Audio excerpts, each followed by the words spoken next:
It's believed that a great leader is the one who want to serve or who serves. And we see you to be ready to serve the community, which is a great step. We also believe that each and everyone here is a leader and capable of serving the community. But election is more like a race. Automatically, only one person will win. The state is ready to work with each and anybody who emerges the winner of the scholars program. We hope that you are ethical leaders and you do your best to serve your people. I wish you all the best. And the panel members are your colleagues. They are not here to intimidate. They are just here to ask what you have presented to them. And it wouldn't be anything so strange. Thank you. We wish you the best.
Hello.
Good morning, everyone. Okay, I'm in the person of Haruna Swale, a teaching assistant in the Department of Physics, and I'm the chair for the vetting panel. Hi, everyone. Good morning. I'm Mavis Enin, a Cohort 9 scholar, the SRC and Local KNUST Women's Commissioner. Thank you. Good morning, everyone. Good morning, everyone. Parfait de Charité Ouizirwa. I'm a court 9 scholar and I'm the political committee chairperson, and I'll be the panelist for today. Good morning to you all. My name is Divine Jaja, and I'm the ISC president, that's International Students Association, and I'm in cohort 9. It's an honor to be here. All right, so good morning. My name is Maximilian Morimi. I'm a chairperson for the MCF Audit Committee, a cohort 9 scholar, and I'm honored to be here. Thank you.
Good morning.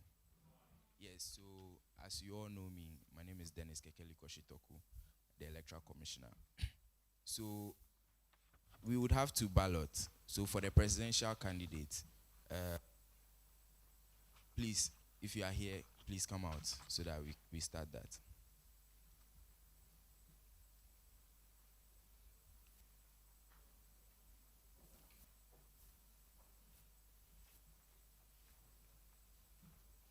Okay, yeah.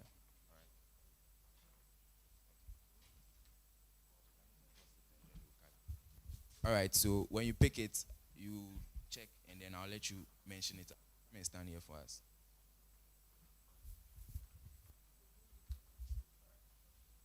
Anyone can go first.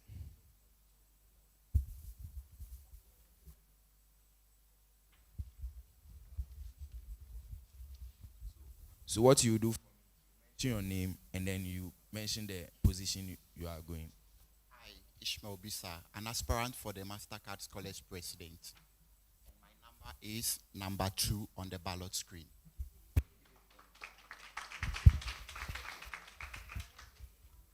Hi, Meshak Kwaminati, an aspirant for the President portfolio, number 4 on the ballot screen. I'm Divine Boache Obenasa, an aspirant for the presidential position, and number 3. Hope Amanyo, an aspirant for the presidential position, number 1 on the ballot screen. Thank you. Yes. Yeah, so you have it. Number 1, number 2, number 3, and number 4. Going to move on to the General Secretary. Yes, so please give it back to me and take your seats.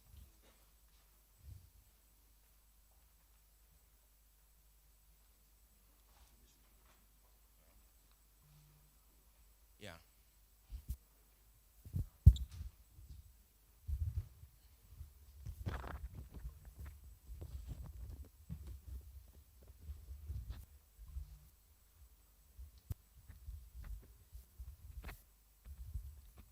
I'm in a person of Takan Kweku Ezekiel, an aspirant for MCF General Secretary, number 1 on the ballot paper. I am Joanna Awengpienle Adama, an aspirant for the General Secretary position, number 2 on the ballot screen. Thank you very much. Who's next? So, our financial secretaries, please approach us here.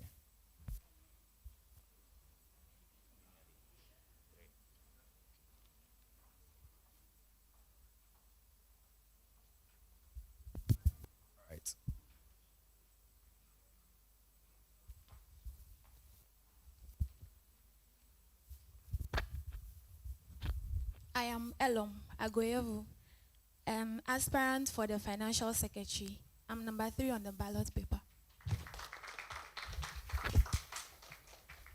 I'm Ikuya Mankwa Obin, an aspirant for MCA Financial Secretary. I'm number 1.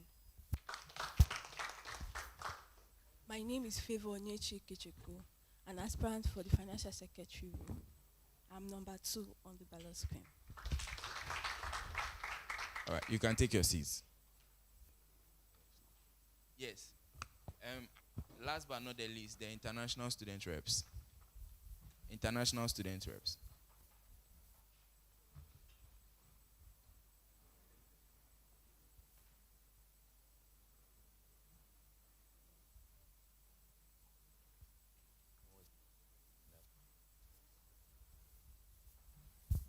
Hello, my name is Susan Wambui. I'm number 2 on the ballot screen. Thank you. Hello, my name is Jirenjiro Samuel, an aspirant for International Scholars Representative, and I'm number 1 on the ballot screen. Thank you. All right, thank you. So for the other positions, it's more of an unopposed position. It's just one person, so thank you. Yeah.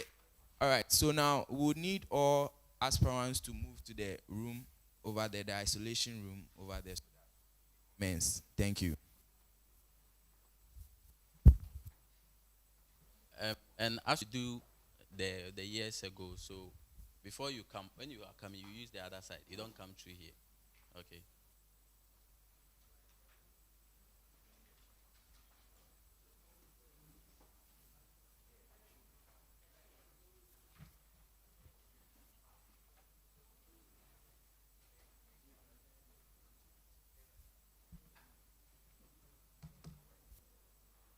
And our supporters, please, kindly come forward.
Okay, so we would begin with the hope. Hope. We will start with hope. We will hope to come.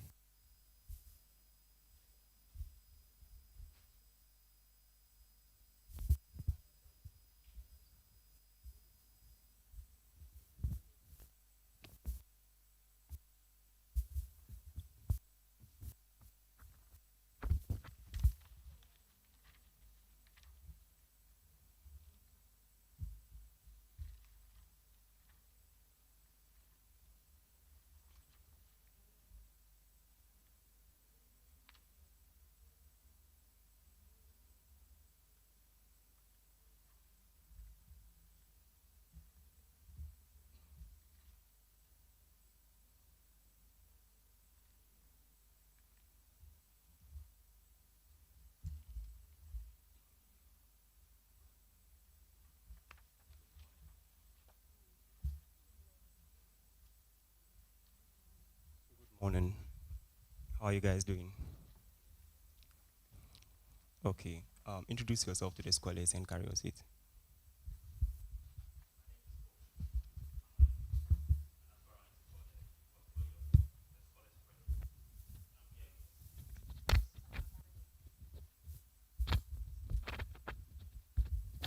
My name is Hope Amanyu, an aspirant for the position of the Scholars President. Thank you. Please, my name is Esther Navania. I'm aspiring to be the Vice President. Thank you.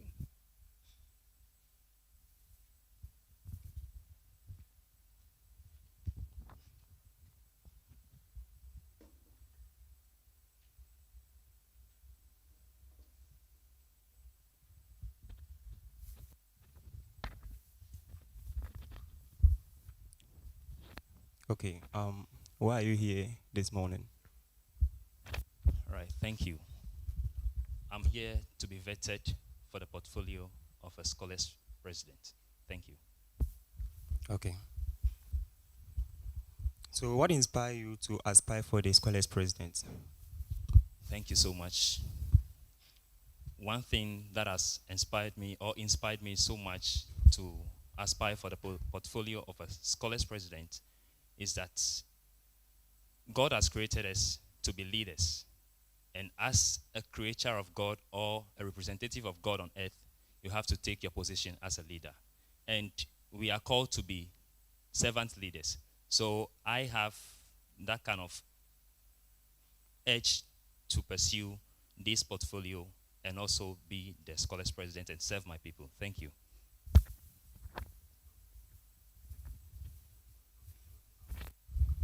Okay, Hope. Have you identified any challenge in the scholars community that you would like to address when you come to power? All right, thank you so much. There are, I would say, a lot has been done in the community, and we appreciate the leadership for what has been done so far. But as we all know, when policies are being implemented, the implementation and the execution. Identify any challenge, yes or no? Yes, please. What challenge have you identified? Okay, one of the challenges I identify first is the inability of scholars to go in and do the give up project that we are being asked to do. Some people will go and forge a story or make up the story and come and tell. Meanwhile, they are not giving back to the community as we are being urged to do. That is one. Okay, so why do you think that is a challenge? Thank you. Reason why I see it to be a challenge is because we are all given an opportunity to grow. So when you are given the opportunity to grow, someone is helping you, and the person is asking you not to give back to him or her, but to others. You have to do that. You are now a steward of what you were entrusted with. So if you're not able to do that, that means you are not a good steward. Thank you. Okay. So how do you intend to solve this issue? All right, thank you. What I intend to do is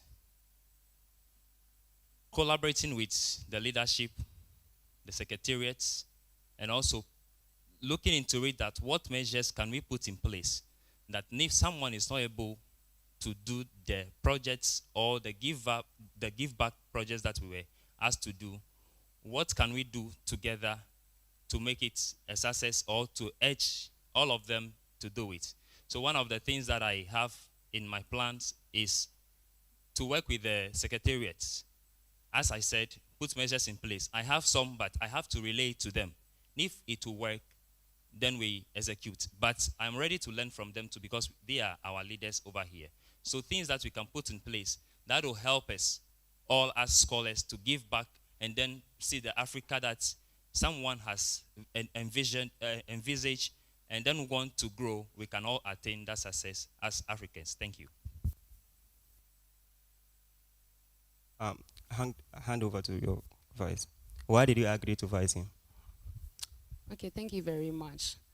Okay, so my inspiration came from the fact that leadership is a place where we are molded and then trained. So I was glad when he said I should vice him, because I feel like it's an opportunity to serve as well as build up myself. So that was my reason. Thank you.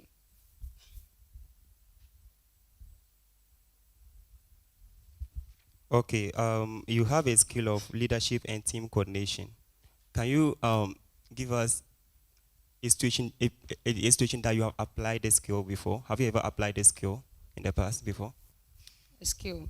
Okay, I've worked in a company in Accra before, and I believe it's a skill. It was a paper roll producing company called Thermaplax, and then we packaged goods and we did marketing as well. Yes.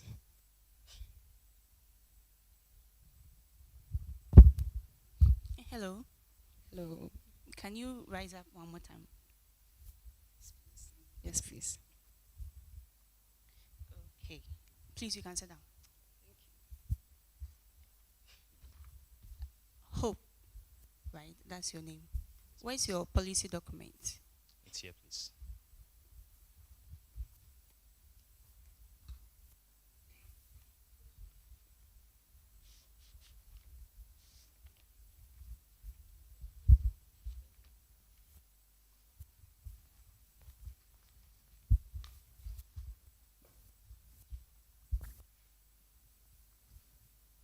Okay. So you have a long list of policies. What's your major policy for the scholars? Thank you. The major policy for the scholars is the first one that you see there, which is the SLPA, which is Scholars Leadership and Potential Accelerator.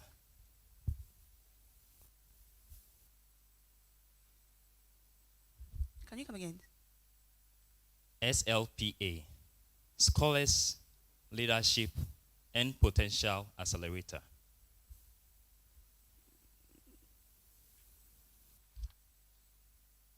Can you come and show me?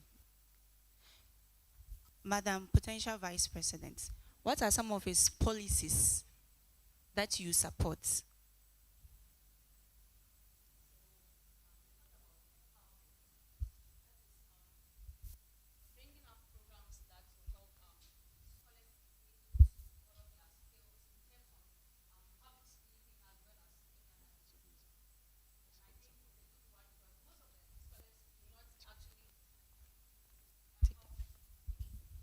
So I've not thoroughly read it, but you've not thoroughly read it.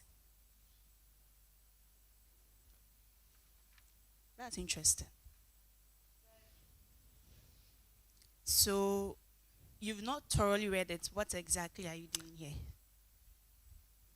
Sorry, I made a statement. I've read it, but not into details. It's basically the same thing. So do you know how many policies he has? The number of policies? No, please. So if you do not know his policies, why then vice him? Please, it's not like I do not have any idea. I'm not saying you don't have any idea. Okay. You see, in order to vice someone, you should have seen something and then you should know his policies. So what are you campaigning on? What are you telling the scholars?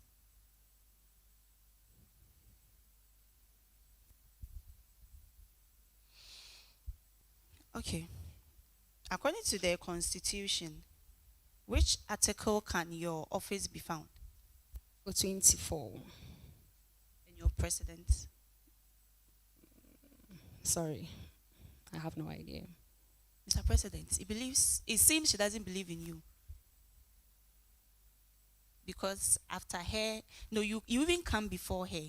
So if she's able to say her office is found in Article 24, she should know you come before her. You are Article 23, right?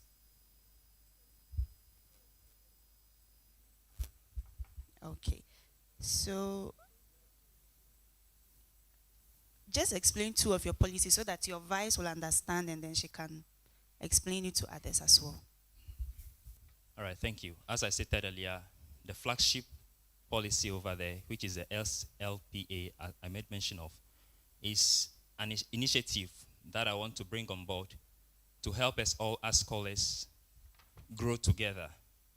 There has been a lot of opportunities for us to grow in the community, but we have seen that when they call for, let's say, ILF trainings and other seminars, we feel reluctant as scholars to go in for these trainings.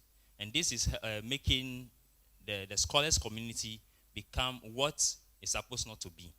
There are scholars that are called to be ethical leaders, but you will still hear a scholar stealing other scholars' things. So what exactly is the policy about? Just go straight to the point. It's about empowerment. So what I made mention of first is talking about, let's say, the attributes of a person. Okay?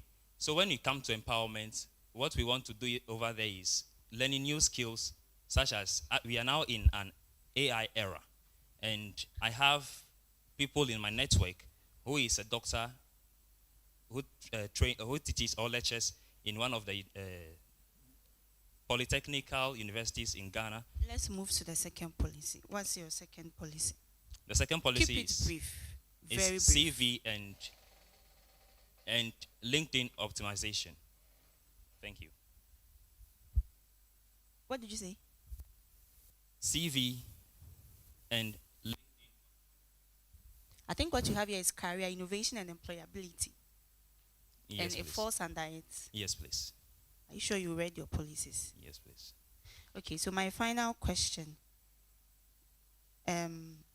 What qualifies you to be here as an aspirant, according to the Constitution? Thank you so much. First,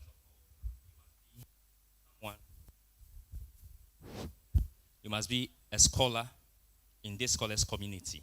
That is one qualification that you must have before aspiring to be a scholars president. And also, you asked for one, but what I will add also is that you must have a good track record. Thank you. So that's the only two you know? Not just the two I know. Just mention the ones you know. Okay. You must be someone who is a leader or can serve your people, ready to listen, and also be able to mediate between the scholars and the secretariat. So let me just go straight to the point. It is in the Constitution that to be able to aspire for a position, you must have at least either 55 with no true or 60 with one true. Do you know that? Yes, please. Did you see it? Yes, please. But it's not on your form. Your CW is not on your form. Yes, the form we're given, there hasn't been any space for us to provide our CWAs. And did you question the EC about it? Yeah, we asked a question. We asked a question about that. What did he say?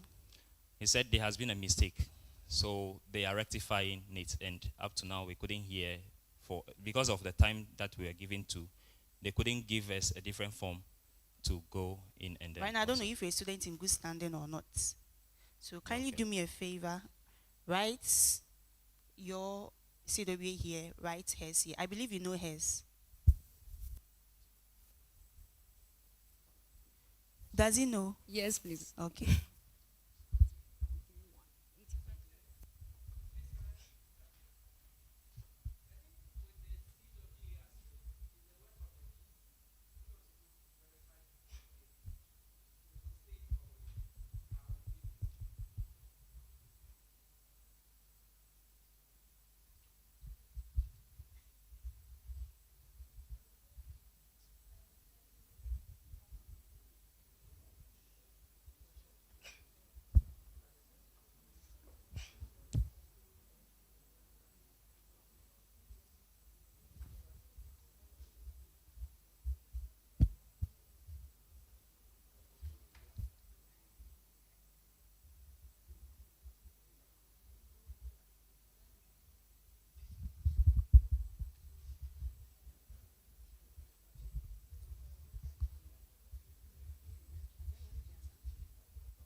Good morning.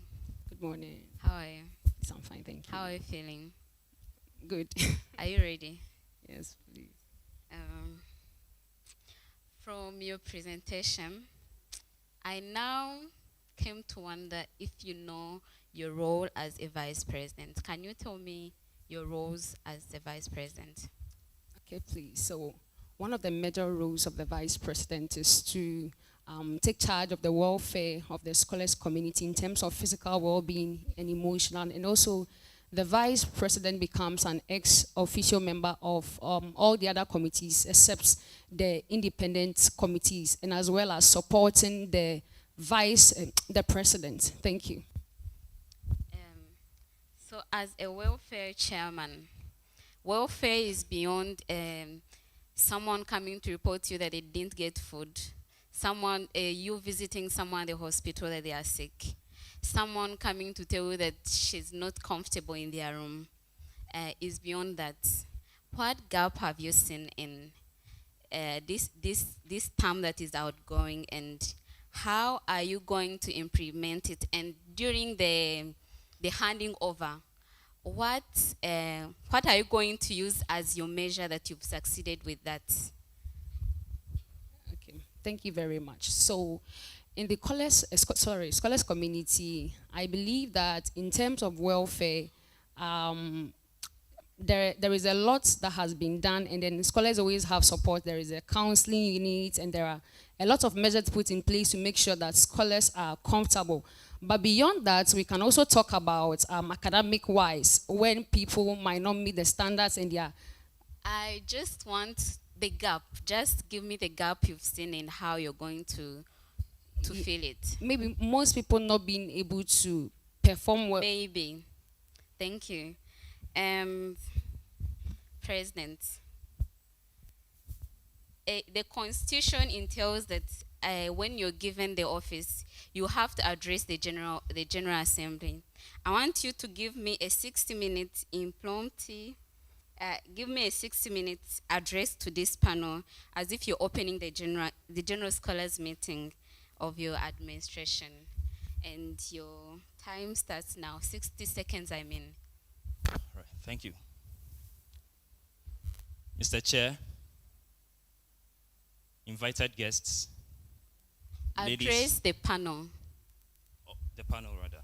Okay. All right. Mr. Chair,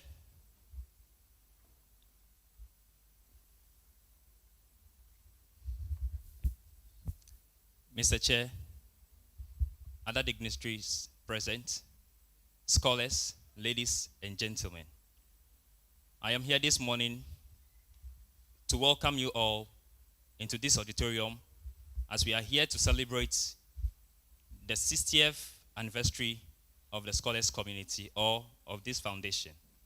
And I hope that as you are here, we will all get inspiration from the past, what has been done, and what we have ahead of us to fulfill as scholars.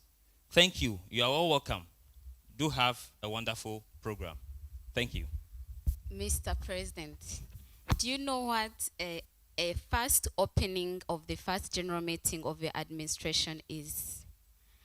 The meeting, the first meeting of your administration, the general meeting of your administration. Do you know what it is? Talking about executive meeting. Have you read the Constitution? Yes, please. What does it entail about you when you resume your office? When I... What will you do first when you resume your office? Okay, first is having a meeting with the elected individuals of the portfolios that were elected, or people who were elected for the portfolios. Thank you. All right, thank you.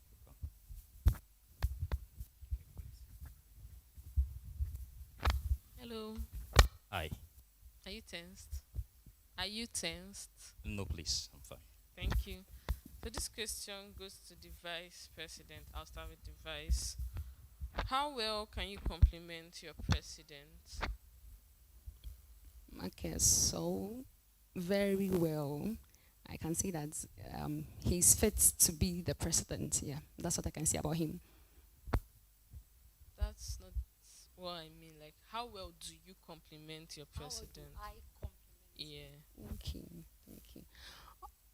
All right. So in terms of capabilities and in terms of leadership, I think together we can do it. Yeah. Thank you. What's your temperament?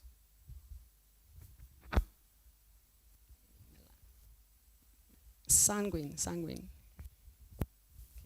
Do you know his temperament? No, please. So you don't know the kind of person you'll be working with? It seems like you guys didn't do a good teamwork from all I've been seeing so far. I want to know 4 functions of your office according to the Constitution. 4 functions of your office according to the Constitution. Okay, so the vice president is in charge of welfare.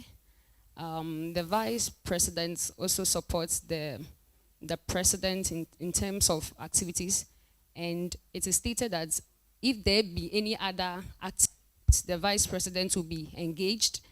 And yes, I think these are the ones I do remember. Thank you. Okay, so out of 8, you know just 3. That's why I said 4, because it will be fair enough to know at least 50%, but you don't even know up to 50%, so that's okay. Who wrote your CV for you? I did it myself. Did you review it before you submitted it? Or you just sent something like as a rush work?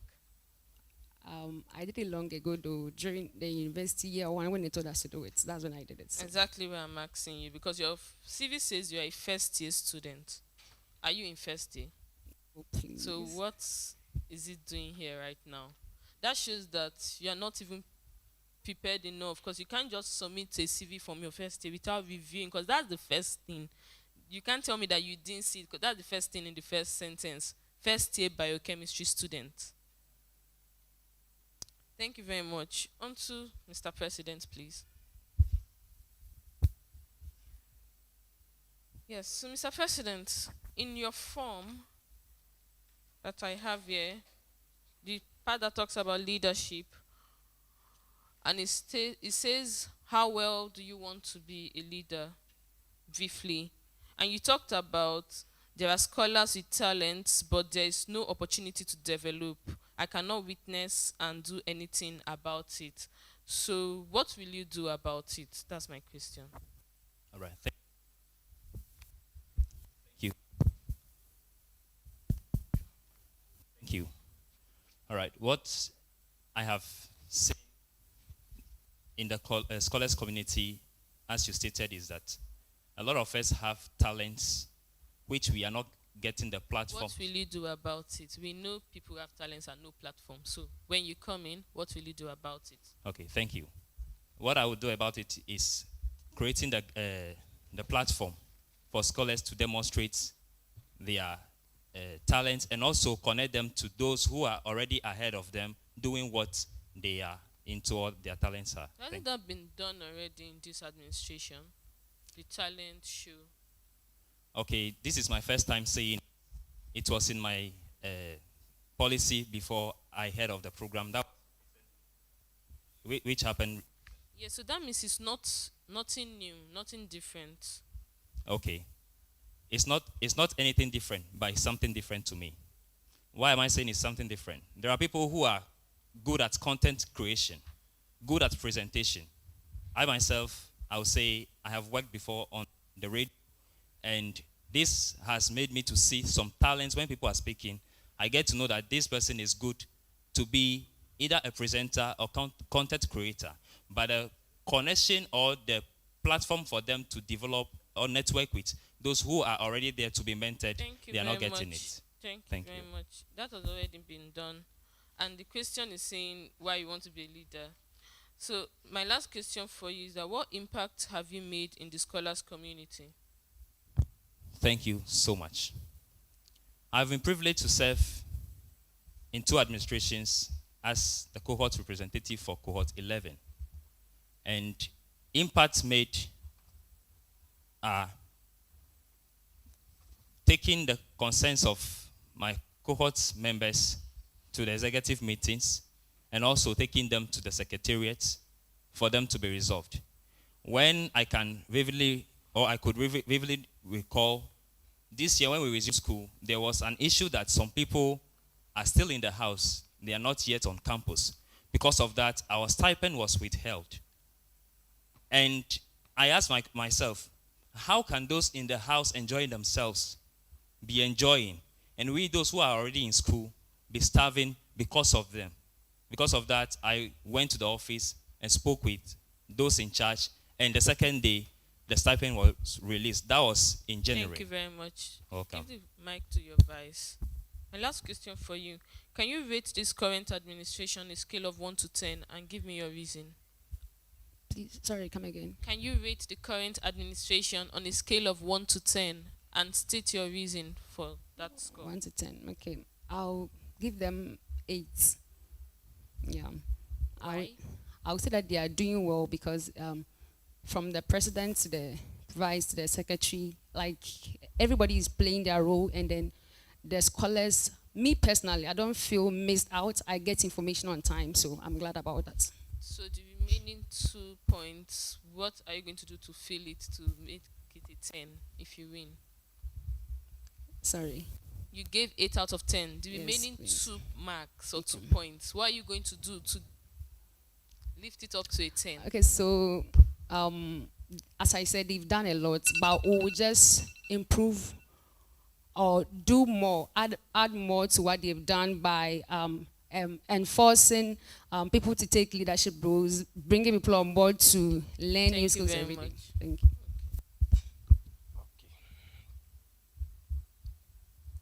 All right, so thank you very much for, I see some confidence, and then you guys are very fluent in everything that you're doing. But then, my first question is, when you sat down, the first question that came was, why are you here? And then the president started answering the question. Why did you start to answer, but you didn't allow your, because you're two. How did you know that the question was for you? And you answered. All right, thank you. She is moving with me as a vice. So when a question is being thrown, that means directly it's to me. Thank you. All right, so we've heard a lot of your policies. You yourself have, stated some of them. What percentage will you rate yourself for completing those policies in a scale of 1 to 100? Thank you. What percentage will you give to yourself that the policies that you've written here, you'll be able to complete them? All right. Give 80. All right. Why am I saying 80? Most of the things that I'm talking about, I have, for example, the talent development and all that. I have people who can help those with the talent. It's not to say to brag, but my network is a bit vast, and it's a strong network.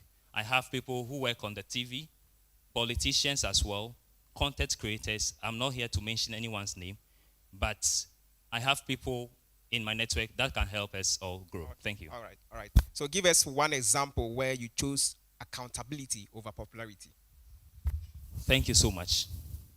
Popularity may fade if accountability. One example where you choose accountability over popularity.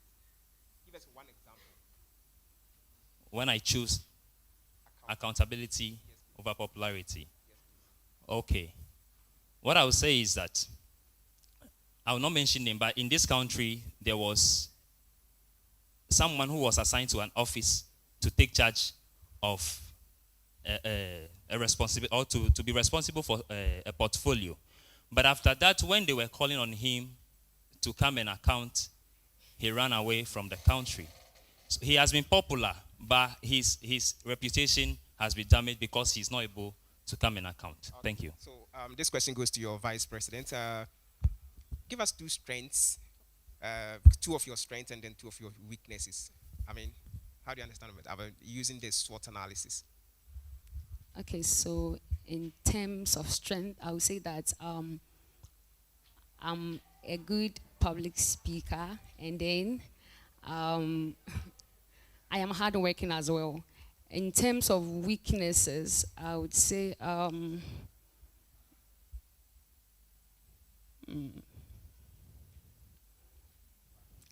ju- Thank you. Thank you so Okay. much.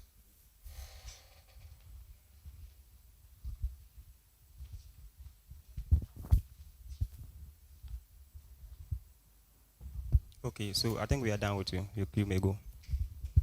Thank you. Thank you.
Yeah, let's start.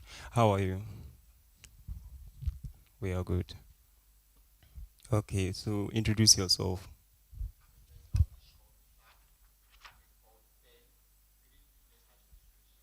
Specializing in management. I have here with me. So my name is Lith Jok, and I'm in court 11. I'm reading BS Biochemistry. Okay, that's good. You may carry your seat. Thank you.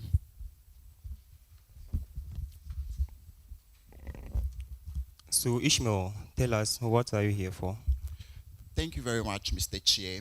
As you may know, it's time we elect new leaders as a community. And aspiring to serve the good people of our Mastercard Foundation Scholars Program at KNUST, I am volunteering myself to be the next MCF president. So being here today is to be screened by you able panelists to know whether I am fit or not. That is why I'm here today with my running mate. Thank you.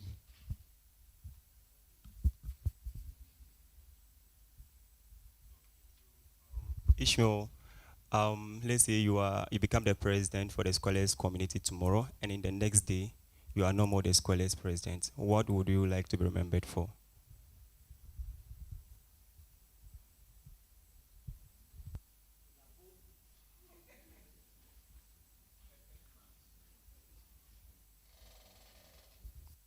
All right, thank you very much, Mr. Chair. What I would like to be remembered for, in case I am no more tomorrow as the president for our noble community, is that one, a leader who prioritized the people, a leader who made progress, and a leader who served with purpose. So simply put, I would like to be remembered for the people, progress, and purpose. Thank you. What will be your ultimate priority when you become the president? So my priority would be the people in the community, since there are those we want to save. That will be my priority. Thank you. Okay, so if your priority will be on the people in the community, how do you intend to help them? How, like, elaborate more on it? All right, so the chair, as you will bear with me, every community needs leadership. Why do we need leadership? Because every community thrives on what? A purpose. And you will bear with me that there is no community that is free from what? Challenges, that is free from problem. So do our scholars community have challenges, like when it comes to our welfare, issues related to welfare, when it comes to our personal growth, when it comes to our academics. So what issue do we have with our welfare? Like I said, every community have their own challenge. We may not have it 100%, but it is left to us. You just mentioned that we have issues with our welfare, and I'm asking you, what issue do you identify with the welfare, and how do you intend? Okay, what issue do you identify with? So one of the issues I've identified with the welfare is that the food being served, we need food to live as students. The food being served most of the time is not up to expectation. And we need mechanisms. We need to collaborate with the Scholars Council. We need to collaborate with the Secretariat. We need to collaborate with the various restaurants to make sure that at every point in time, the food they give to the scholars are up to standard, because it's being paid for. We can also look at our health. Okay, that's okay. Pass it over to your vice. Okay, Madam Vice, why did you agree to be his running mate? Yes, as he said, on the welfare of the student. So I would like to work hand in hand with him together to look at the scholars' welfare, as he stated. So we need to work on the scholars' meal, because most of the times we had a lot of issues with the scholars' meal. So we also want to have the inclusivity So and about the diversity. scholars' meal, that is about on the welfare still. Do you think there's a communication gap between the secretariat or the restaurants and the scholars? Pardon me, Do you please? think there's a communication gap between the secretariat and the welfare? Oh yes. So the welfare committee should communicate together with the secretariats. Do you think there's a communication gap, yes or no? No. There's no communication gap. Then why do we have that problem? If there's a flow of communication, we shouldn't have that problem, right?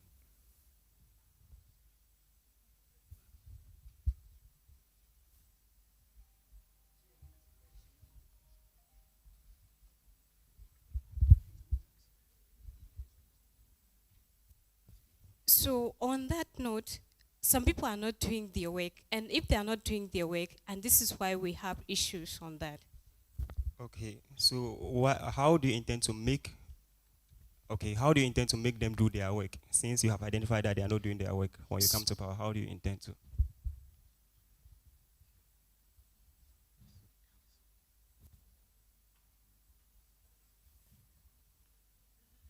So with our administration, we should have supervision so that we supervise those who should do that work accordingly.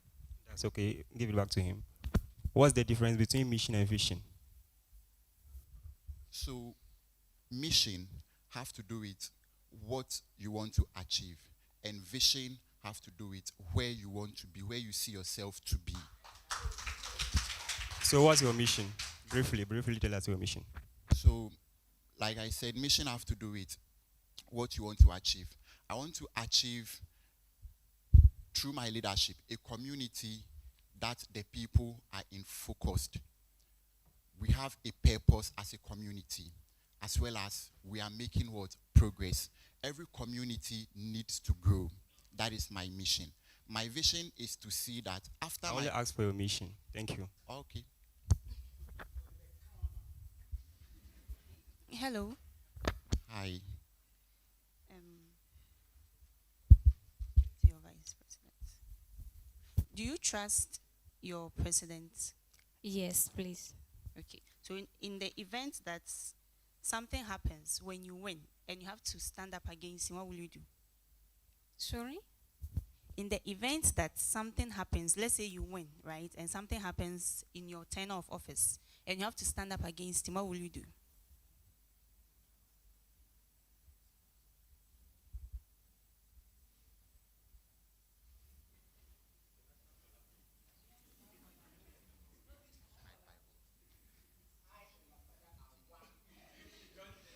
So when there's an issue that arises, we have to have the dialogue. So we discuss it according to the constitution. Does he tell you what to do?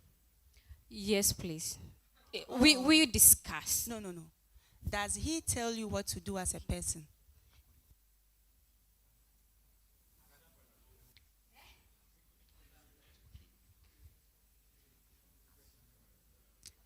Mr. President, how can you give him an answer for this particular question? I asked her, do you tell her what to do? And you are literally telling her what to do. So, I will answer your question. So, according to the Constitution, the vice has the role that he or she is Do you supposed have a to mind of your own? Do I? Do you have a mind of your own? Are you able to make your own decisions? No, but I will do it according to Your president or according to the I will Constitution? do it according to the Constitution, and the president has to assign me what to do.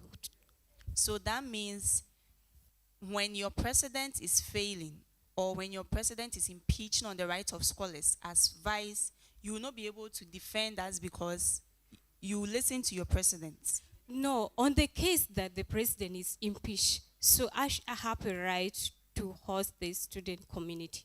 No, you are not getting me. I'm not saying he's being impeached. I'm saying in the case that he's not doing the right thing, seeing what is happening now, and you saying you do not have a mind of your own, that means you basically be with him in what he's doing. You'll not be able to call him out. Will you be able to do that? Yes, I have to call him, and that's why I said before that we should have a dialogue, and we also have the executive board.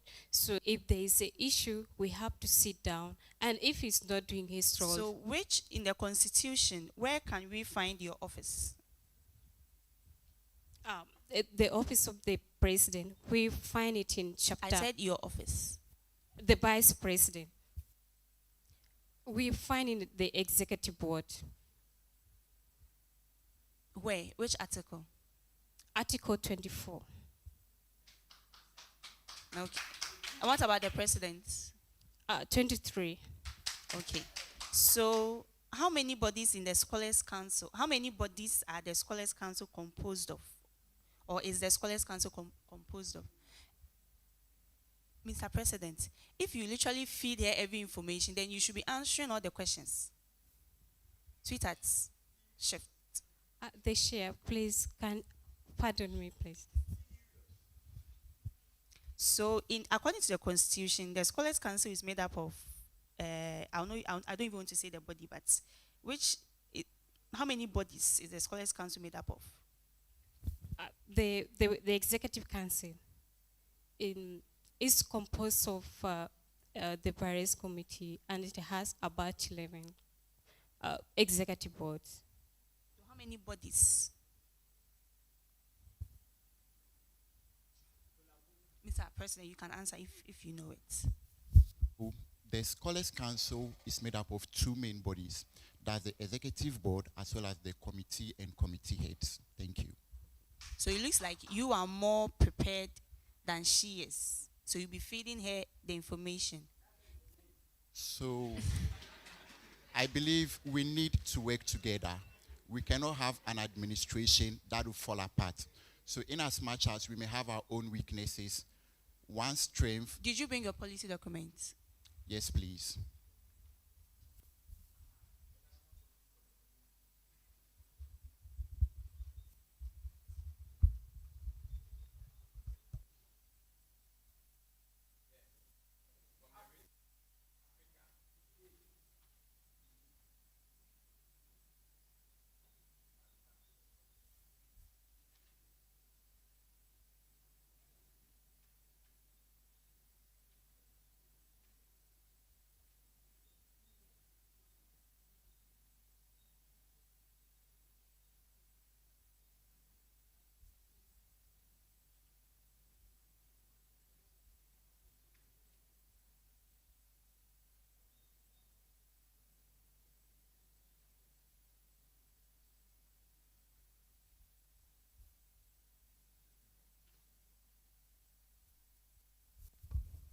Hello, how are you doing?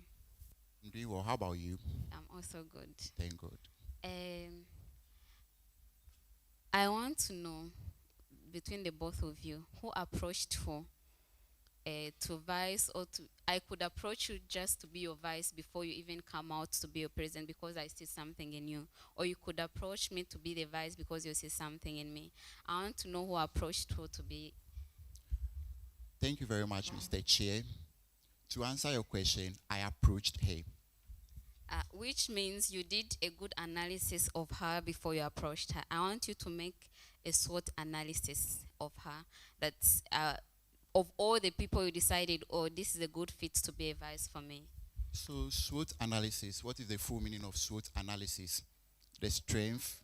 Please, to answer my question, I need to build up, if you may permit me. Okay, go on. Thank you very much, Mr. Chair.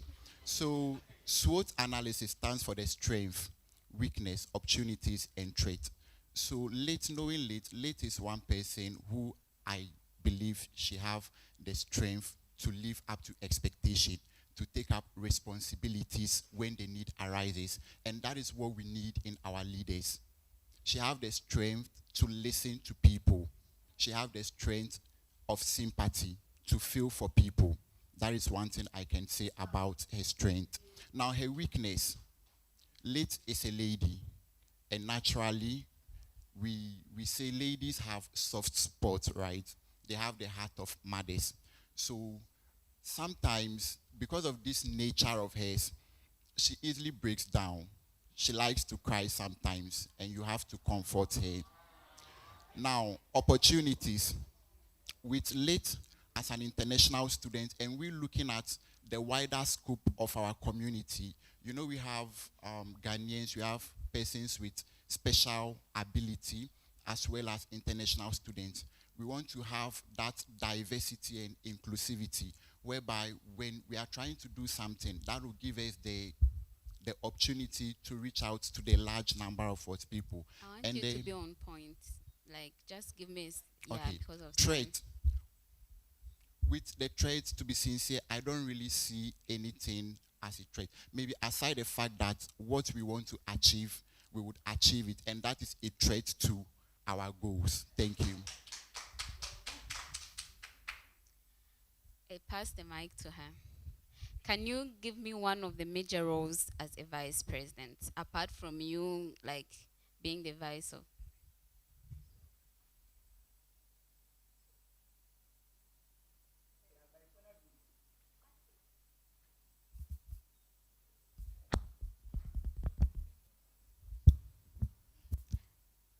Oh, thank you for that question. So, as a vice, one of the major roles is that I have to look into the welfare of the student community in our community. And so, in the Constitution, the Article 24, it states that when the president dies, resigns, or is removed, you go into his position as the president. And you already, as a vice president, you're already a chairman of the welfare committee. How are you going to do it in 2 days, or in 2 days?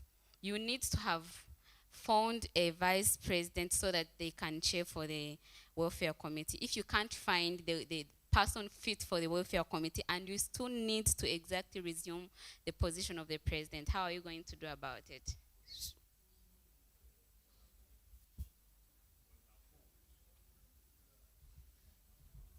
Mr. President, you'll not be there to give her the ideas because you have resigned at the president or left. So let her give me the ideas. Thank you for the question. According to the Constitution, so it is said that when the president dies or resigns, the vice should assume the position of the presidency. And with the consultation with the executive council, they appoint the vice president. So if in case, if I don't find the vice, the executive council together with me will sit down and we'll see what to do. Thank you. One more question. What is your greatest achievement? So my greatest achievement, I would say that for now, there's nothing much I can achieve, but I have influence. So when I talk to people, I influence them. So that one is one of the thing that I can say that is part of my achievement I can do. And how do I have to achieve that one? I will do it in the student community, in the scholars community.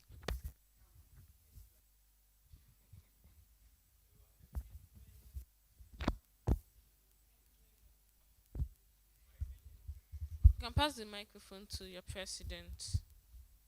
Mr. President, you just gave your policies, and I can see that you wrote in pen establishment of Scholars Museum. Did the thought just come right now? Because why is it not printed with the other policies? And I want you to explain the Scholars Museum to me.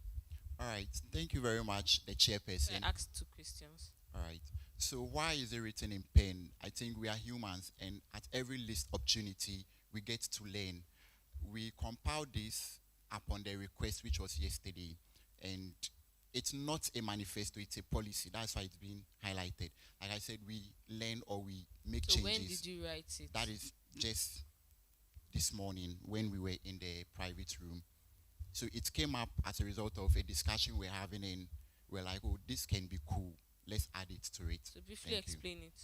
So talking about the Scholars Museum, we are looking at a place or an avenue where scholars can exhibit their God-given talent, or if possible, extend their academics into what? Exhibition, where we are looking at where we can have scholars who are good at artwork, providing the scholars community with artwork where we can use to beautify our secretariat or the impact building, so that if you come around or visitors come around to visit, they will know that this artwork was done by, probably, permit me to mention your name, Jaja Divine, right? And wow, it's nice. So it's putting us out there, giving us the visibility. To really have its own structure, it would be in the impact building, like where would the artifacts be? So we would have to, it's a policy. Policies can be achieved and they cannot be achieved. We will have to collaborate with the Scholars Council, the students' body, as well as the secretariat. When they give us the green light to implement this, I think as part of the green light, they would show us where they would like us to put it. Thank you very much. Thank you. Please, what makes you stand out from other candidates? What differentiates you from the rest? And as much as other competitors or candidates may be competent for this role, I, Ishmael Bisa, have served in numerous leadership roles which have given me the experience and exposure. I strongly believe when I am handed this scholars community, we are going to witness a transformation. I am a leader who loves to listen to the people, hear their views before actions are taken. I am a leader who likes to think outside the box. Why don't we do something that is going to be... You're emphasizing on leadership. Can you differentiate between transformational leadership and ethical leadership? So a transformational leadership is the process by which the leadership or the leader goes through or causes a change in his or her environment. And ethical leadership is the act of practicing what is good and what is bad. Thank you. Thank you very much. Can you give the microphone to your vice? So, Lit, if we've been told that henceforth all scholars, regardless of your cohort, will be in hostels 4-in-1, do you think that's a good idea? Secondly, what will you do or how will you address this when you come into power? Please, can you come again? Okay, I asked 2 questions. That if we've been told by the Secretariat that henceforth all scholars will be in a hostel 4-in-1, regardless of your cohort, even if you're a final year student, do you think it's a good idea? I want yes or no. No. Secondly, how will you address the issue when you come into power? Mr. President, the question is directed to your vice, please. So if that issue arises, we will first look at the cost. What is the issue? Why should we be in 4-in-1? And that one should be done between us. So let's say I'm the program manager and I tell you that, oh, why not leave it to the non-scholars since the population is increasing? You people can just be in 4-in-1. So that's the cause. That's the reason rather, or the rationale. So continue. So that one, it would not be a valid point because especially those who are in final years, they need to have some time. Like so how will you address it? So I will have to request them so that they should maintain the previous way of people staying in the hostel instead to be in 4-in-1. So it will be a dialogue, it will be a discussion between me and the secretariat. Convince me, I'm the program manager. So I would convince you by saying that as a student, you know how it affects you when you have a lot of people in the room because there will be a lot of noise and a lot of issues arising and you need time to focus on your own projects and other things. So as such, as a human being, you will understand that there is a need for a people to have their own privacy where they can do their things when they are concentrating. One thing is that as a final year student, all of you will be focusing on your projects, but when you are mixed together, a lot of people, some people will not be having project or what to do, so they will be having a lot of noise that they will make for you. As such, I think you can agree with me that the final years or the 30 student should have to be in 2-in-1. Thank you very much. My last question for you, please. Can you differentiate between gender equality and gender equity? So when we talk about the gender equality, it is where all of us participate together. One of the examples is what we are doing here. Me and my roommate, it is a gender equality opposite sex. So when we talk about equity, it is whereby wherever you come from, you should be at the same. Sorry, please. Can you permit me to use some examples? Mixing it. Can you start again? So when we talk about gender equality, is where all the genders are represented in the society. As I give you an example, me and my roommate. So this is a gender equality. It is not gender equality because you are not running for president. You are running for vice president. That's why if you are mixing it, I give a chance to go on again. So do you agree with me? Oh yeah, sure. Sorry, mistakes are common, so we can make mistakes. Yes, so the gender equality is where if you want to do something, no matter the gender you are, you have to do it. So if I start today to run for the president, I can't do it because what the man do, I can also do as a female. So what about gender equity? So when we talk about the gender equity, is whereby as a male or as a female or a male, you can be pushed. I actually don't know the right word that I should use. That's the example you gave earlier about vicing him, giving support to the next person. Thank you very much. Okay, all right, thank you. When you came in, we arranged our chairs. They were lying down. I realized you guys picked them up. Why did you do that? Nobody asked you guys to pick them, but you picked it. Why?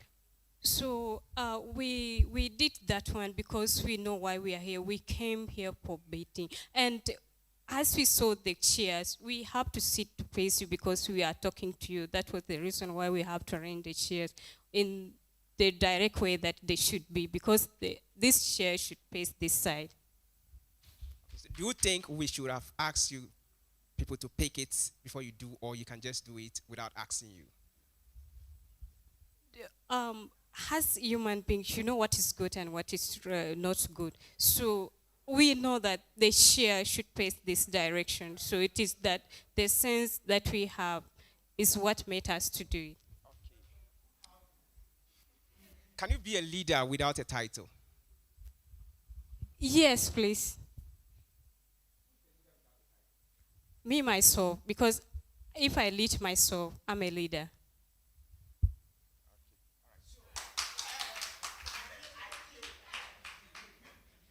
So, to your president,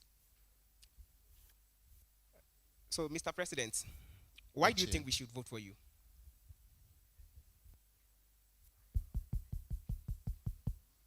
All right, thank you very much, the chairperson. So we've been here for a couple of minutes now, and if you've listened to me very well, I've presented quite a number of reasons why I believe power or authority should be handed to me. Okay, like I said earlier on, we need leaders who would be there for the people. We need leaders who will make sure that the KNUST Mastercard Scholars Program develops, our community develops, whereby at least we will also be known in KNUST and beyond. We are a smaller community, and when you talk about our community, nobody really knows us aside from... All right, so the next question is, imagine right now, whatever that you are saying is that you want to serve the community. You want the best for the community, right? Yes. So let's say when you go out there and you realize that the policies that your opponents are bringing in will help the community or the scholars more than your policies, will you allow the other opponents? Because if you love the community, then you will be like, oh, then your policies are going to help more than mine. Will you allow the other opponent or your opponent to take, the position instead of you, if you love the community?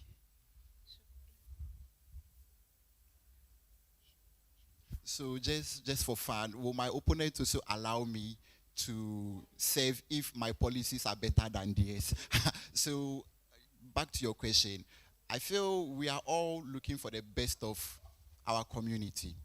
If my opponent's policies are good and the people, the deciders, vote for him, why not? If mine are better than theirs and they entrust their trust in me, why can't I go on to...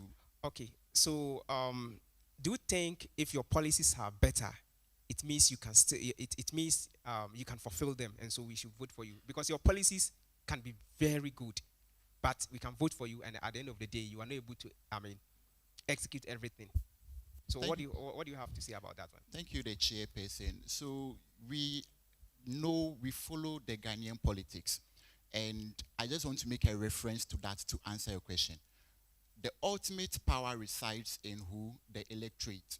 In as much as you come with golden policies, you promise them heaven and earth. So far as their heart tells them, this is who we want. If you like, sleep, don't campaign, don't do anything, they will still vote for you. So I believe having good policies alone are not enough. You need to be able to reach out and have the goodwill as well. So above all, the goodwill is going to get you their votes to come into power. Thank you. Do you believe in politicians? Do I believe in politicians? Not entirely yes, not entirely no. All right. So give me 2 strengths and 2 weaknesses of your running mates. So I think this question have been answered through the SWOT analysis we did earlier on. Thank you.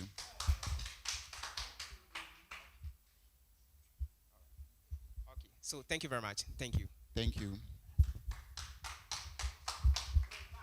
Okay, on your feet. On your feet, please.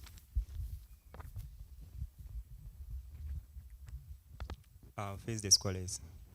Face the scholars. Address them and tell them why they should vote for you. Good day, good people of our community. In 1 minute, in 1 minute. I'm in person of Ishmael Bisa, and I have here with...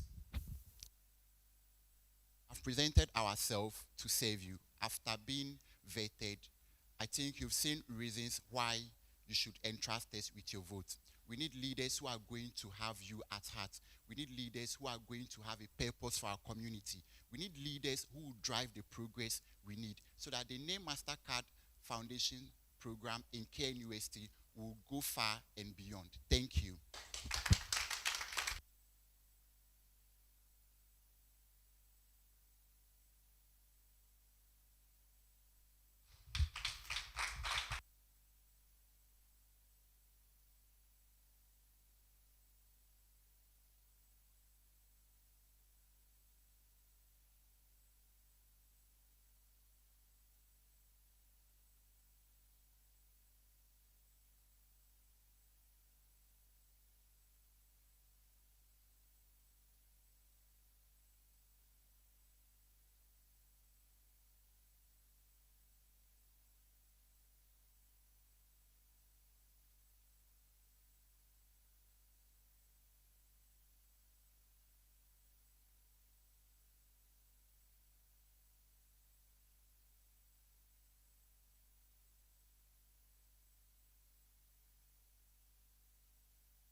All right, so we'll go on the third person.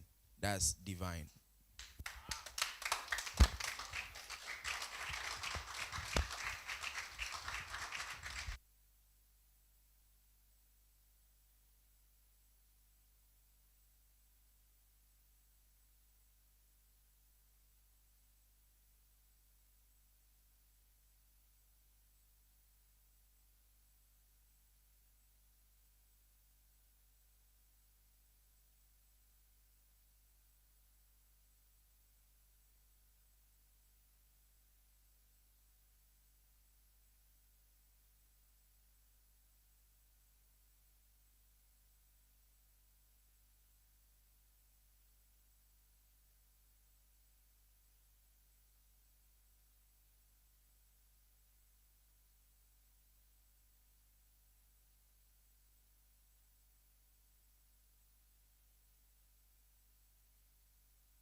Hello.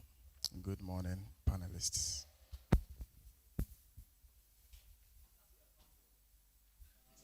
Hello. Who are you and why are you here? My name is Divine Obenasa Boache. I'm here with Roli Edrapa Boache.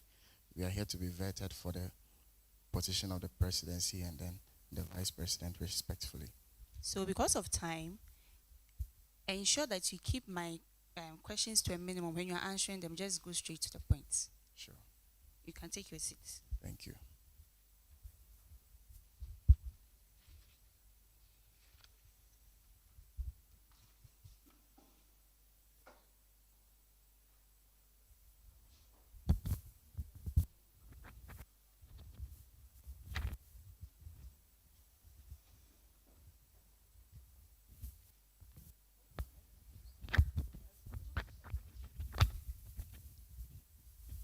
So, Mr. President, are you for the people? Yes, please. Are you sure? Yes, please. Did you see them? Yes, please. Did you talk to them? I have. When you walked in, did you greet them? Did you address them? No, please. So are you sure you are for the people? Yes, please. Where is your policy documents? Pass the microphone to the vice. Are you okay? Yes, please. What's your name?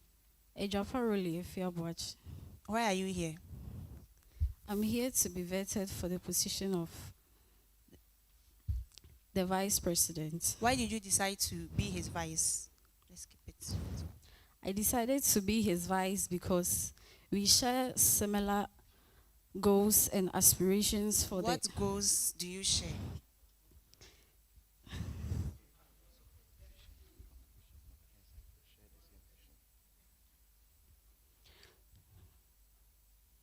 The goals we share are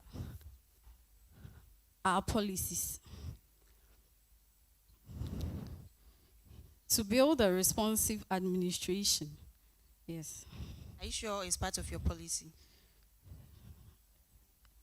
That's our goal. Do you know his policies? Yes, please. How many policies did he bring? 4. List them. Point by point. Okay. Scholar certificate. I hope you are not schooling her.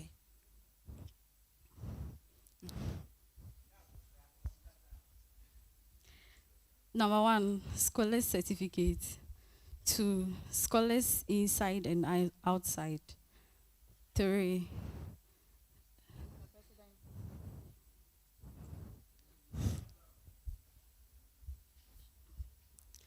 institutionalized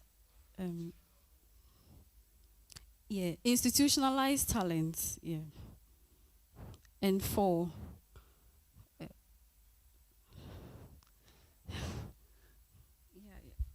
let me give you the benefit of the doubt. Is it that you do not know or you've forgotten?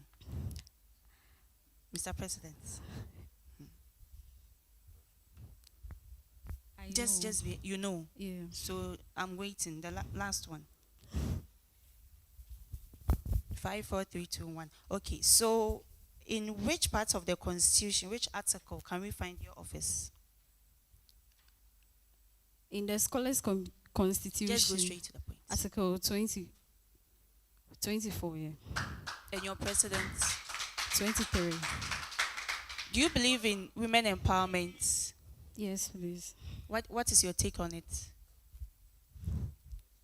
My take on women empowerment is we women are sometimes intimidated because of some of our circumstances, because they feel we are vulnerable. And as I am an aspiring electrical engineer, and I aspire to be an electrical engineer because in the scope of engineering, we find few women pursuing How many engineering. women have been scholars president before? One. So you trying to relate it to engineering, why didn't you vie for president? It's an understanding between both of us. No, I'm asking you. You as a person, why didn't you vie for president? Yes, I had the passion to be the president, but since we share the same goal and... Pass it to him real quick. My last question. Take the microphone. If she was the president, would you have advised her, and why? Short and snappy. I would advise her because we have the same You didn't answer vision. the first question. Yes, please, I would advise her. And I would do that because we have the same vision.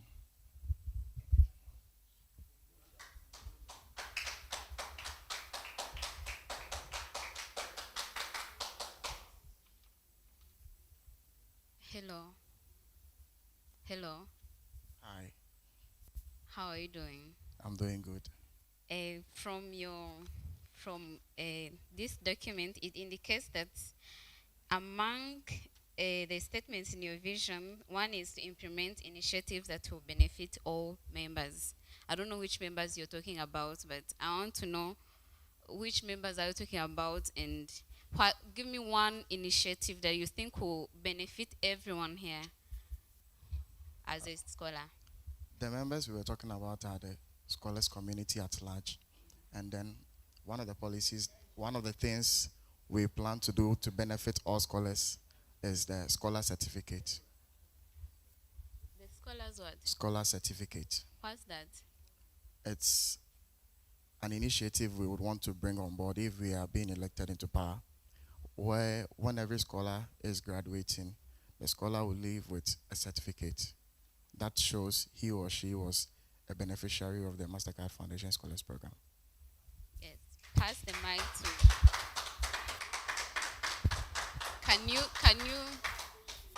Can you give me at least 3 roles you have as the vice president if you're voted? According to the Constitution of the Scholars Community, Article 24, the role of a vice president, 1, is to assume office of the president when the president is not around, dead or demoted. 2, the vice president is the chairperson for the welfare committee, and the welfare committee, which consists of the well-being of the scholars and The next. Okay.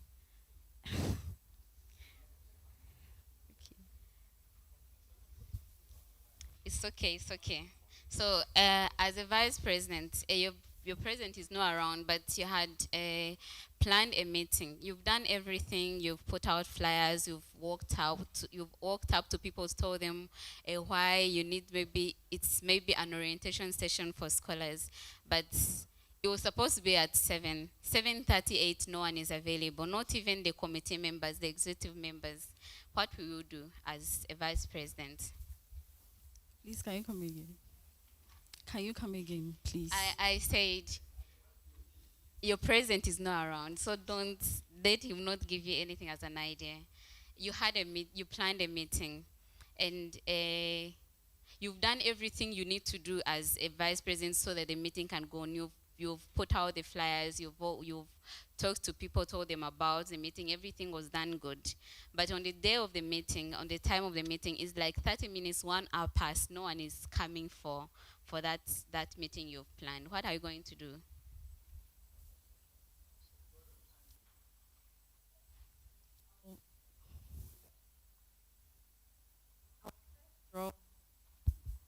I'll first draw the attention of the council members to the situation at hand and plan ahead on how to draw the people to the program. Yeah.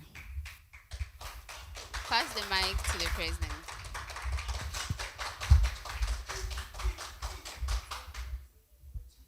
Mr. President, why do you think of all the contestants we should vote for you as the president?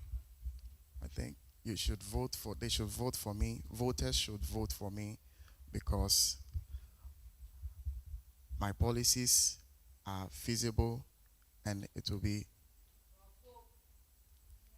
my policies are feasible, and then everybody in the community will benefit from it while they are on campus and they are outside campus. And also we have the capabilities to lead the scholars community. Thank you.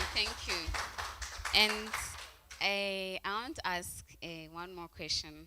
When you see a woman, okay, what do you think when you hear the word a woman, or when you see a woman, or when you see an application and they are like, females are more encouraged to do their application, what comes to your mind? What comes into mind is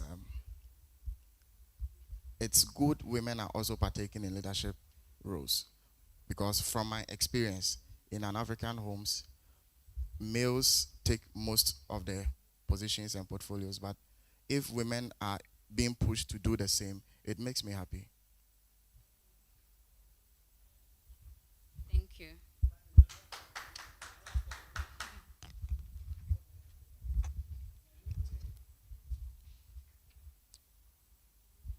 Okay, so thank you very much.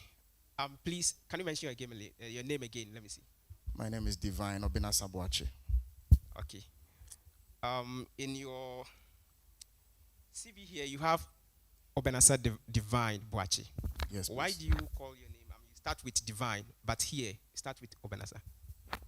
Okay. I start with Divine because it's my first name, and then it's easy to remember.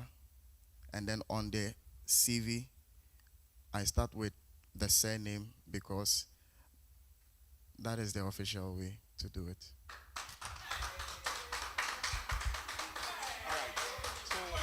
So, in your CV, your CV, I see one of your referees to be Miss Efia Ampoma. Are you sure Miss Efia is aware that you've used her as a reference? Yes, please. Did you inform her? Yes, please. Why don't you have her email and phone number there? It's a typographical error. Yeah. That's why. Maybe I had to write it, but maybe it skipped me. Okay. All right. So. All right. So I show all the policies that you have presented here. You can fulfill them within Yes, 1 please. year. Yes, Are you please. sure? Yes, please. What percentage do you think you can complete that? 100%. 100%. Yes, please. Wow.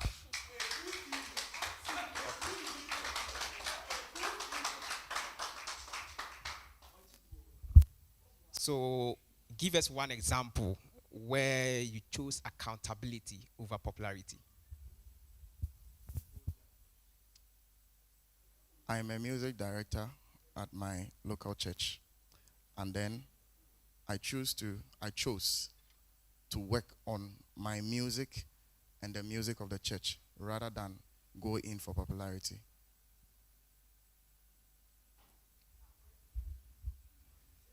There are colleagues of mine who go in for popularity. They go for programs for them to be showcased. They want everybody to know them that they are here. But I do the exact opposite. I build my music, I build the church's music, but I always stay underground. So what did that cost you? It didn't cost me anything. No. Okay. So with this presidential role that you are contesting for, have you ever built something, I mean, that is preparing you to become that president? Or Yes, to become the president? Or what role have you ever built before? I have my own foundation, which is Diaz Leadership Foundation. I was part of the welfare committee deputy chairperson. And then I would like to say this. We worked on Scholars Cloth, and which is a plus for me for working for the scholars.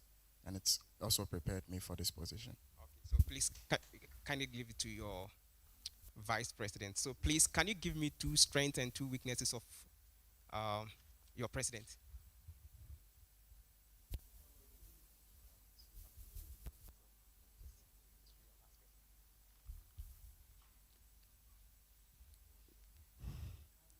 Strength.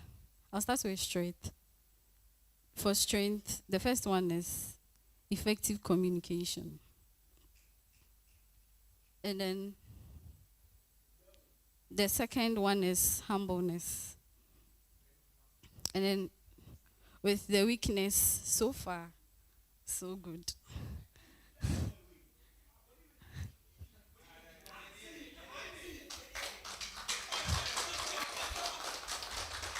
So far, so good. My weakness, I had it, but I'm still working on it. And I've improved. So the weakness is stage fright, yes. All right. That's my weakness. I was referring it to like you state 2 strengths and then 2 weaknesses of your president, not yourself. Okay, my president. Yes, please. I thought you said my presence. I had my presence. I'm sorry. Okay. Okay. So my president, I'll start with the strength. He is humble. And the second is he has effective communication. Yeah. That's what I've seen about him. Pardon me. For him, he has no weaknesses so far.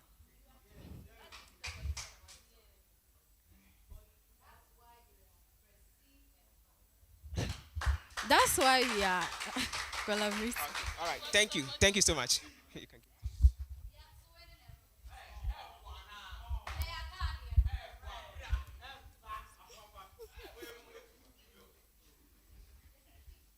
Okay, so over back to the president. Divine. Yes, ma'am. Good morning. Good morning. The current administration tried to end the policy of accounting for stationary allowance. Did you support that? Yes or no? If yes, why? If no, why? No. Why? And my reason is scholars have to be accountable for everything they do. Scholars have to be accountable for everything they do with the money being given to them. Okay. Thank you. My second question, what do you think is the major challenge that scholars face, and how will you be able to address it?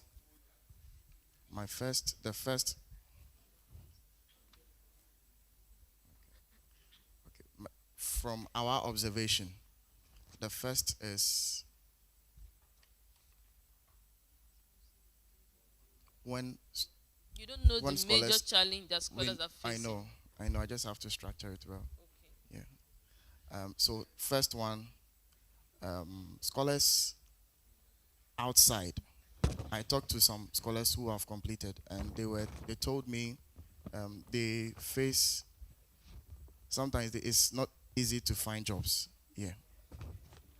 Yeah, I get it, but it's our concern. Please, you have a minute because we are working with time. Yeah. They find it difficult to find jobs outside campus. Scholars inside, are also complaining about an identity code. We have, but yet still, we surveyed and people talked about it. So what will you do to address that challenge? For the first one, scholar certificate is one. And then in our policies, we set scholars inside and outside. We have programs and seminars that we organize when they are in and when they are out. So you talked about scholars not getting jobs when they graduate, right? Or while studying? While on campus and when they graduate. So what are you going to do to put an end to the unemployment? So in our policies, we set the scholars inside and the scholars outside. The inside, we will organize... outside. Let's talk about outside. Okay, the outside, we know of Mastercard affiliated bodies, Mastercard Foundation affiliated bodies that give jobs and internships to scholars and scholar alumni. So we will emphasize more on those various bodies so that scholars alumni can also find themselves in good places. Thank you very much. Over to your Vice President. Can you give it to your Vice President? So, Rolly, what does the welfare fund policy entail?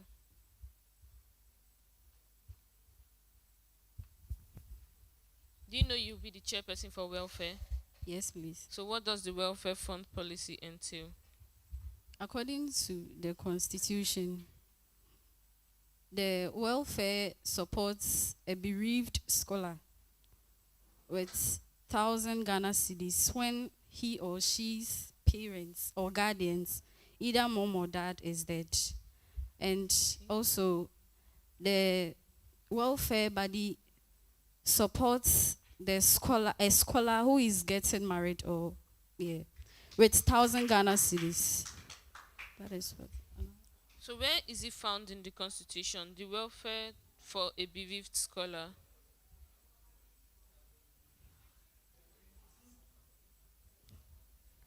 What about the... Okay. Article 45. No, please. What about the welfare for a sick scholar? Welfare for? For a sick scholar.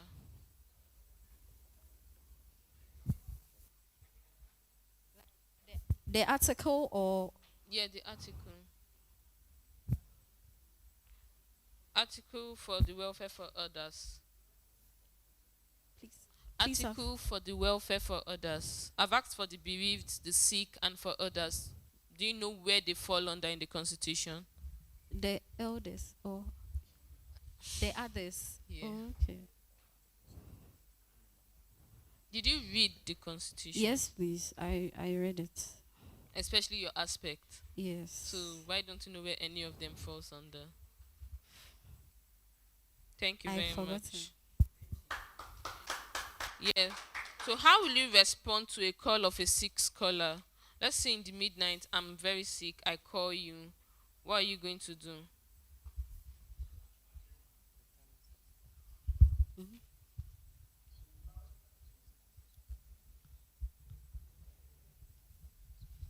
Okay. It seems like you're not prepared. Mr. President is not the chairperson for welfare. I'm prepared. So tell me, because now he's telling you how you respond to a call, like an emergency call for someone being sick.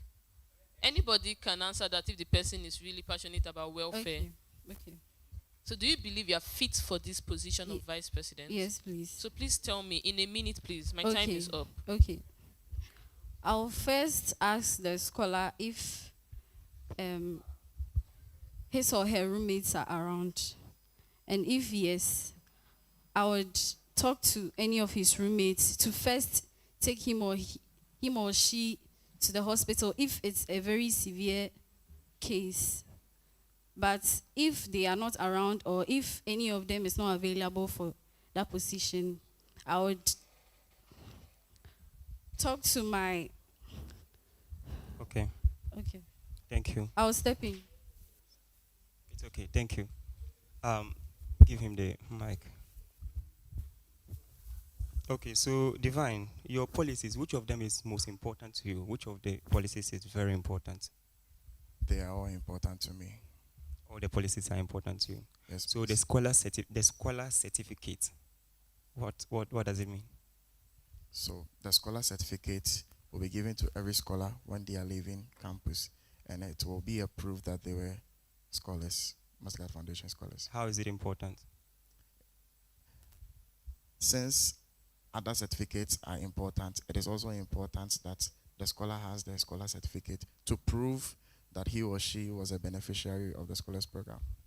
Okay, but are you aware that we have scholarship agreement? We receive scholarship agreement letters when we admitted, Yes, when we get please. admitted. Yes, please. Okay, so is that one not enough? If in case somewhere they want you to prove that you've been a scholar before, is that not enough to prove? That one, it's not enough to me. It's not enough to us. It's not enough. Okay, all right. So, Divine, last year you contested, right? Yes, please. And what happened next? I withdrew from the race. You withdrew. What was your reason? We had a shared vision with the aspirants, so we met backdoor and then we talked things through, and then we withdrew to support them. So this year, do you have shared vision with any other aspirant? Or this year is different? No, please. Okay, so this year you are going through out. I'm not withdrawing.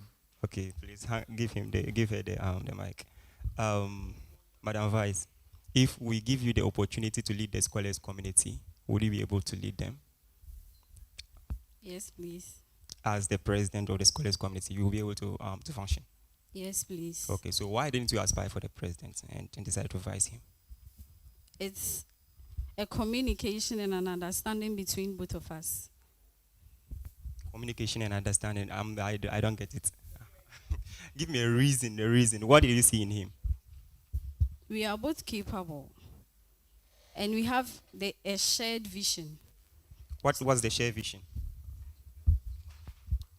To build a responsive administration. What kind of responsible? Elaborate more. The question again. You are answering it and you don't understand. Okay, you said you have a shared vision, right? And I want you to tell me the vision. What is the vision? What shared vision do you have? An impact-driven administration. What impact do you want to make? Through our policies, the scholar certificate is one. And then the showcasing of talents, yeah. Okay, are you aware that scholars usually have issues in their rooms with their roommates, like they usually have conflicts? Are you aware? Yes, please. So if you come to power, how would you tackle that? Let's give it to your president. Okay, so since we were both already in the welfare committee, we have experiences in solving such cases. So when we come to power, the strategies that we were using, we will continue using. Have you solved such cases before? Please come You again. said you have experience in solving such cases. Yes, please. When have you ever solved such cases before? Several times. Several times. Yes, please. Okay, that's fine. On your CV, you are a deputy music director, right? That was then. That was then. Yeah. So can you sing? Yes, please. All right, sing for us. Sing for us. Sing for us. Give us a song.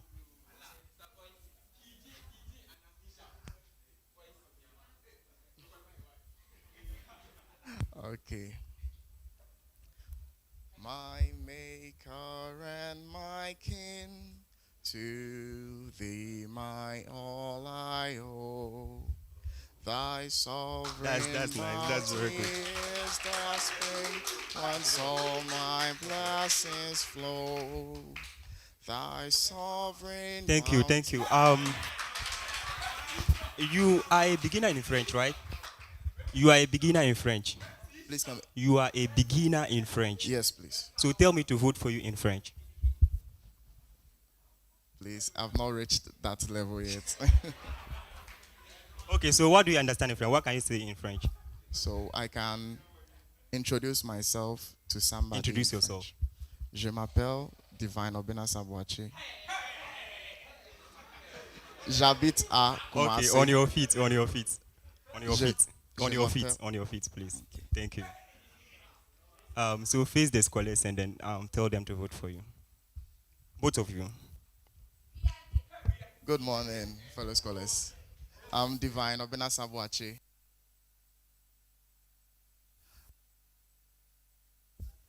We come to you as presidential and vice presidential aspirants. Kindly vote for us. We are ready to serve you and serve you well. Thank you.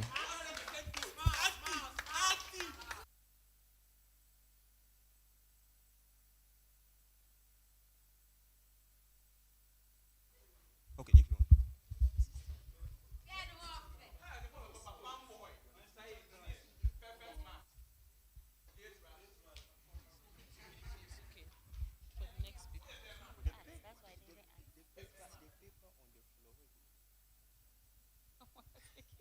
Okay, thank you. We are done with you. Thank you.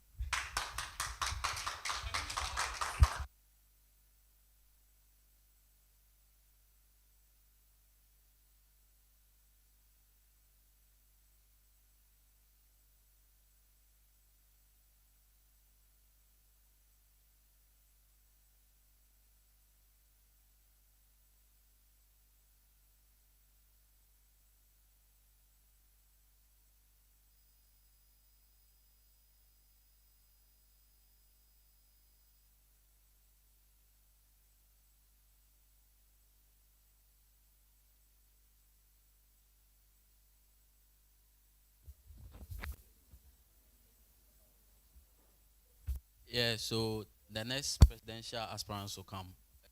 Mr. Shak and then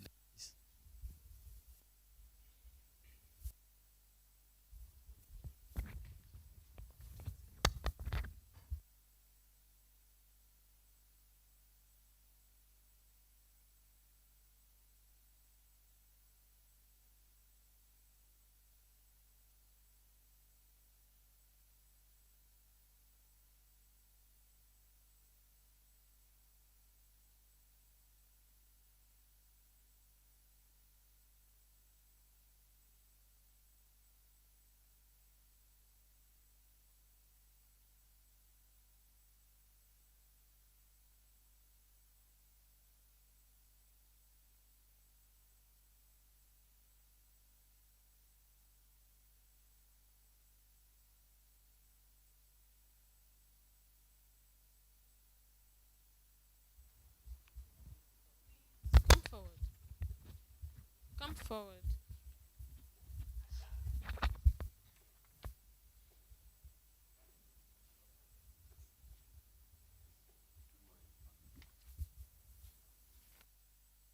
Good morning. How are you doing? We are good. You are good or we are good? We are good. Please carry your chair.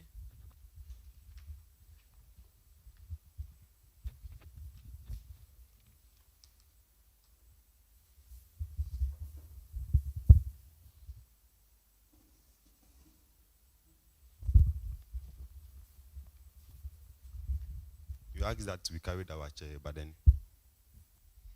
Chair means sit down. Okay. Thank you. Can you move a bit forward, please? That's okay. Who are you? And tell us why you are here, Mr. President. My name is Meshakwa Minate, a third-year computer science student, and I'm vying for the Scholars Council President, and I'm here to be vetted. Thank you. Who are you? I'm Kezia Amwakwa, and then I'll be vicing Mesha Kwame Nati. And then as the constitution requires that we get vetted, that's why we are here. I didn't say why you're here. For you, I'm Kezia Amwakwa, a level 200 reading Bachelor of Science Mathematics, cohort 11 student. Yes. Thank you. What is your vision for the office? Okay, thank you. So my vision is to see that every scholar is seen as a spotlight, or to put the scholars out there. Yeah.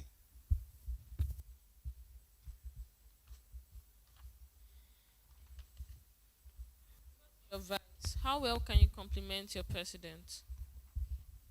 Okay, so I know Meshach through a singing group that we created. He's a very diligent person, a hardworking person. And when he says something, he delivers it. What's your temperament? I don't have. You don't have a temperament. Yes. Do you know what a temperament is? It's something that I've worked on, so I don't have. No, please. Meshach, what's your temperament? Personally, I don't believe I have a temperament. Yeah. Your nature as a human being, and the thing that probably they can be your weaknesses or the thing that you can be working on. Weakness. So you don't have a nature, you don't have a personality. I do have, but then mostly because mostly people get temperament I'll towards. just believe both of you don't know what temperament means and what it entails. So, Mr. President, what is your flagship policy? And we are going to bring about the scholars market, which is an initiative where, for example, all scholars that want to sell their product, they do it through the WhatsApp platforms. So if there somebody who posts, I sell water, I sell this and but that. We have an online market already. Are you talking about a physical one?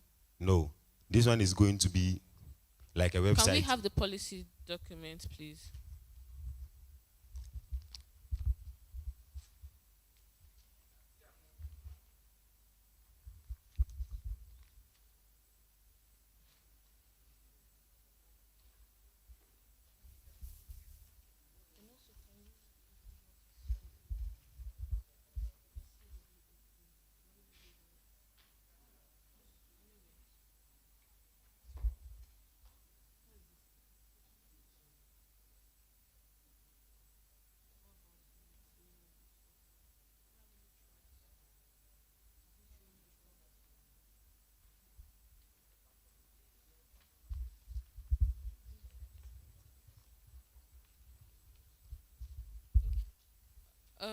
Can you stand up, both of you?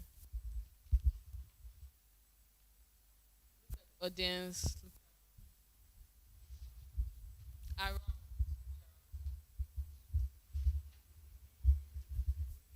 So, as leaders, observe that where you are seated is,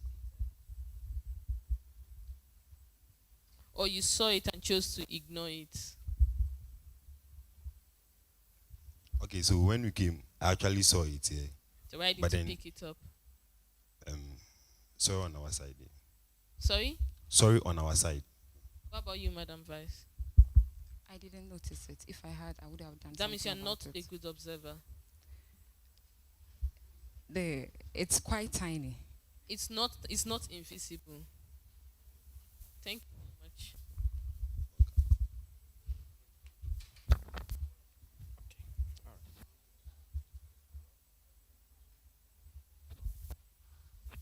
Okay, so thank you very much. All right. So, with all your policies that you presented to us, in a scale of 1 to 100, or 0 to 100, what percentage do you think you can complete these policies? Thank you. So, on a scale of 1 to 100, I'll pick 90. Yeah. Yes, please. Okay, so with all of them, looking at all the policies, if in case there's one you think you will not be able to complete it, which one do you think among the policies that you've presented? That would be our seat policy. Yeah, and because we have to engage the scholars, the secretariat, in actually fulfilling that particular policy, and it will be a communication something, and we are not only the people responsible for making that decision. So if there is any of the policy that will find it difficult to actually accomplish, that will be the seat one. That's why we place that the number 6 here. Okay, so maybe at the end of your the tenure of your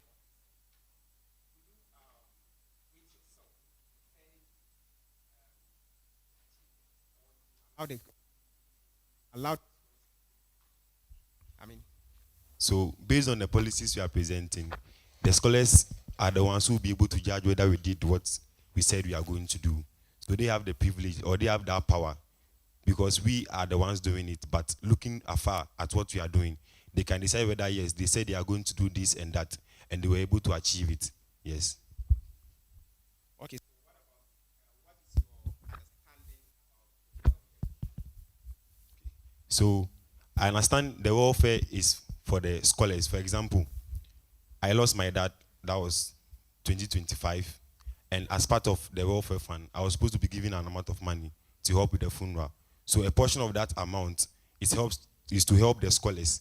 And then also, when we have activities like what we are doing now, there's a percentage for allocated for that. When we have games, when we have other committees having their programs, there are percentages that have been allowed or allocated for the scholars for those particular kind of activities. Yeah. Okay, all right. What is to your vice president? Sorry. My greatest achievement. Okay, so I've served as a welfare committee member for a choir in the house, and then the goals that we set, we were able to achieve everything. You served in the house. You said you served as a Fair committee member in a choir in the house. In the choir in the house. I don't understand that one. In a choir, at where I come from, or in my church. Yes. Okay. All right. And you said you were able to achieve all the goals that you set for yourself. Yes. Will you mind sharing some of the goals that you set for yourself, and how many were they? Some were visitation. We plan on visiting a lot of the choristers, some of the members who were not able to come for rehearsals and all that. We were able to achieve everything. And then the quota that we gave for some things, like when a member dies. Okay. How do you relate that one to the position you are now contesting for?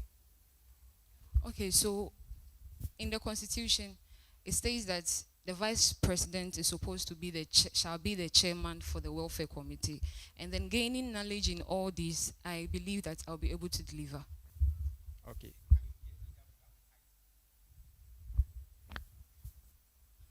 Leader actually is not about titles. It's not about positions, but then it's about the service. It's how you serve and then the impact that you make. So, yes. So, assuming we are seated here, give us a welcome address. To your president.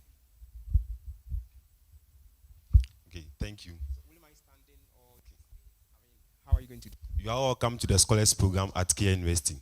Thank you.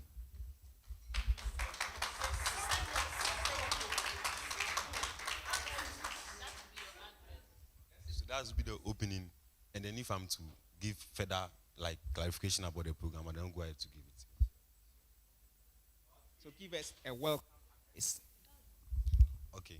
So you are welcome to the Scholars Program at KNUST, and this program promises to give you everything that you need to have a successful academic year. The scholars or the secretariat is there to assist you. With the Scholars Council too, we are also there to assist you to ensure that as you are on campus and as you are a scholar under this scholarship scheme, you get the best out of everything. Thank you. So my last is, who is the most important council? The president. Important. So what? Because the president oversees all the activities happening in the Scholars Council. So it's like the president has a check in every department or every council or every committee to know what is happening, how to improve the committees. I don't believe there is a least important person because we are all serving. And as leadership demands, nobody is the least. Just that. Yeah, because you have been given the privilege to serve. So everybody will see you as the, maybe in quotes, the most important person here. Okay. All right. Thank you. Thank you.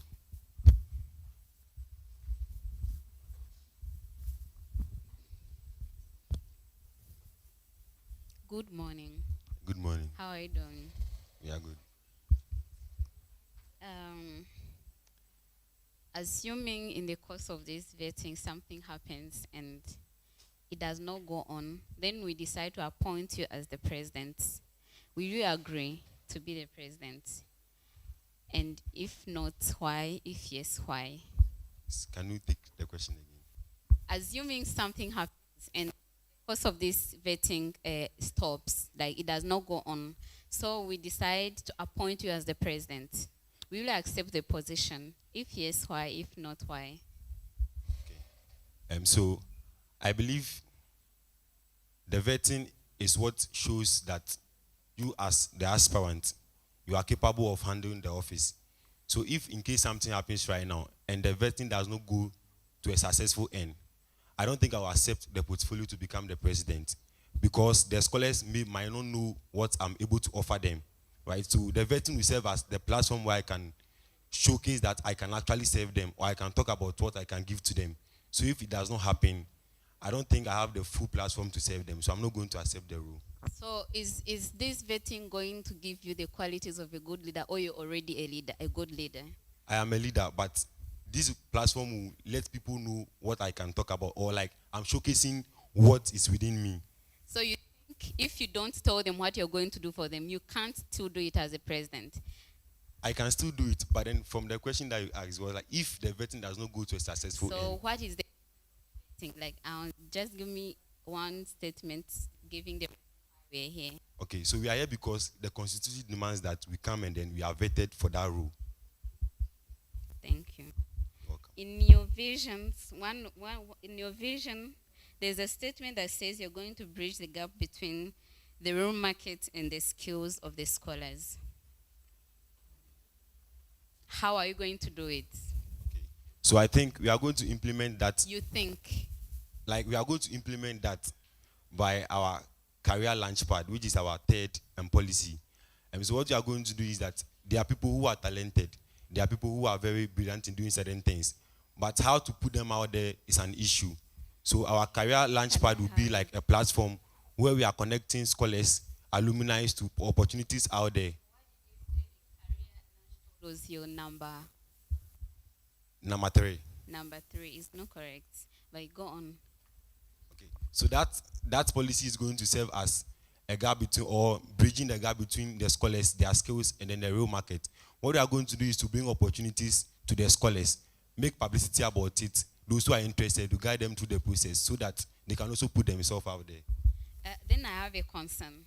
I could display that maybe I have a skill of, I know how to do maybe coding. I know how to do Python coding. Then you could say, oh, there's an opportunity there that we have a scholar that is good in this and this and this.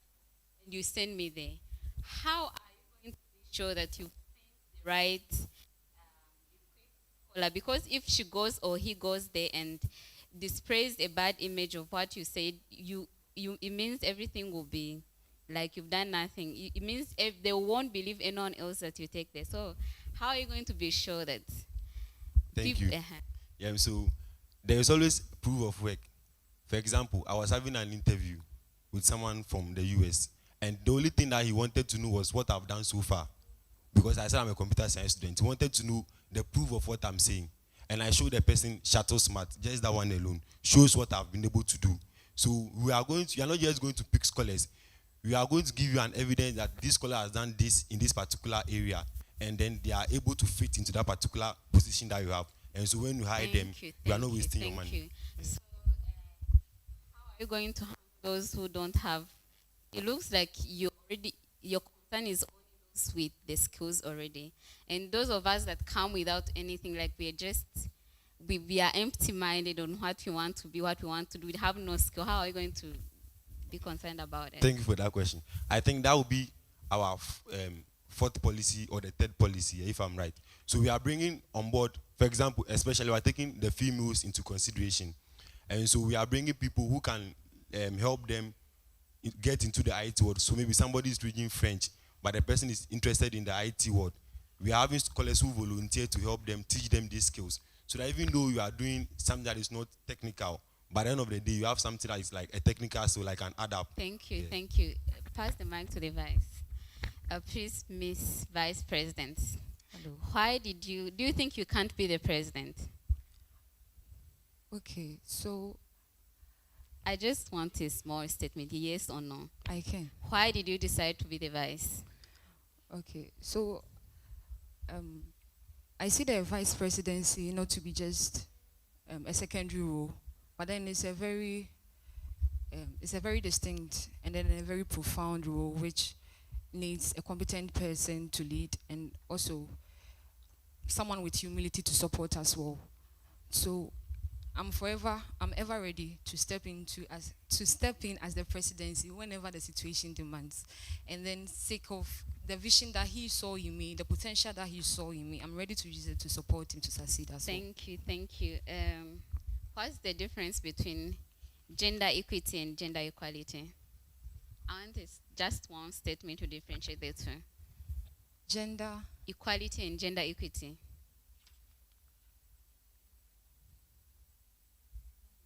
Just say you don't know. If you don't know, it's okay. Okay. Okay. No, go on with it, Mai. It's okay. And as the vice president, give me one major role you have as a vice president. Okay, so one major role, as I've already stated, is that I shall be the chairman of the welfare committee. And as a welfare committee chairman, what's so different are you going to do than knowing that maybe if someone is to see them, someone did not get food, you find a way, something different than just doing the visits and the food and everything. Or maybe let me clarify it. Have you seen any gap in the welfare department? Okay, so far, what I can say is that they are doing really well. Thank you. Hi. Hello. What's your name? Keizi Amwakwampoko.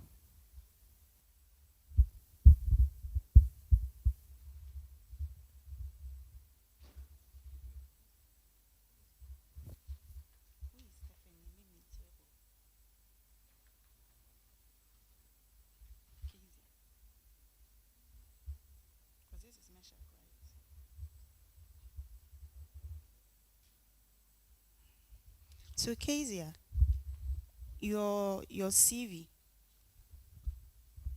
the referees, you said available upon request. Yes, please. Requesting it. My phone is not here. If I could get my mobile phone, I believe I would be able to give it to you. You know, it's a crucial part of a CV. Yes, very much aware. So why did you write available upon request? Where did you see something like this?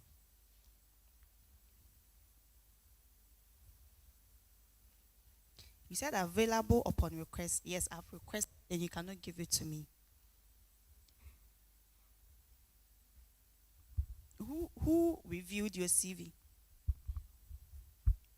Before we submitted the forms, it was my president. So, Mr. President, did you see available upon request? Yes, please, I did. And what did you do? So, at the moment, moment, you have your referees here. You have two. So, after reviewing your vice and you saw available upon request, what did you do? So, at the moment, when she sent me the CV, I was like, I can see like the referees over there, and then some of them, per what I understand, some of them, they don't want you to put it there until maybe, like, for example, you need him urgently. For example, mine, the lecturer didn't want me to put a number there because it was like, if let's say somebody is to reach out and things, he might not be able to respond. But then if an email or something. But this is an official vetting, so you have to get someone who is willing to back you up. Yeah. So this means when you become president, you overlook certain things in the administration because, of course, you have reasons. I don't think so. Are you sure? Yes, please. When you leave, kindly edit it and bring it back to us before the day ends. Okay. So, Mr. President, the Scholars Council consists of how many bodies, according to the Constitution? 8. Are you sure? Yes. 8 bodies. Madam Vice President, do you have anything to say? Is it right or wrong? It's two actually. It's the executive council. But why are you clapping? Is it right or wrong? I wouldn't say he is wrong. You just said it's two. Are you afraid of him? No. So is it right or wrong? He's far from correct. Is it right or wrong? He's far from correct. So when your president is wrong, you cannot call him out. I can. Is it right or wrong? He's wrong. Are you scared of him? No. Should we be scared that you'll be afraid to call him out? No. Are you sure? Very sure. So what's the answer? It's two. Do you know them? Yes, the executive board and then the committees, the various committees. Good. Kindly pass it back. You said it's 8. So I was mentioning, I thought you were talking about the committees here. So is she correct or were you correct? She's correct. She is correct. So list your 8 for us. That would be the committees. Are you sure? Are you asking me? No, I was like, the 8 that I mentioned was for the committees. Are you sure? Like, the body, like no, the... I said, are you sure? It's a yes or no. Yeah, I'm sure. Madam Vice President, the 8, is it the committees? Not sure about the number of committees that we have. Is it the committees, the 8, is it under the committees? They can fall on the committees, under the According committees. to the you know the constitution, there's nothing like they can. The constitution is written. The 8 he wants to mention, is it under the committees or not? It's a yes or no. Or you don't know? I don't know. So list your 8 and let's see. Okay. The political committee, the editorial committee, the welfare committee, the electoral commission. These are the ones I remember for now. Then under the executive board, list the people under the executive board. We have the president, we have the vice president, we have the general secretary, we have the financial secretary, we have the international student rep, and then we have the cohort reps. What about the EC? The EC fall part of the executive board or the committee? The executive board.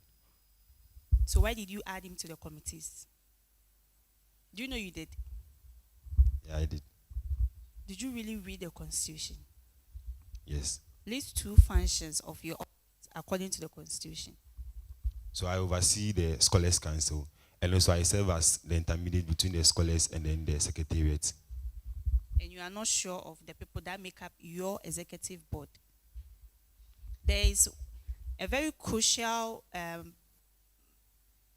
name that makes part of the executive board, and you didn't mention it, of which the scholars or the council does not take it for granted.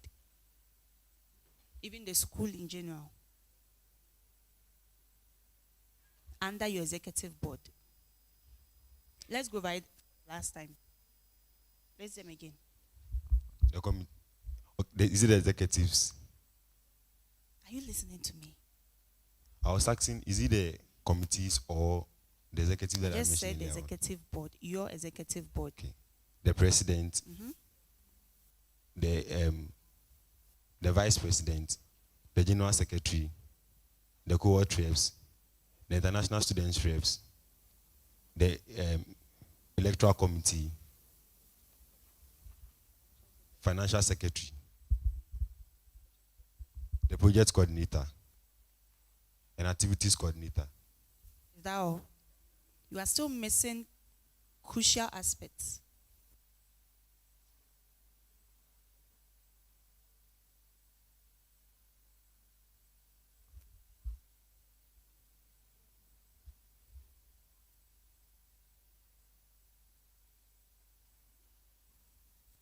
You to go and find out.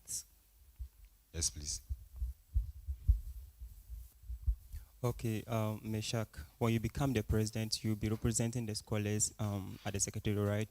So what's the channel of communication at the secretariat? Like when you have an issue, what channel would you follow to pass it to the secretariat? I think the formal channel is through letter writing. So you write a letter to the office and you address it to maybe the department or the person in charge of the concern that you have. And if maybe it was not addressed, you can do a follow-up with another letter, or you can go in person to talk about it. So if there's a conflict between scholars, like departments, would you mention in the letter? Which department at the secretariat is responsible for solving conflict issues between scholars? The counseling unit. Who is the head of the counseling unit? Dr. Jantua. Okay. What's the difference between a politician and a leader? A politician and a leader. So a leader is someone who wants to make an impact in the life of others. And not all politicians are leaders. You can be a politician but not a leader. One of the marks of a leader is the impact that you leave in the lives of people. So are you a politician? I don't see myself as a politician. So you are not a student politician? It depends on, from the description I give, I don't see myself as a politician. Come again. It depends on.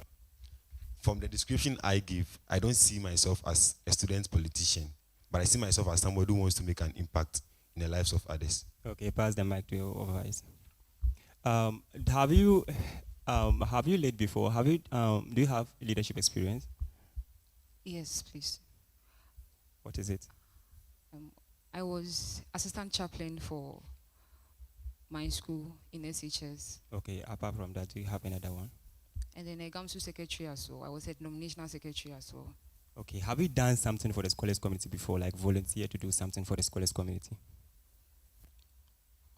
Okay, so with me, I'm always volunteering in terms of using my talents, my God-given talent. So when and would tell us the volunteering that you have done, the most recent volunteering that you have done for the scholars community? Okay, so everybody knows me by singing.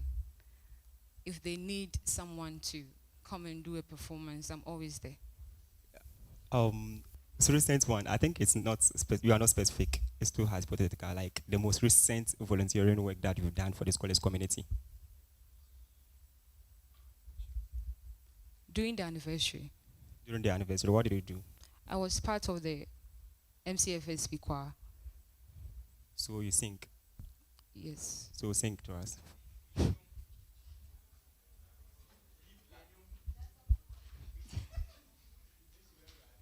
My faith has found a resting place, not in a man-made grave.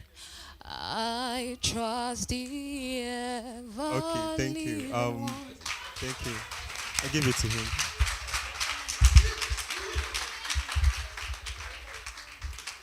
So Meshach, are you aware that poor attendance to scholars programs? Scholars don't attend programs. Are you aware? Yes, please. And then when you come to power, how would you handle that?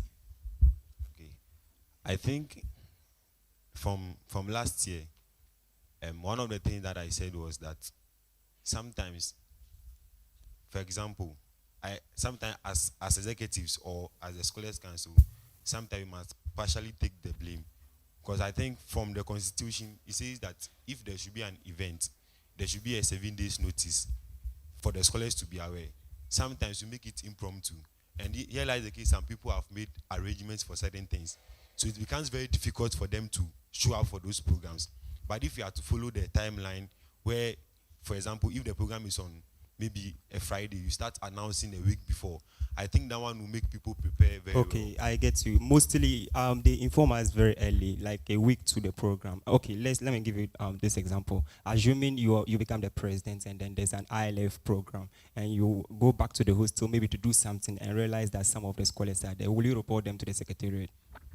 So I think the formal way is to ask them why they are here, while the program is going on. If they are good, they are fine. They just don't feel like going. So I think at the point, some of them might feel like, okay, that's the right thing to do. For example, there were times people didn't show up, and maybe they say, oh, I asked permission from this. So maybe you have to verify. Let's assume first. that they didn't ask for permission from anyone. They just feel like this program is not important. The ILF is not important, so I will not go. So I will talk to them about the fact that, or the reasons why the ILF is important. So you will not report to the secretariat. So consistently, I will introduce them to like people that, let's say, if it still keeps on going, then maybe I'll look for somebody who is in charge, or somebody who can actually help them, or somebody I can inform that this is what is happening. Then they can give them that. Somebody from where? Will you report them to the secretariat, or you will not? So indirectly, I'm saying that I'll report them to the secretariat. But then I'll look for the person that who is in charge. For example, Mr. Fidelis is in charge of ILF. So, okay, I've seen this couple of things. It's not once, it's not twice, it's not thrice. So if there's a better way we can maybe approach the students to know that this and that, that's what I'll be doing. Okay. Are you aware of the recent, the ongoing xenophobic in South Africa? Yes, please. I've heard of. So what do you think about it? You know, we have South African scholars among us, right? Yeah. I don't really have much idea about the whole thing. So I can't give my opinion at this point. Unless I have to read much more into that, then I can give a concrete opinion so that I don't say something that I don't know. Okay, that's fine. It's okay, it's okay. So you, on your feet, please. Face the scholars. Address them, tell them why they should vote for you.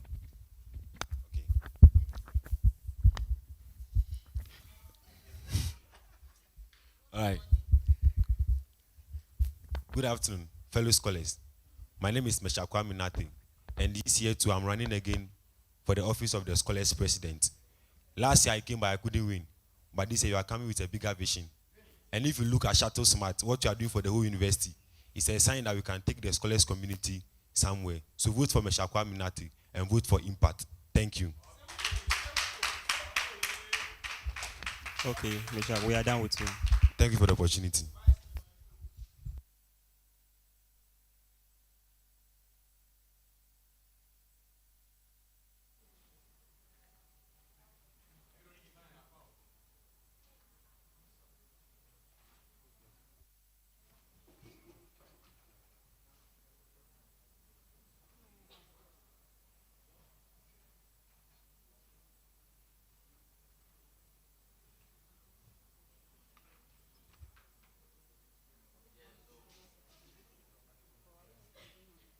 Yeah. Right now we are on general secretaries, and then Master Ezekiel Takan will be coming. Yes, thank you.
Hi. Hello. Good afternoon. Good afternoon, please. How are you? I'm good, please. Who are you and why are you here? Okay. I'm in a person of Tak and Kweku Ezekiel, a second year student reading BA Geography and Rural Development who is committed and ready to serve the scholars community. So I'm actually here to be vetted as for the position of the General Secretary. Thank you. Okay, you can take your seat. You can sit down. All right, thank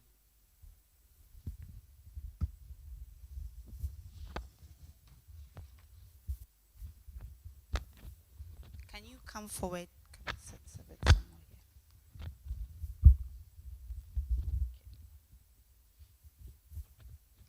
here. Ezekiel, why General Secretary? All right, so after navigating through the scholars community, I'll be able to identify some key challenges which I think serving in the office of the General Secretary, I can actually find a solution to that. What are some of the challenges? Okay, so one of the challenges is scholars being unable to access information quickly. That is as a result of inactiveness in the office of the General Secretary in one way or the other. And then also scholars finding it very difficult to access their memories or Where is your policy document? places actually. Bring it.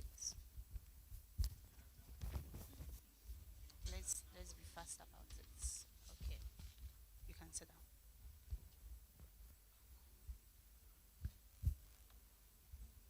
Okay. So Ezekiel, right? Yes, please. When can you become president? Is there a time in the administration that you can become a president? Yes, please. When is it? Okay. Since everything is the stage or everything is time, I think I still have an opportunity to come as the president, which is next year when I'm in level 300. So aside from that, you cannot become president when you are part of the administration. Oh, okay. So, per the constitution of the state, not the scholars' constitution, but in the constitution of the state, when the president and the vice president is not there, the next president becomes the speaker of parliament. And after, if he's not also there, the first deputy speaker. So I think in the scholars community, if the president and the vice are not there, I think the general secretary will inherit that portfolio.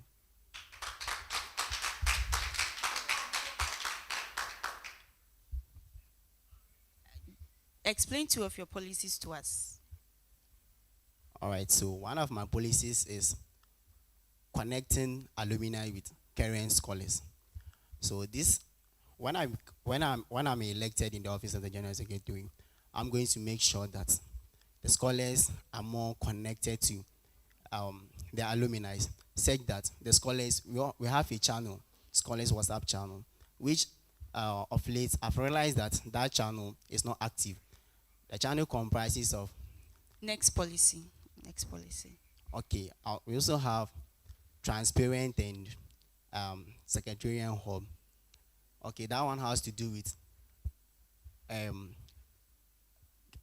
proper documentation of events and then sending out immediate information or releasing of a press to the scholars community. What are two of your functions according to the constitution?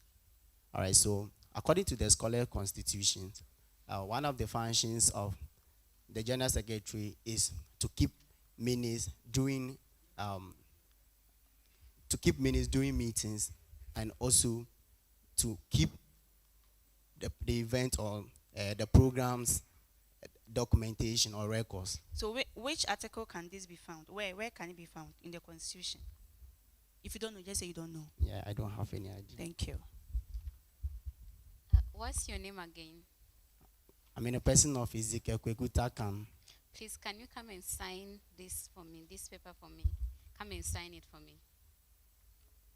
Okay, but before signing any document, I think it has to be issued as, let me say, I didn't ask you when should the person sign a document. I asked you to come and sign this paper for me. All right, please, I have not read through the document, so I don't think I can. That's why I told you to come and sign this document for me. All right.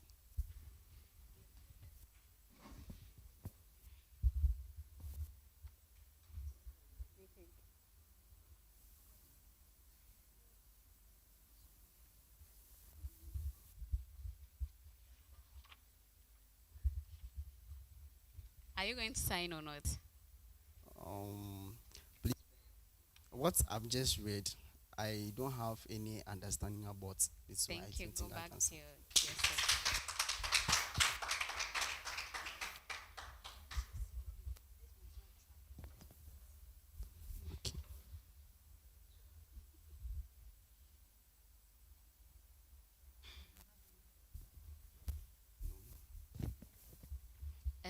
Please, can you give me the difference between a communique and a notice? Okay, so a communique is actually more official as compared to a notice. Now, a communique has to do with, let me say, for when an information is given to you to deliver as a communique, it actually needs, maybe it can take up to hours before people see it. But when it is a notice, it demands immediate attention, immediate for scholars or students to see. Okay, thank you. In Article 25, requires you to publish a meeting outcomes within 7 days. Are you aware of that? Yes, please. Are you sure? Yes. Are you sure that I'm right? Okay. And you need to keep accurate minutes. If you discover that after publishing in the minutes, a certain error was figured out, maybe a certain financial error, you had to write 1 instead of 5, and you've already published the minutes. If you discover this problem, what is your constitutional obligation? Like, what are you going to do about it? Is there a provision? Is there any way in the Constitution that governs the corrections of something you've published already? Maybe, or let me make it simple for you. We have a meeting here. You're now the General Secretary. Maybe you give us a minute. You've already published it, but there's a mistake in it. How are you going to go about it after everyone has read it? Okay, so identifying a confidential link message or a communique as a General Secretary, I think since I'll have the chance to control most of the channel, it's actually going to be something very easy that I can do. That is to quickly go to our various platforms where the information are being shared, that make sure that I keep it on hold or I clear it off. Okay, thank you. As a General Secretary, sometimes you will be in meetings, and sometimes there will be sensitive informations that will be given out, and you need to give minutes, and you have an obligation of transparency, yet you still need to keep confidentiality of some of the sensitive matters. How are you going to balance the obligation of transparency to the community with the need of discretion of the sensitive matters? All right, okay, so as the General Secretary, who will be the head of the editorial committee, I'm not going to work alone. So if I think being in other meeting might affect me giving a minute in other, that's why I can invest my power, or invested my power into one of the members of the committee to actually take control of that.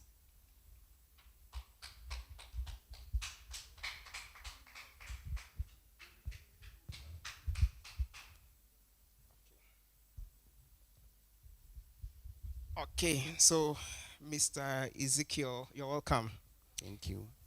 Okay, so with this General Secretary role that you're contesting for, what have you done before, or what have you done to step in when we vote for you? I mean, in the day one that you assume your office, what are you going to do? Please, I didn't understand your question. What have you done to step in day one at your office? What I've done to step in day one in the office. Okay, so when I am officially elected in the office, my day one in the office is actually make sure that existing documents are well kept, and then I start to work on the others. And how will you support the president as a General Secretary? All right, so supporting the office of the president as the General Secretary, I'll make sure that I work hand in hand with him, so that any information that he has to release, I'll be the one to take control of that in order for him to perform other functions. So you are contesting for the General Secretary for 2026, right? Yes, please. But let's say an alumni comes here and then asks you a certain information 2 years ago. How are you going to retrieve that in 10 minutes?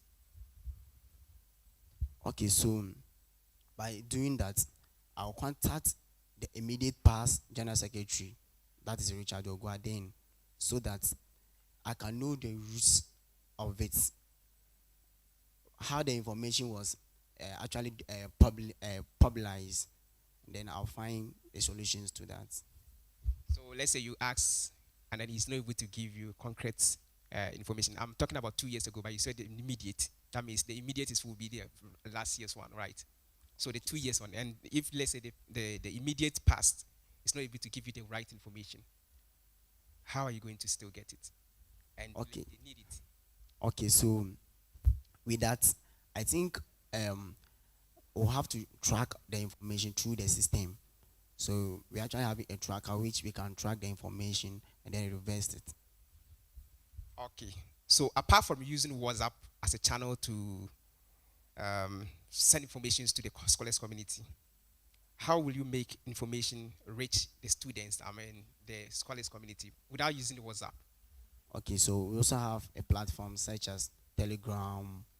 They also have other platforms. We can also use flyers to notify students. We all know that students, when they see something posted at the notice board, they actually stand to read it. So when the information is very urgent, I think using a flyer will work on it. So using a flyer and then also Telegram page to update the students concerning notice from the office of the president. Do you think the scholars are more active on Telegram? Depending on how efficient the office of the General Secretary is. Do you think the scholars community, we are very much active on Telegram? Yes, please. We are active there? Yes. Okay. What is the difference between a communique and a notice? Okay, so a communique, as I previously said, a communique is more official as compared to a notice. A notice is just to issue something to people that, okay, this is the part you're supposed to pass, or this is what you're supposed to do.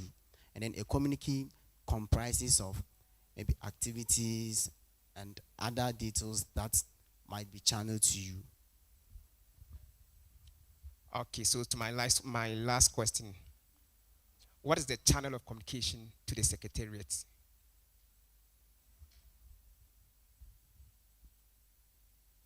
Okay, so the channel of communication has to do with the scholars executives. So let me say,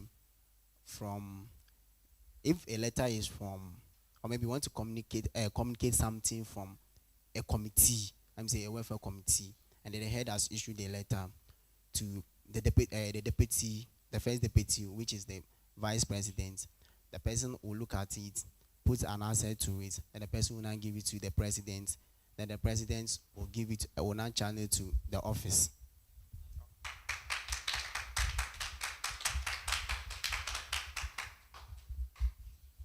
Please, what's the time?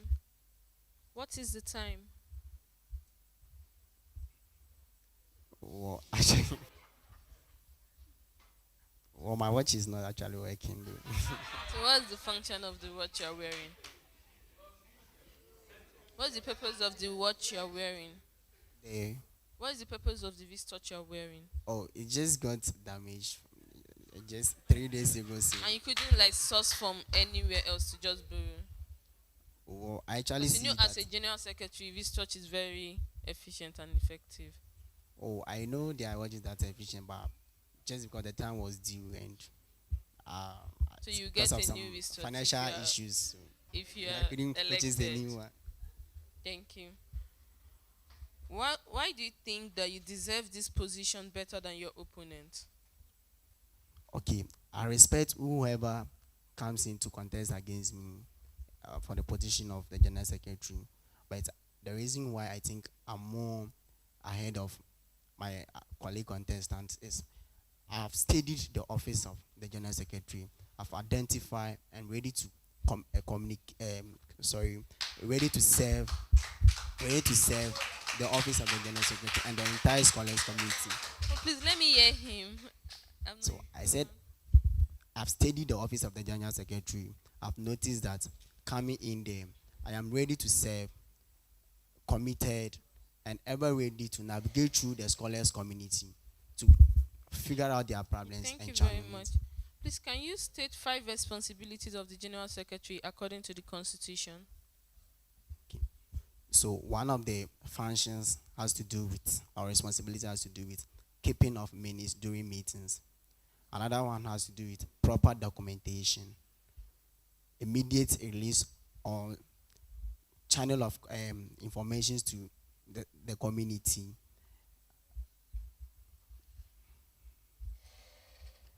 Okay, and then another one too is making sure that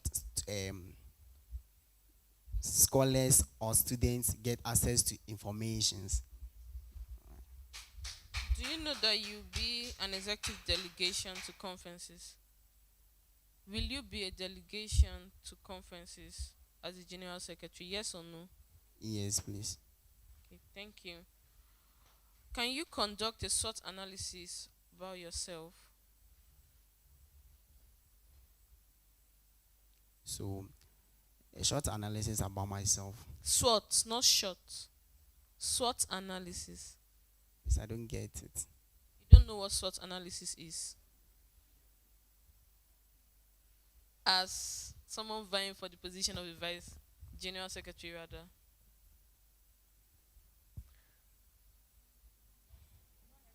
You I don't understand what the SWOT. It's an acronym, SWOT. Are you familiar or not? So we move on. I'm not familiar with it. Thank you. Assuming you've been called to give an impromptu vote of thanks in the Vice Chancellor's reception, illustrate to the audience how you would do it. In 1 minute, please. Okay. So to give a vote of thanks during. No, illustrate it. Don't explain to give a vote of. Start the vote of thanks. Okay. So I'll start by addressing the Vice Chancellor. Address them. Okay. Good evening. Okay. The Vice Chancellor, Miss Professor Akosua Dixon, the Office of Mastercard Foundation Scholars Program at KNUST, the Scholars President, the current executive, my fellow scholars, ladies and gentlemen. I'm in the person of Ezekiel Kweku Takan. Thank you.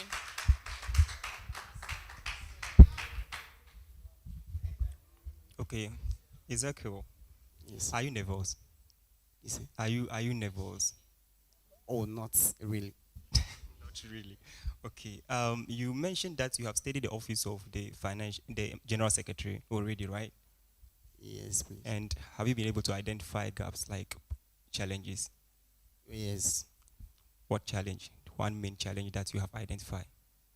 Okay, so one of the main challenges I've actually identified is the office of the General Secretary is not having the necessary tools, such as a camera, to actually capture the memories of events. So will you be providing camera for the office? Okay, not me actually, but I think writing to the office of the Mastercard they can provide us a camera to do so. Okay. Are you sure if you write they will do that? What about if you write and they don't? How will you convince them to do that?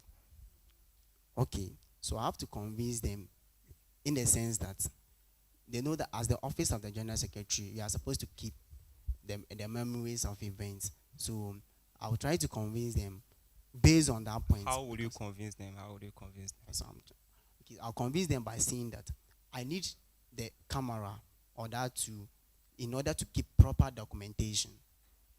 You need camera to take proper documentation. Of what? Of the school activities or events that scholars go. Okay, that's fine. You were the you have been a court rep before, right? Yes, please. Okay. What did you achieve in your tenure of office? Is it course rep or cohort rep? I've been to a Court rep. cohort rep. Okay. So being the cohort, being a past cohort rep, I actually make sure I was able to organize a strong male football team for my cohort. Did you win? Did you win? Did your court win? Did your court win? I can't hear you. Did the team win? The team you organized, did they win? Oh, though we didn't win. But how is it strong? You said you organized a strong team and they didn't win. Oh yes, we are still. You cannot. Everything is the same. What position did you win? Okay, so after the summer camp game, that one we had third. You had third. Yes. Strong team third. Oh, anything. Maybe the season was not our favorite season, so. Okay, so if you come to power, how would you convince scholars to respond to surveys after programs? Okay, so surveying are very important, and as a general secretary, if I'm elected, I'll make sure that I encourage scholars. Even when I was a cohort rep, sometimes I go to most of my friends and I tell them that, oh, please, there is a survey in the group. Let's fill it. So you'll be going around telling scholars to fill it. That is when I realized that the response are not encouraging. Let's say the response are not encouraging. We all know that responses are very poor. How would you do it? So I'll do as much as I can, even if I have to go around to tell scholars or those that I'm linked to, then I'll do that. Okay. That's fine. So I think I like your reply, but here's the case that your watch is not working. How do we trust you? Or you can actually trust me. How? If there's a community release at a certain time and then maybe the time is due and because your watch is not working, you are not able to notice, won't it affect all the scholars? Oh, okay. So it's not only watch that we use to actually figure out a time. So you can use the sky or what other thing else you use? Well, I can use phone to figure out my time. Yeah. Okay. And some of the offices too, or some of the programs. So which means that you are not ready to change to change the watch to a functional one. Oh, I'll change. This is because of financial constraint. That is why I couldn't purchase the new one. Okay. On your feet. On your feet. On your feet. All right. Face the scholars and then tell them why they should vote for you. All right. So my fellow scholars, I'm in the person of Ezekiel Kweku Takan once again. I am committed, ready, and I've ever served before. So this is an opportunity for me to tell all the scholars, with my commitment and readiness to serve, I plead with you and humbly seek for your votes as the next General Secretary of the Mastercard Foundation Scholars Program at KNUST. Thank you.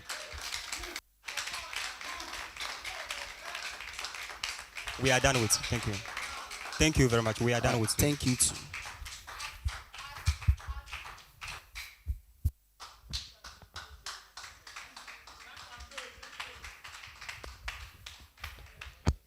Yes, so we'll take the next aspirant, Miss Joanna.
afternoon.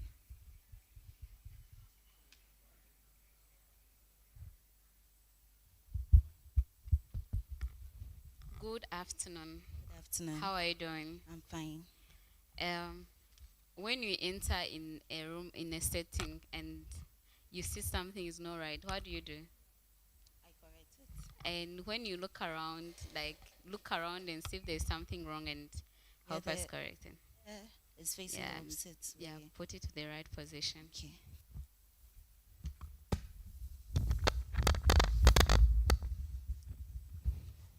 You can have your seat. Thank you very much. Please, what's your name? My name is Adama Wengpele Joanna. Please, can you come and sign this document for me?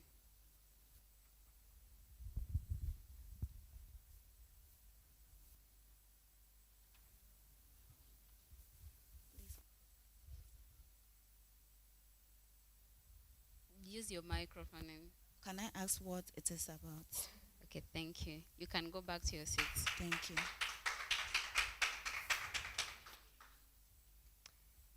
What position are you aspiring to be? I'm aspiring to be the next Mastercard Foundation Scholars General Secretary. And why do you think you deserve the position? I believe I have the experience and the skills to handle the role in this position. Okay. Previously, like 3 or 1 month ago, the political committee and the electoral committee organized an orientation session for the scholars who want to be leaders. And I don't think I saw you in the two of the. Did you attend? I didn't attend the first one. You attended the second? Yes, if I'm right, the second one was what we had recently. When? On Wednesday. Okay, thank you. And what are your responsibilities according to the Constitution? So my responsibilities according to the Constitution is to oversee the assets of the scholars community and also to maintain the data base of the community. It's also my responsibility to convene meetings that includes the council, the executive board, and the committees under the Constitution. It's also my responsibility to write minutes whenever we have a meeting. And also it's my responsibility to put the minute into formal writing and release it within 7 days of the meeting. Thank you. You're aspiring to be the general secretary, right? Yes, please. And you've seen how the one that is on right now does her work. Do you think there is any flaw in how she addresses as the scholars body? Do you think there's any flaw or a gap? No, yes please. Or no? No, please. Okay, thank you. And do you have a vision for how the Scholars Council should communicate to the community, to our community? So my vision is to create a system of effective communication whereby the information we give out is always accurate, consistent, and timely. If you had given an announcement, or you've given any communique, it's already out there, and there's a mistake. Do you think there's any part of the Constitution that gives you an obligation to correct the mistake, or how are you going to go about it? So if it is a mistake from my office, I will consult the president before I correct it. But then if a mistake from any other office, but it's passed through me, I'll make sure I consult them and get the correct information and pass it out. I want you to stand up and face the audience and give us a vote of thanks. So, Thank in you. 30 seconds. Thank you once again for being here. First of all, I would like to thank the Almighty God for giving us the perfect weather for this event. I would like to thank the chairperson for this event for honoring our invitation, and our panelists. I would like to thank you for honoring our invitation. And lastly, I would like to thank you all for making it a point to be here. Thank you. Thank you. And who is the signatory to the Scholars Welfare Fund? The president. Are you sure? The vice president. Are you sure? Yes. Why is it the vice president? The vice president is the committee head for the welfare committee. Thank you so much. Hi. Joanna. Yes. So, I see 2 CVs here. Or is it my eyes? Which one should I go with? So one is a resume and one is a CV. Actually, there was some miscommunication, so I just added everything. Why? So we were asked to bring a resume, but on that day, it seems some people brought CV and some people brought resume. So we were asked to bring a CV, the resume today.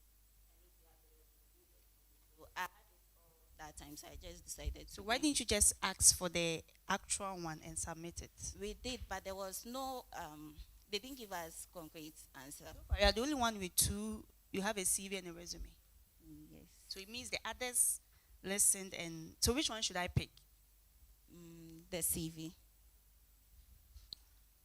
Which one is the CV? Because the one without the picture. Okay.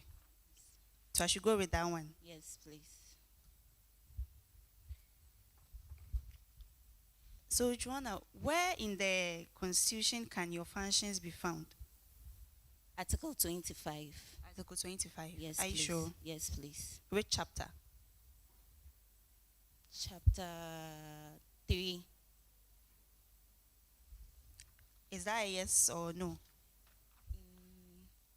It's a yes. Are you sure? Yes. I'll give you one last chance. Is that a yes or no? It's a yes. He said no. So you were a cohort 10 representative, Yes, right? please. What did you achieve as a cohort rep? So Sorry, and how long did you serve? I served for 6 months. I resigned just last week. Okay. Yes, please. So I don't actually have any big achievements, but then I advocated for some people that were facing issues within the community. They came to me, I made their message to the council and made sure that whatever problem that they were facing, it was resolved. Why general secretary? Why didn't you go for president or women's commissioner? I believe my skills, my strength in communication, I'm a media and communication student, so I believe I have the skills and the ability to actually help in this role. That's why I chose general secretary. What happens if you don't win? So if I don't win, I'll actually assess what went wrong and try to improve there, not for this position per se, but for future endeavors so that I'll use it then. So do you want to win? Yes, I'm winning. So why do you want to win? And then why should they vote for you? So I'm not just here because of the position. Actually, I'm very committed to the responsibilities that the position brings. And I believe this is also a platform for me to learn and improve upon myself and also serve the community. That's why they should vote for you. So Or yeah, that's why you want to win. I asked 2 questions. you asked 2 questions. Yes. Please, can you? I asked why do you want to win and why should they vote for you? Okay, so I would want to win because I believe there is a platform for me to serve the scholars community, and they should vote for me because I'm ready to listen to them and make sure that their problems are addressed. Where is your policy document?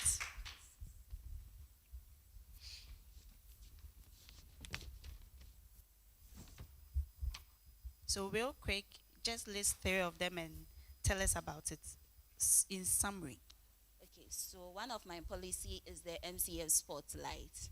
So I believe this community is involved in a lot of impactful projects, and most of our scholars are doing well, not just within the scholars community, but outside the scholars community. So these spotlights will be highlighting the achievement that, okay. And the next one is the information hub, where we will create a platform where information, reliable information, not just from the scholars community, but within the university will be posted there for them to see. And also the third one is media visibility. We are going to really use the digital space to sell the. Okay, when do you become president during your administration? Let's say you win. When do I become? Can you ever become president? Okay, I will become a president, not in position, but role when the president and the vice president is not around. Is that all?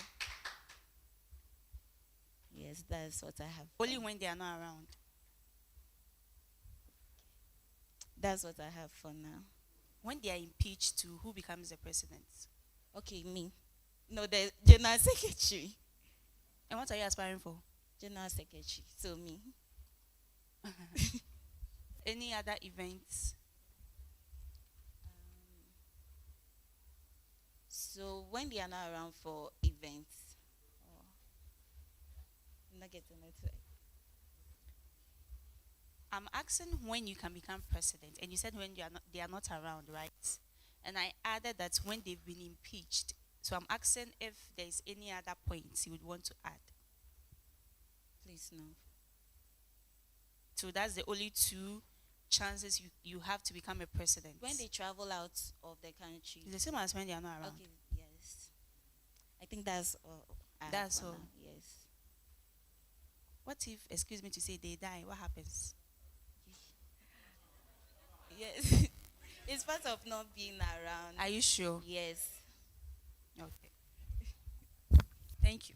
Welcome. Thank you. Okay.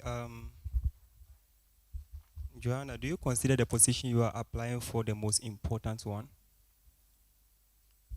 I won't say it's the most important one. All the portfolios that is being contested for are all important because it's true efforts that they can sell better. So I won't say mine is the better one. Okay, so what are you bringing on board? Pardon the question. When you come on power, what new thing would you do for the scholars community? So with my skills in media handling and stuff, I really want to focus on the media engagement, like on our social media platform. I make sure we are really engaged on that platform. Yes. Our social media platform. Yes, please. Can you elaborate more on it? Because the past general secretary is also doing the same thing, right? Yes, but then I've realized that with our numbers and the numbers actually signed on to those social media platform doesn't really tell you. We are more than the numbers there, so On the social media platforms, for example, the WhatsApp groups, like they post a lot of products, like they're using it for marketing. yes, but then we have other social media platforms that they put activities and stuff there, like our Okay, TikTok so when and you come on power, what will you do about that? So I'll make sure all of us, if not all, majority of us are on that platform because a lot of information is also being posted there. Okay. You are in sport. You are into sports, right? You are into sports. Yes, I was. You were. Yeah. But now you are no more. No, not actively. Do you participate in the scholar sports? Yes, I did participate last year for the athletics. You participated. Did you score a goal? No, for athletics. Athletics. Yes. So did you win? I was third. Okay. Yeah. That's nice. You speak Bully. Yes, I speak Bully. That's my Tell mother me to vote for you in Bully. Okay, so Masalem ni big Joanna Janineng. You are laughing. It means you are lying to me. Are you lying to me? No, I'm not lying. Then why are you laughing? Or you don't want my vote? No, Okay, tell me to vote for you in Bully. That Joanna. Okay, that's nice. So there's an issue with response to scholars surveys after programs. When they post surveys for us to fill, scholars don't respond to it. When you come on power, what would you do about that?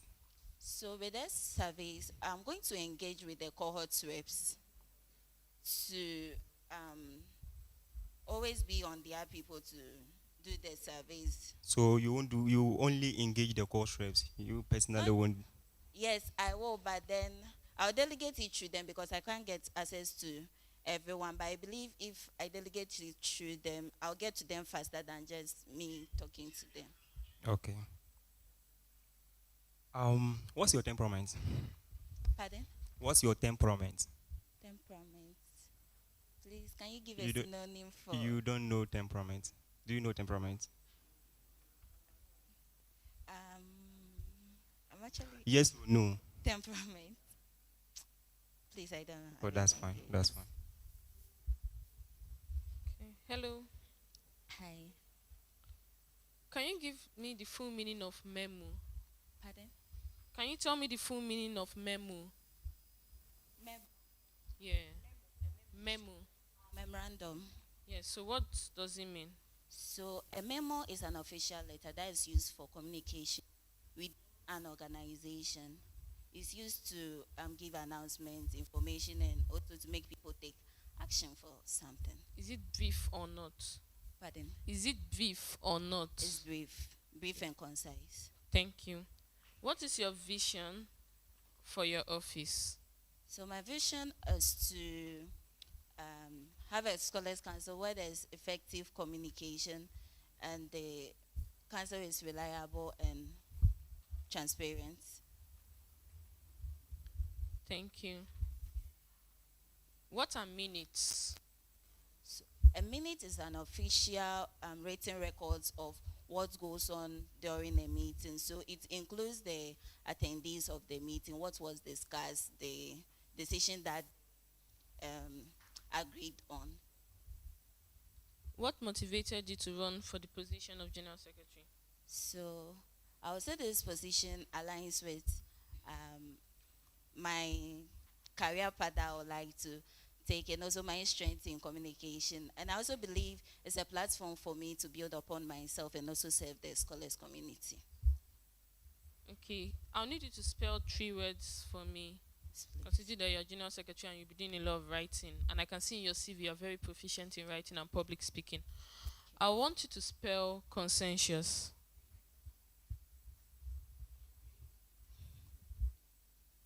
Please, can I write it down? No, spell it to us.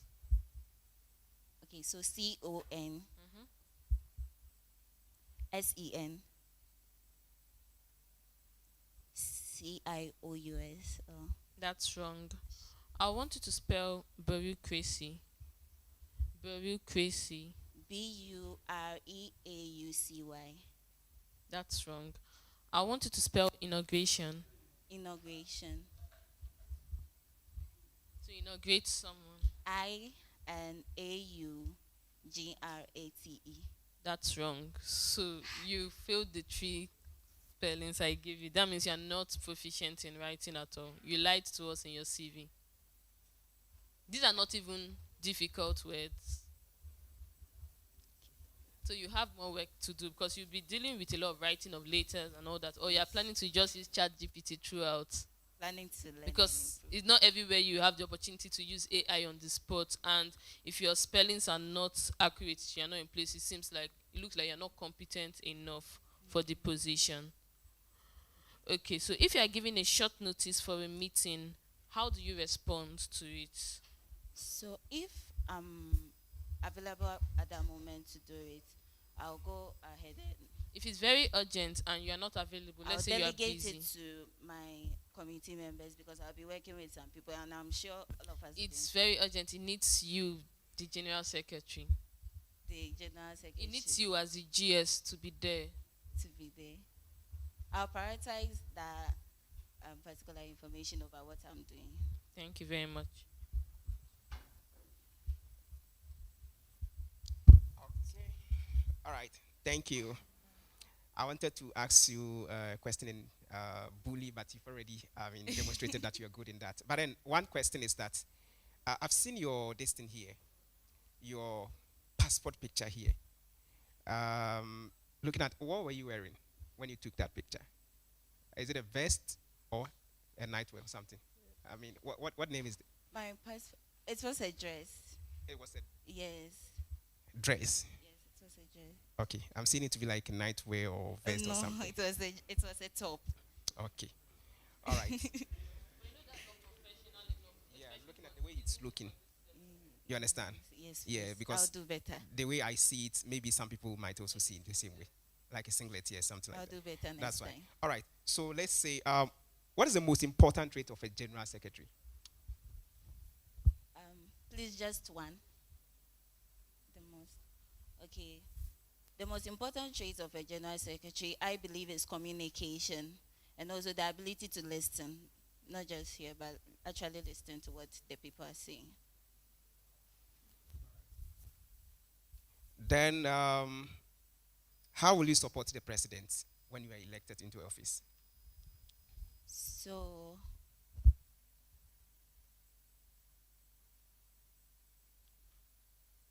I'm going to support the president by helping him, helping convene the committees when he needs to meet them, and also putting out information at the right time and the accurate information at the right time for him.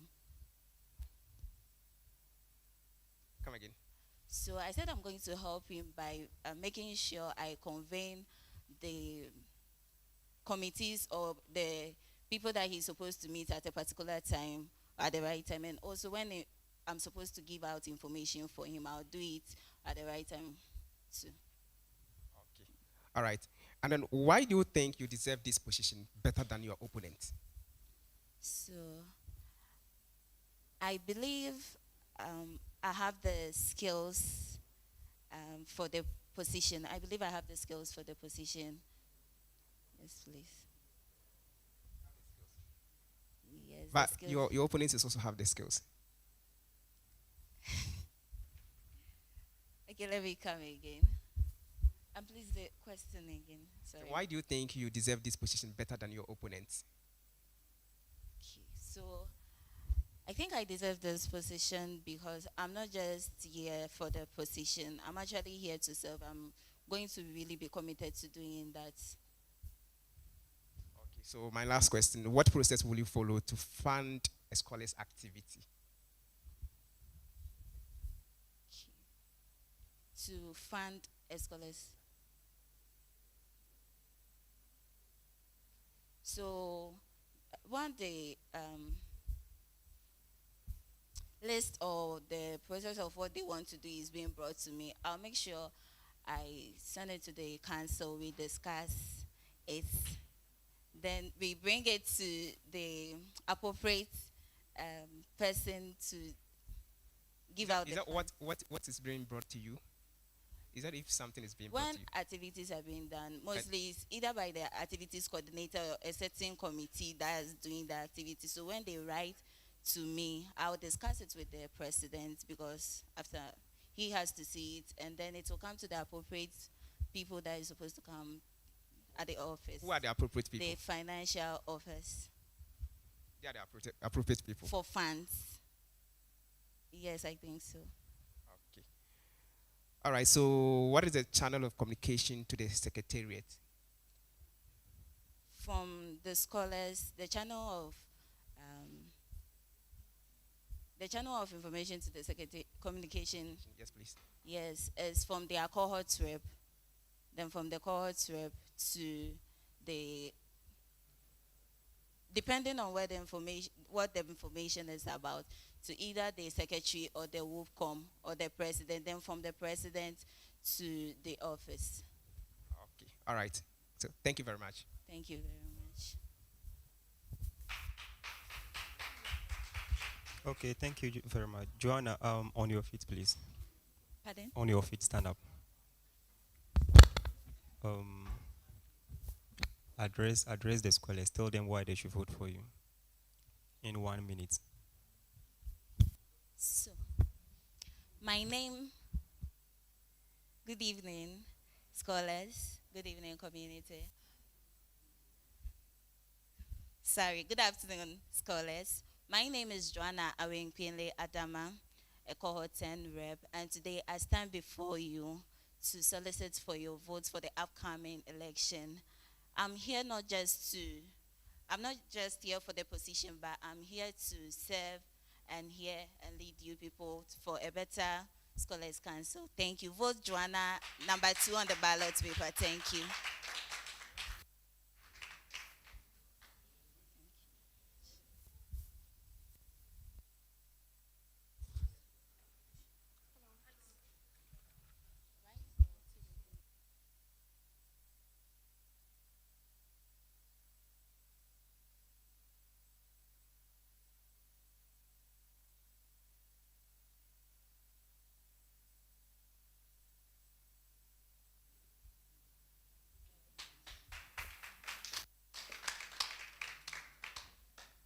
Yeah, good afternoon. Um, please, we will be going on a quick break, 50 minutes. 50 minutes break, and then we are not allowed to eat here in the building. So we've written a letter to the hall 7, so they will be using the TV room, the hall 7 TV room. So when you are going, you take your water, then the food will be given to you outside there. So 50 minutes, you go to the yes. So not all of us, please. It is yeah. Please, you should wait. It will go row by row. Then yes. So please, the first row you can go and then. So you take your water, then you take the food. Please, you are not allowed to eat here. Yes. And then if you haven't signed to, you can come and sign with Mr. Derek.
Yes, you can turn it on.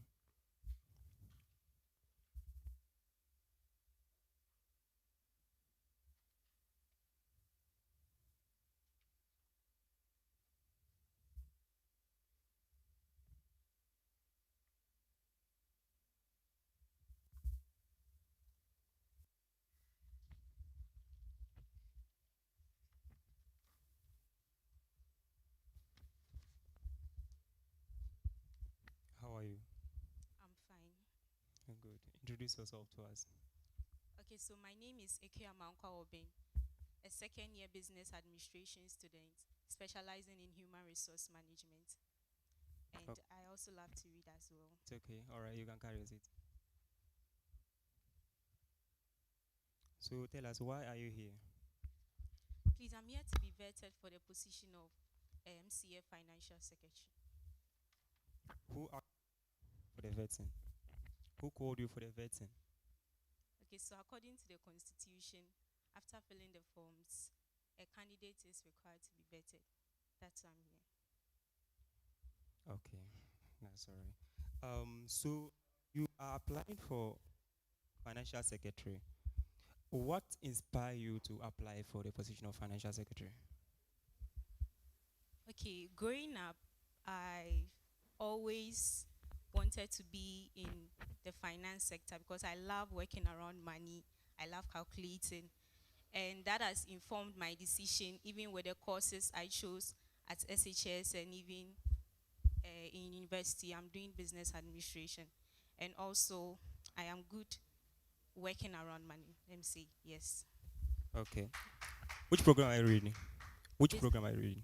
Business, human resource management. All right. So what skills do you have that you think it will help you to serve as the financial secretary for the scholars community? So as part of my second year courses, I'm doing accounting. And aside that too, I've served as a chief financial officer in an NGO group. And I think with that experience and knowledge, I'll bring on board so that I can play the role of a financial secretary. You serve as a finance officer for an NGO, right? Yes, please So let me impart. during that time, what did you do? Okay, so I kept proper records and also prepared budgets.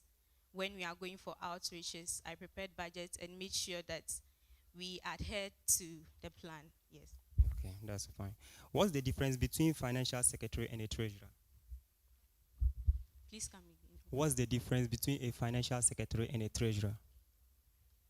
Okay, so in my opinion, a treasurer see to just the collection of, maybe let's take the scholars community for example, for the welfare, and the financial secretary is supposed to keep proper accounts and also prepare financial statements, prepare budget as well, because a treasurer doesn't prepare budgets, but it might assist. Okay, so what is pre-finance? What is pre-financing? Pre-financing. Yes. Okay, I would say pre-financing is financing something before it happens. I would say. Financing something before it happened. Or maybe planning a finance before the donation itself, let me say that. Okay, assuming you become the financial secretary for the scholars community and then you are to pre-finance a program, let's say the vetting program for instance, if you were to pre-finance it, how would you go about it? Okay, meaning I would finance it, then later I would be reimbursed the amount I. How would you do that? Please come again. Please. Do you do that? How would you do the pre-financing? Pre-financing. Okay, so according to the Constitution, scholars contribute 20 cedis as welfare dues. So the money will be taken from that side. And for election too, there is a percentage that is allocated to support elections and vetting activities. Okay. Who is Portia Sapon? Please come again. Who is Portia Sapon? She's in final year. She endorsed, she was part of those who Okay. signed my form for me. All right, that's fine. Thank you.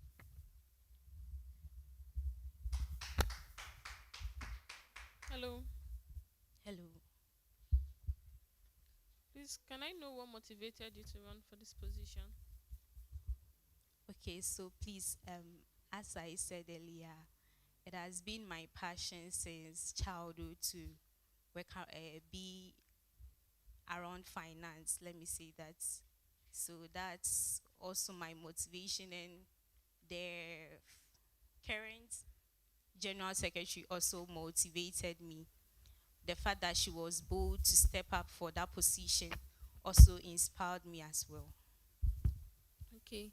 On a scale of 1 to 10, rate the current financial secretary and state your reason for the rating. Okay, the current secretary is doing well. I would rate him 8. Yes, because he has been doing well. So what's the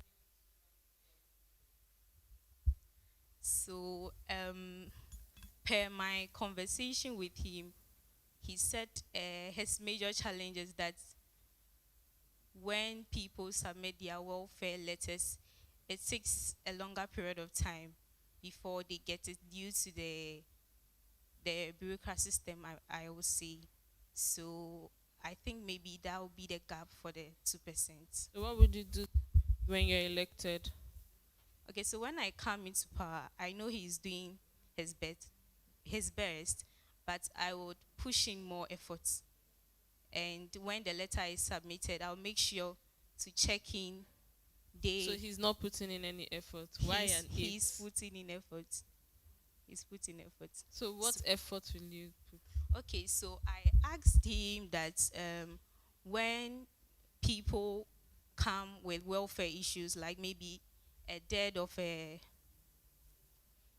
parent or a guardian, like what's the duration for them to bring the letter for him to submit it? So according to him, it would take like, let's say, 3 days for them to come back. So I plan to create maybe a template letter. Maybe.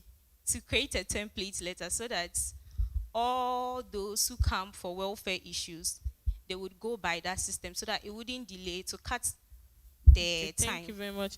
Assuming that the stipend delays for 3 months, how will you deal with the issue? Okay, 3 months. It's quite a long time, but I think consistently I would check in the office and make the scholars community aware of anything going on. And I'll also liaise with the presidents and the other council members and see what we could do about it. Okay, my last question. My last question for you. In what article does the financial secretary fall under, and can you state 4 responsibilities of your office? And please, I don't remember the article, but I can state the duties. So all cash books and checks books are to be in the possession of the financial secretary. He is also responsible to provide accurate financial records on time and also prepare budgets. You have one more. Okay. So he's also responsible to communicating to the scholars community on issues relating to finances. Yes, please. Okay, so it falls under Article 26. Thank you. Okay. You're welcome, Equia. Thank you. All right. So my first question is, assuming there is a limited funds, and then president wants A, treasurer wants B, and then members want C, how will you advise prioritization here? So with that, I think the most prioritized need would receive the highest percentage of the limited funds available. Yes, please. Okay. So how is the percentage for each committee staked, and how do you, plan to allocate those funds? Please come again. How is the percentage for each committee, yes, staked, and how do you allocate the fund? With the example you give, or what's in the constitution? What is in the constitution? Okay, so according to the constitution, 30% of the funds is allocated for committees. Yes, for each committee, all the committees. I know the audit committee receives 1% of it, but I don't remember the rest. Please come again. Yes, please. Okay, so the president asks you to adjust 200 cedis from the accounts for emergency. What will be your response to what the president will be asking you to do? Adjusting it as in? For instance, there is an emergency, and then the president just asks you to adjust the funds for that particular emergency. What will be your response? As in, the 200 will be shown in the financial records, even if we take it out, or?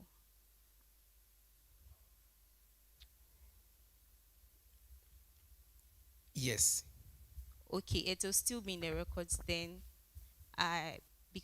If it will still be in the records, I think it is transparent, so I'll go with it. It will be in the records. In the records that we took this amount of money to do that. And when we are reporting on it, we will still include it. Then I'll. So in this account, which accounts do you think I'm talking about? Please come again. Which account do you think I'm talking about here? The accounts that the president will be asking you to adjust. Which account do you think I'm talking about? Okay. It will be a contingency. It will be part of contingency because we didn't plan for it. Okay, all right. You another one is that. How many times should the financial secretary present financial reports? 2 times in a year. In a year, Yes, okay. And then my last question is, assuming an alumni donate 5,000 Ghana cedis, state 5 steps that you follow to record that amount. Assuming an alumni donate 5,000 Ghana cedis, state 5 steps you follow to record that amount, the donation. Okay. So in the constitution, the financial secretary is supposed to keep records of the cash book. So if there is a donation like that, if there is a journal first, it will be first recorded in the journal before it goes into the cash book, then maybe deposited into the bank account. Sorry, then deposited into the bank account. Okay. All right. And so my last question. What is the difference between a receipt and invoice? So receipt and invoice. I would say an invoice, let me take a stationery as an example. An invoice will have a list of all the items you bought, but a receipt is just a combination of the amounts. So thank you very much. Please, I'm doing well. What's your name again? Ikuya Manfa. Business administration. Business administration. I want to do something small for me.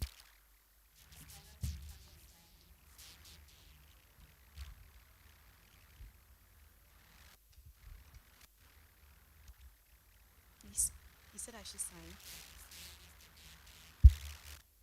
Document. Please, can I know what's about?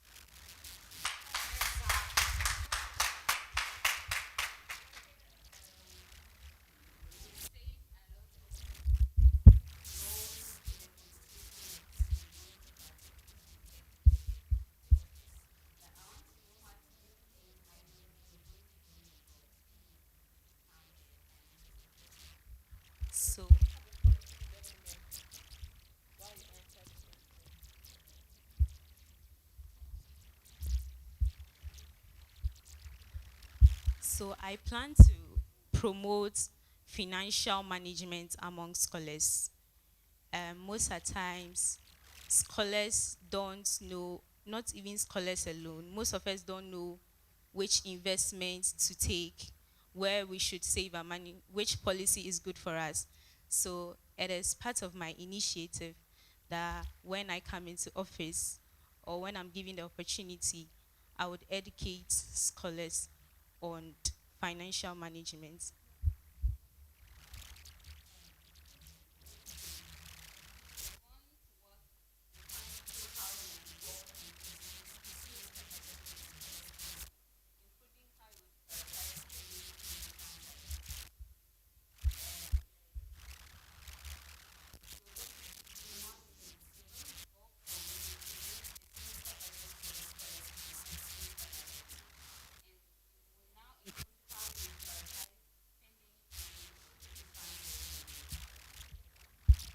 Okay, so how I would prioritize it. So with the funds being given, I'm going to group it into percentages. So I would allocate 7% for scholars who are sick, 13% for scholars activities, game and fun activities, then 10% for election, then maybe 30% for um, 30% for the other committees, then the remaining 40 for bereaved scholars. Yes, scholars who are bereaved. And if Why did you decide to give 40% for the beliefs? Bereaved scholars. Why did you decide to do that? Is Okay. it more important than the rest of the? It isn't. Let me see.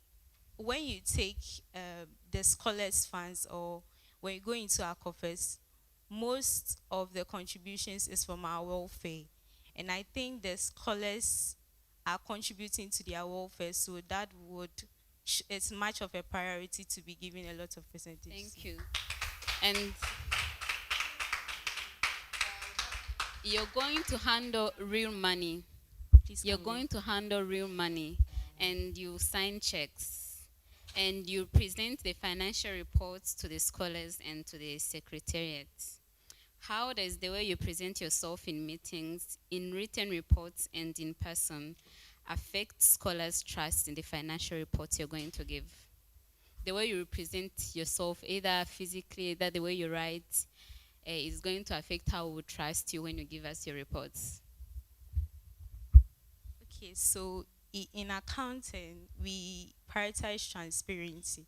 So I think, if as a financial secretary, we are in a meeting, I must be transparent to the people, and also appearance counts. So as someone who is handling money, I must dress appropriately so that it will give the scholars community a good impression about me that How appropriate to me. I could come here dressed in a way, and when you look at me, you think that the money that you contributed, the way I is too much maybe for. Have you seen someone, you see the way they are dressed, it's too expensive, and you think it's because the money they contributed maybe could be the reason why you're dressed the way you're dressed? Okay, so every money is since the scholars community fund is mostly on the welfare we pay, so it's directly into the bank. The financial per my conversation with him doesn't handle physical money, but everything is done through the bank. So I don't think people would think that if Thank you. If you discovered a discrepancy in the community's financial records, what steps would you take, and how, and who would you inform, in what, and in what order? Like if you see maybe a mistake, maybe something that is not adding up in the reports, what steps are you going to take? Whom are you going to inform, and in what order are you going to do it? So in accounting, when things doesn't balance, it's the duty of the accountants to recheck where the mistake is coming from. Maybe after the checks and the mistake was as a result of fraud or something, then you would confront where you thought, where you think the mistake was, the people that are involved, confront them and ask for clarifications. If Thank you.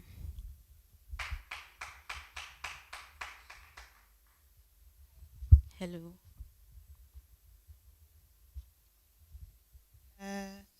So, as a financial secretary or as someone in finance,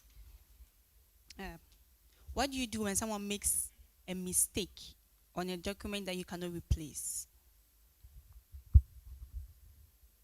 So, let's say there's a document, right, and the person makes a mistake and you have to cancel out. What do you do when you not be able to replace that particular document? Please, can you specify the document or any document at all? A document that deals with money.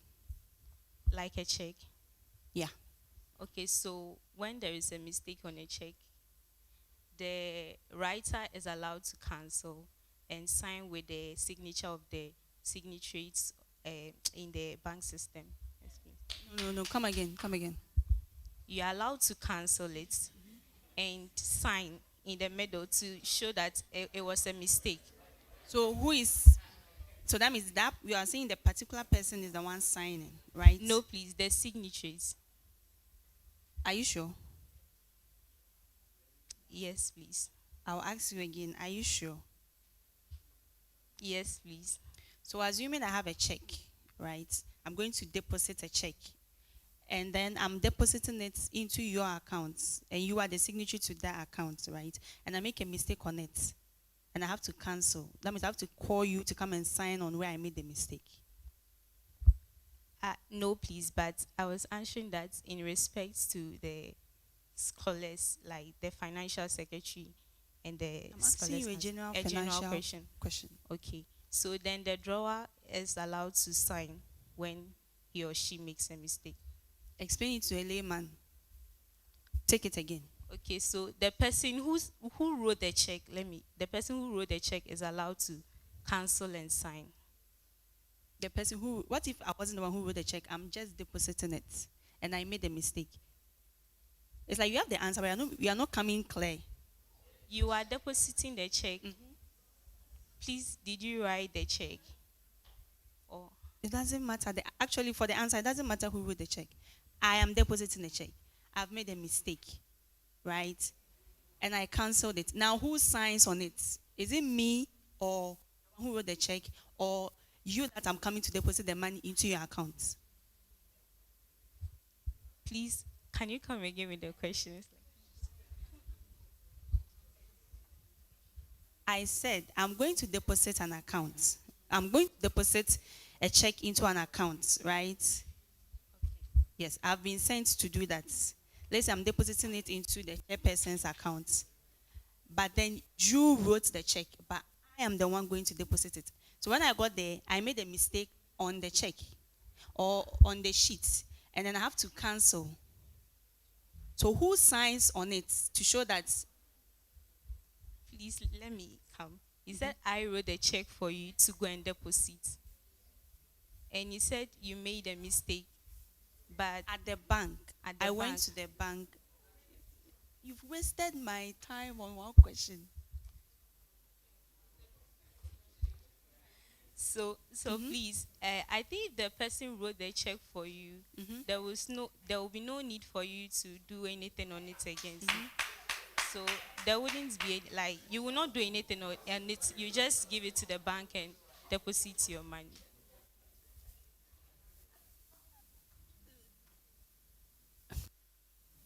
So when I said you wasted my time on it, someone said no.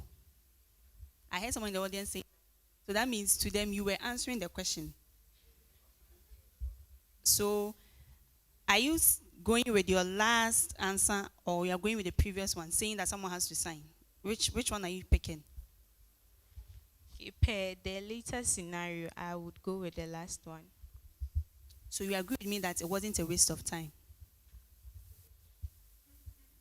It's just a yes or no question. No, please.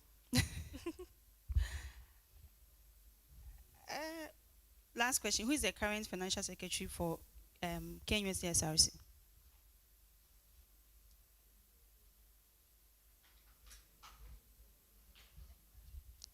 That's fine. So in 30 seconds, address the people and tell them why they should vote for you. Hello, everyone.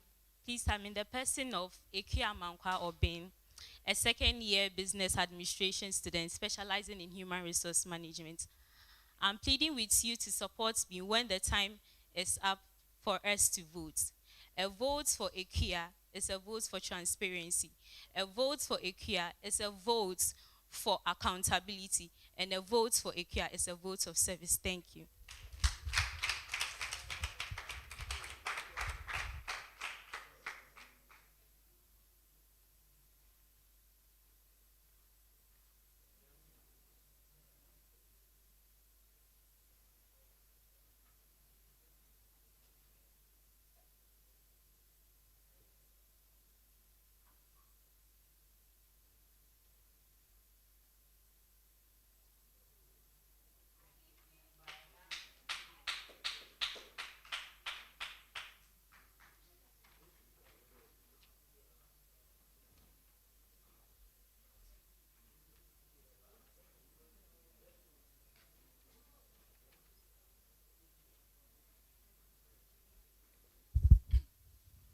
Yeah, so the next aspirant for the financial secretary will be Miss Favor.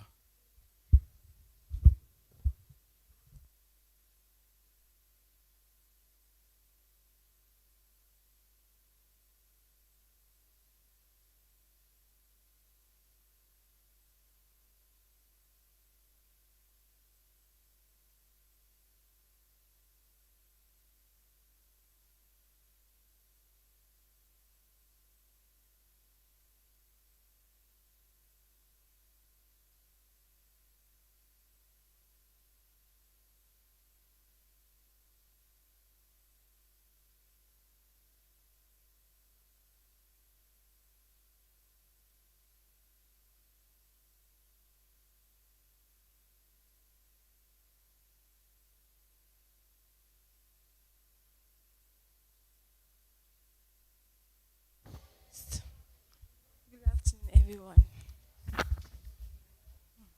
Good afternoon. Thank you. Please tell us your name and why you're here. Okay. Thank you so much for the question. My name is Favor Onyechi Kechiku. Please, can you repeat your question? Your name and why you're here. My name is Favor Onyechi Kechiku, and I'm an aspirant for the role of financial secretary. I'm here to be vetted by the panelists according to the constitution. Thank you. Okay, you're aspiring to be financial secretary. Yes. Did you thank read throughout the constitution? Yes. Which part of the constitution talks about the financial secretary? Thank you so much for the question. Article 26. And give me 3 roles of a financial secretary according to the constitution. Okay. According to the constitution, the financial secretary shall have sole custody of the financial secretary shall have sole custody of the Scholars Council checkbooks and cash books. The financial secretary shall prepare and present the Scholars Council budget before any major activities that should be funded by the scholars. The financial secretary shall serve as the secretary to the welfare committee.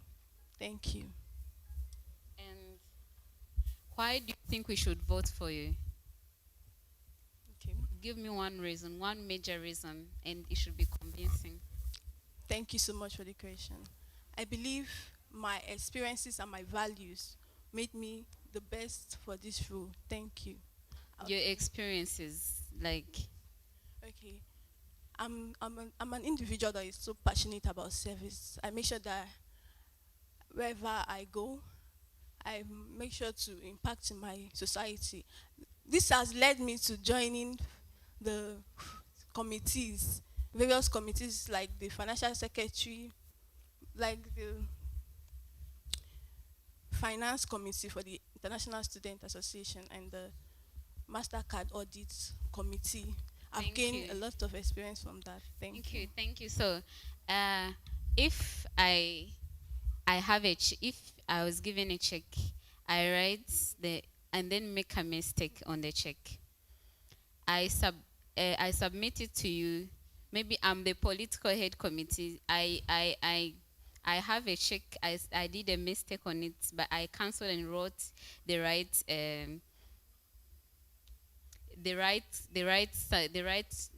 way I wanted to write it. Then I submit it to you. Maybe you're to take it to the bank. Who among the three of us, me, you, or the person at the bank, at the teller, is going to sign on where I made a mistake? Okay. Just don't give me explanations. Just say it's me or you or the person. That's all. The person. Which person? Political. You yourself. Yeah. So, like. You, the one that made the mistake. Is the one that signs on the document. The one that signed to rectify the mistake. Thank you. Yes.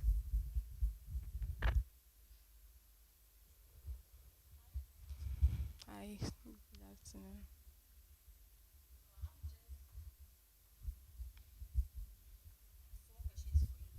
So let's make it sharp, sharp. What is a budget? A budget is an estimate of income and expenses for a specified future period. State two differences between an invoice and a receipt. Two differences. Thank you for the question. Okay, so an invoice is a request for payment, while a receipt is a proof of payment. And an invoice is given for credit sales, while a receipt is given for cash sales. A receipt. Who is the current financial secretary for KNUST?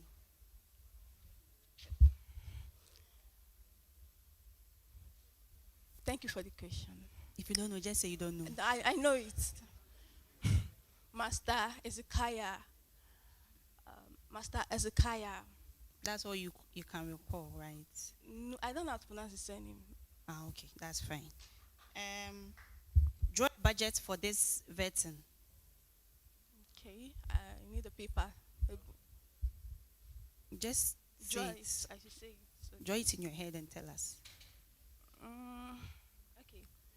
So let's start this way. What will go into it? How much will you allocate? And then the total. First.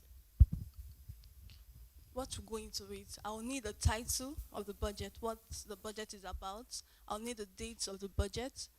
I'll need the side allocated for items, side allocated for the quantity of what I want, the costs involved, and the total.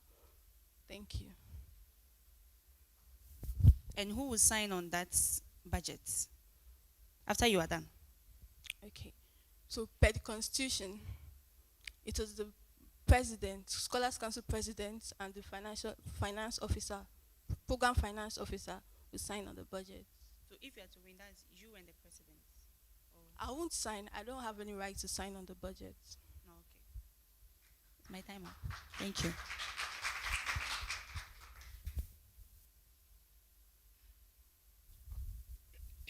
Okay, you're welcome, patient. Thank you.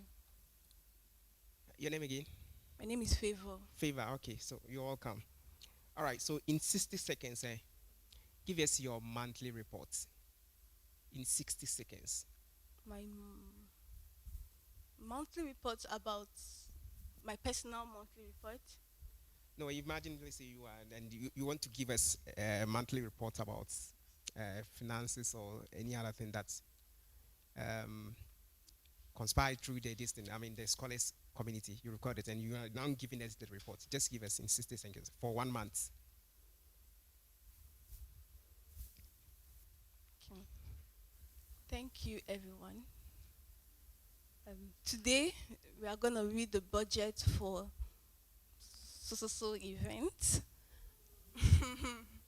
Yes. Monthly reports, right? Yes. Okay, we are going to. So this is the budget allocated for. This is the budget allocated for this event, and this is the total expenses, and this is the total. Yeah. So thank you for that. The next question is, how many times do you present financial report to the scholars? I mean, for one academic year. Based on the constitution, we present budgets annually, every academic year. How many times? 2 times. 2 times. Yes. Okay. And then, what would be your response if the president asks you to adjust 200 cedis from the accounts for emergency? What would be your response? I would not agree with that. I would not agree with that. Please ask again. Ask your question again. Then what would be your response if the president asks you to adjust the accounts, okay, to adjust 200 cedis from the accounts for emergency? How will you respond to the president if he asks you for that? I don't have access to the account, so I would not agree with that. I would tell, like, he has to meet the finance officer to do that. Okay, all right. So, all right, thank you very much for that. Thank you. Thank you. Hello. Please, I want. Yes. Please. Policy.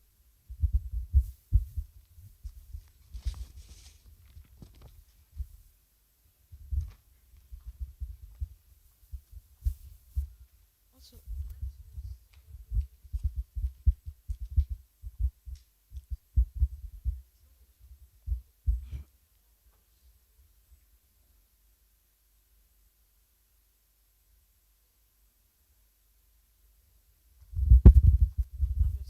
Thank you. I would want you to give me one difference between a financial secretary and a treasurer. Thank you so much for the question. A financial secretary is one who monitors and manages the financial records of an association or organization. And whilst a treasurer, he has to do with disbursement of cash and executing of expenses. He deals with the cash. Thank you. Come and sign this document for.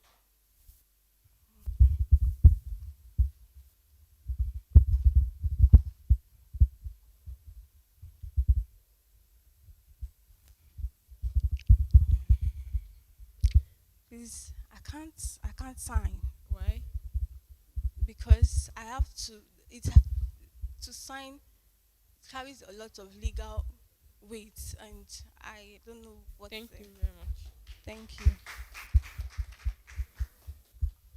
Question for you: what is pre-financing? Pre-financing. Yeah. Thank you so much for the question. Pre-financing is when you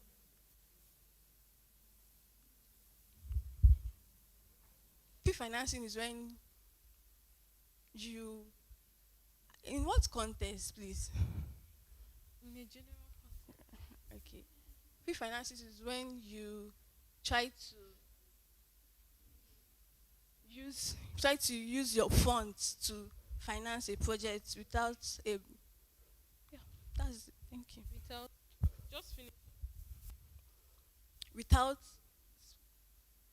the sponsorship or money involved, like you try to use your personal funds per my experience, that's what I understand as pre-financing. Okay. Thank you. Okay. How do you have experience in handling money? Have you ever handled money before? Like they do contribution and give it to you to save. Come again. Do you have experience in handling money? Have you ever handled money for some group of people before? Yes. Yes. I Tell have. us when and where. So I'm a member of the ISA Financial Committee. Okay. So during that tenure, did they give you money to handle for them or Not, they didn't give me money to handle? like cash. I just want to be sure that if you become the financial secretary for the scholars and they give you money to handle it would be safe. Actually, we prepared budgets. We made sure that we cut out unnecessary items from the budget to prevent overspending and to make sure that it is of the interest of all the students. Okay, that's fine. So from your CV under the leadership experience section, you put there that you are a financial committee A member. for international. I can't see member there. I can't be a financial committee. But that's what you wrote here. I'm a member of a financial Come and check committee. it. I know. You know. But So it's a mistake, right? Yes. You don't pay attention to details. I do.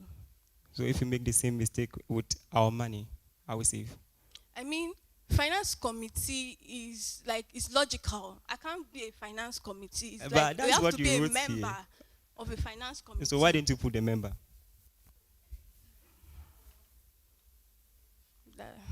You see, how do we trust I'm open to learning. you are open to learning. So you want to learn before you become the financial secretary. What do you mean? No. Okay, that's fine. So we are on your feet, please. Face the scholars and tell them why they should vote for you. Good day, scholars. My name is Favor Onyechi Kechiku, an international student from Nigeria and an aspirant for the role of Financial Secretary for the Mastercard Foundation Scholars Program at KNUST. I'm here to solicit for your votes and make sure that I handle your funds with transparency, accountability with funds management, and make sure that every funds are handled efficiently to serve your interest. I'm soliciting for your vote and I'm counting for your vote. Vote for Favor Onyechi Kechiku as your next financial secretary. Thank you.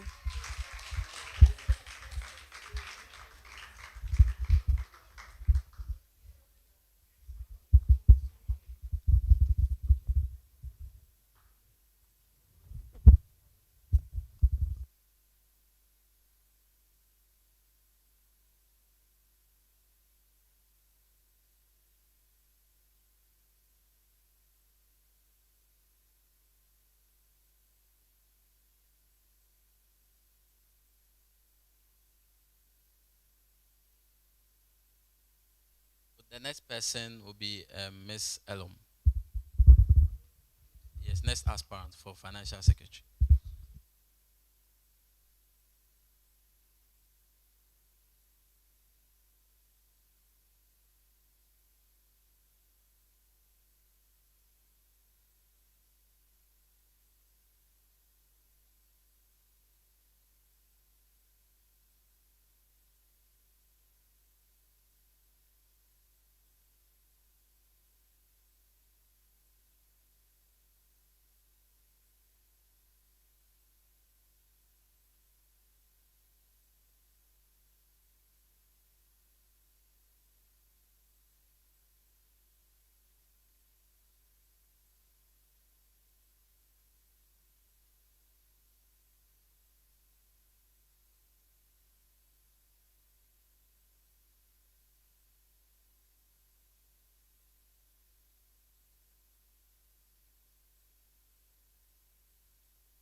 Good afternoon.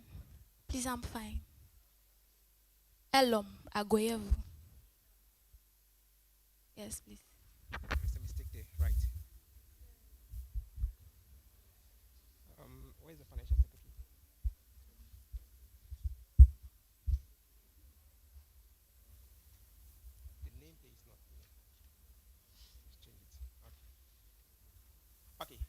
So you can sit down. Thank you. I'm sorry for that.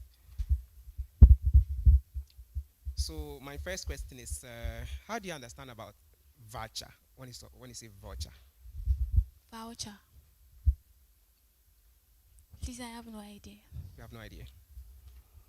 Okay, so what is your definition for bank statement? Bank statement. This is a statement released by the bank to its customers without the presence of the customers, maybe in the meeting or where.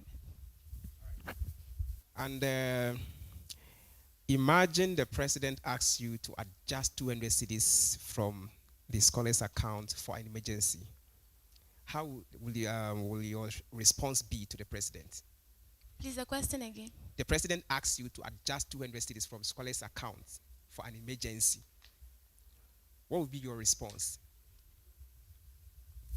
My response would be, I need to consult the president.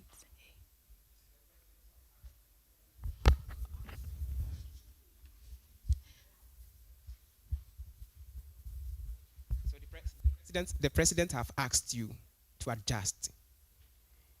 And so how are you going to respond to him? Every institution is backed by the Constitution. So therefore, I'll consult the Constitution. If what the president is saying is true or is in the Constitution, then I'll go ahead. All right.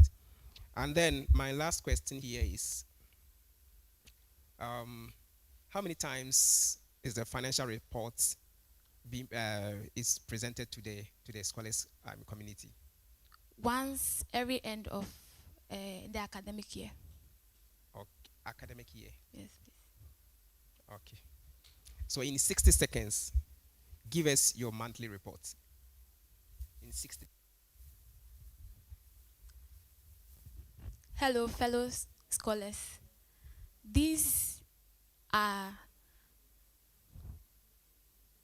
is what your money or your fund has been used for within the semester or for the month.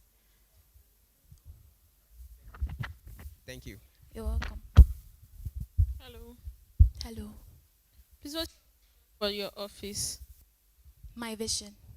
My vision is to build a scholar community where every resource is managed with transparency, accountability, and integrity. You're welcome.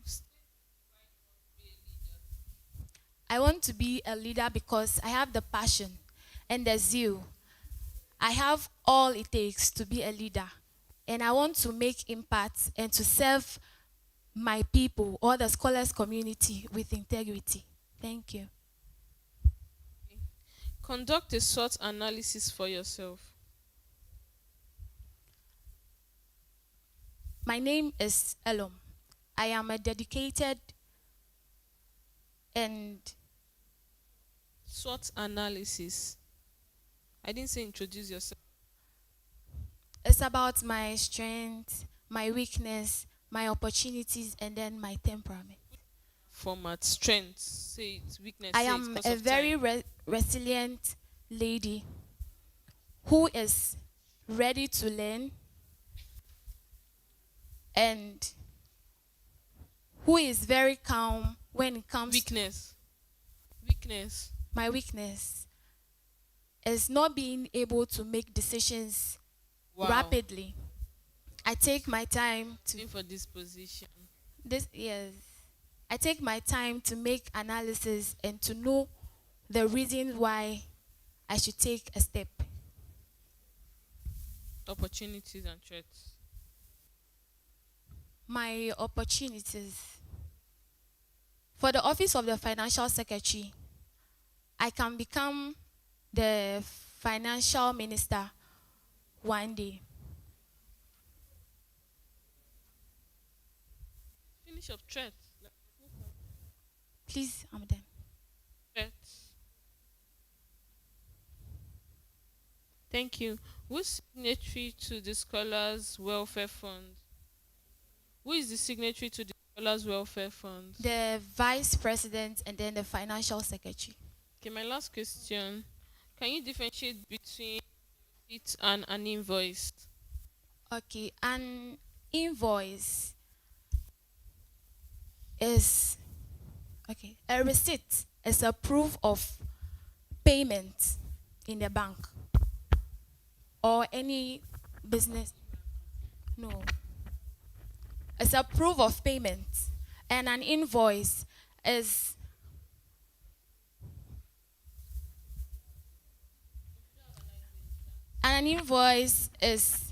a proof that you need to pay for an item you are buying.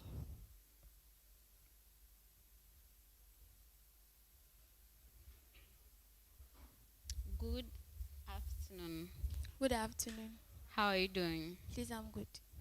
You said you want to be a financial secretary, right? Yes. And which part of the Constitution addresses the financial secretary? The section of the Constitution, of the Scholars' Constitution that addresses the financial secretary. Please, I have no idea. It has escaped me. Okay. And assuming the stipend delays for 3 months, how will you deal with it, with this issue, and how are you going to deal with the scholars' complaints? Okay, so when a stipend delays for 3 months, there will be a communique that I'll release to the scholars to calm them down of this hard time. I will inform them that we are talking with the secretariat to make amendments or to solve the problem. Thank you. All right. What are your roles as a financial secretary? I want one major role of a financial secretary. It's drawing a budget. Drawing a budget. That's the major role of a financial secretary. Yes, please. All right. So I don't know if any of us asked you this question. How is the percentage of each committee stacked, and how do you allocate the funds? Has anyone asked? Did you answer that question? No. Okay, now give me the answers. How the percentage of each committee is stacked, and how do you allocate the funds according to the Constitution? Please, I have no idea. You have no idea. Do you know the difference between a budget and a financial report? I'll try. Yeah. 30 seconds. A budget is a planned allocation of income to the purchase of items within a month. And please, the second one. A budget and a financial report. And the financial report is a report given to an individual for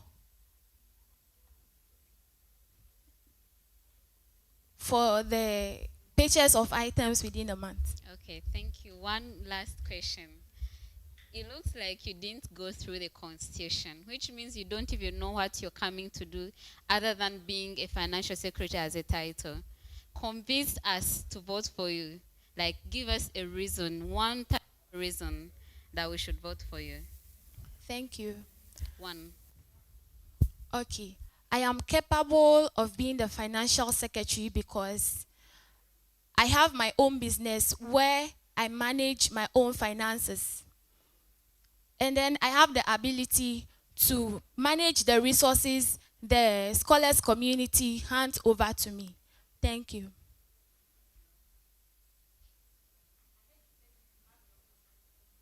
Yes. Oh, everyone that owns business should become financial secretary. No. Explain to me well. I have my own business. That makes me capable of handling the finances entrusted to me by the scholars community. Right. Who is the current financial secretary for KNUST? Dr. Charles Nsia. Did you hear the question? Who is the secretary for KNUST, SRC? Yes. No idea. Okay. Join for this program, this vetting. Please, can I get a paper? Draw it in your head and tell us. You have 30 seconds. Okay, so first of all, we will note the items, their quantity, the units, and then the total amount of things we need. Then we calculate the subtotal, which is the VAT, the national health. What happens if you don't win? What happens if I don't win? I'll try again. You What if you try again and you don't win? I'll keep trying.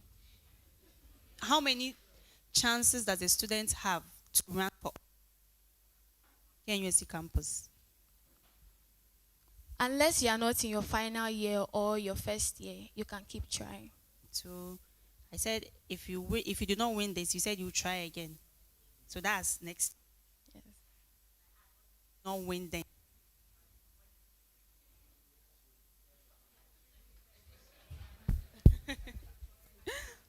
Okay. Have you read a book recently? Have you read any book recently? Yes. What was the book?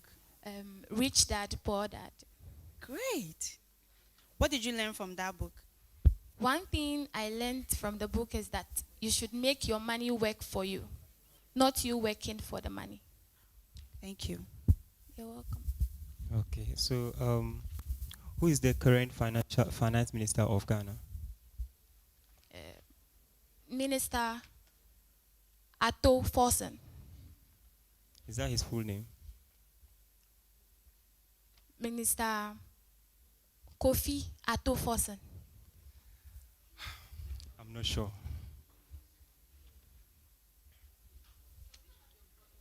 Yes, give us your policies.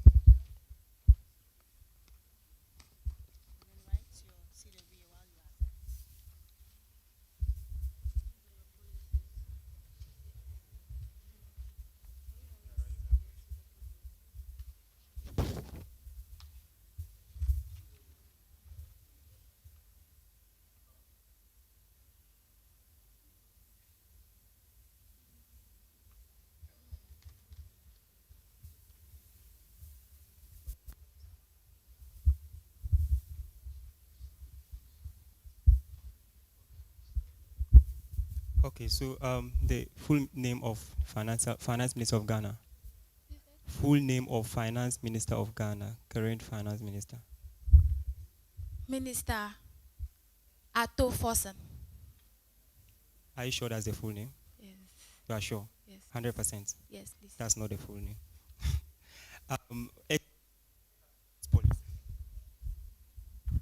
Take us through the COFES chit-chat policy.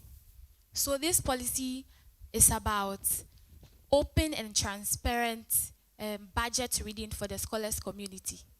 So every scholar gets the opportunity to bring in their suggestions or their take on how their fund has been used. How do you intend to implement that policy? How do you intend to implement that policy? So I will, in collaboration with the president, we will draft how we'll go about it, where we'll organize budget reading every end of SEM, which is not in the Constitution. The Constitution says we should read the budget once in the end of a semester. Okay, that's fine. So in 30 seconds, tell the scholars why they should vote for you. Yeah, you can be on your feet. Good afternoon, fellow scholars. My name is Elom Agoyevu, second-year linguistics student, and I am applying for the position of the financial secretary. I am aspiring for the position of the financial secretary. I urge you all to give me your vote, and then your resources or your finances will be managed with accountability and transparency. Thank you.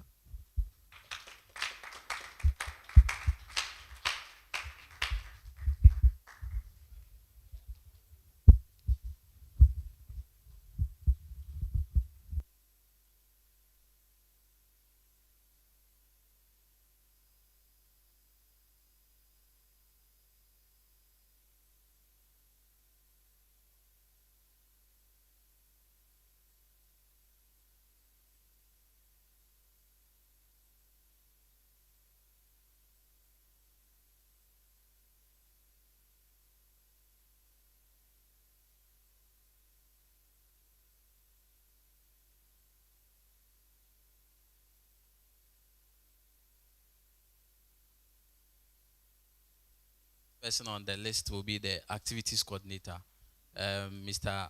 Nathaniel, an aspirant for the activities coordinator. Yeah, thank you.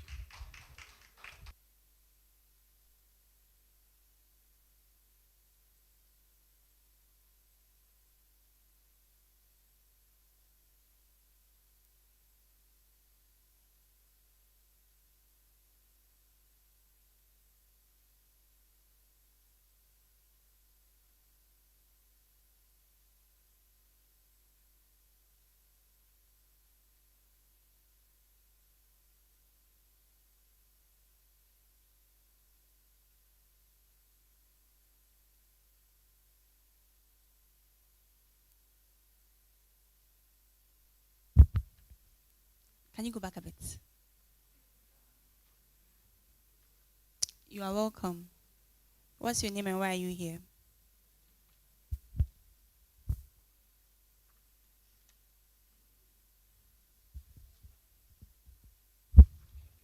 Hello. So my name is Nathaniel Legiam and I'm aspiring for activities coordinator. Sorry? I'm aspiring for the activities coordinator. You're aspiring for the why?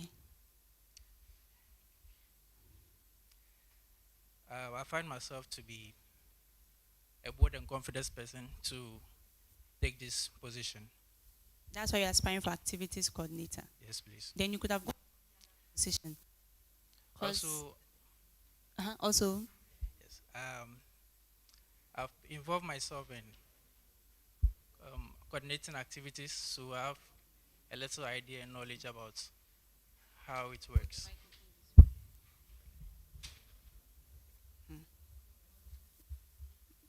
take it again.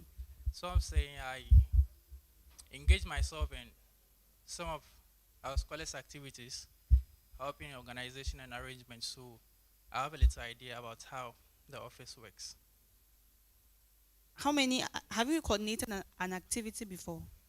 Coordinated, no.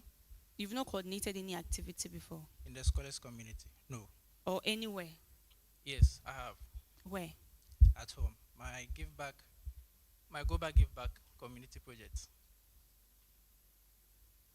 Okay, so what are some of your responsibilities according to the Constitution? So as an activity coordinator, I'm responsible to organize. Can I see your policy documents? Yes, please. Let's be snappy about it. Thank you. You can continue with the question.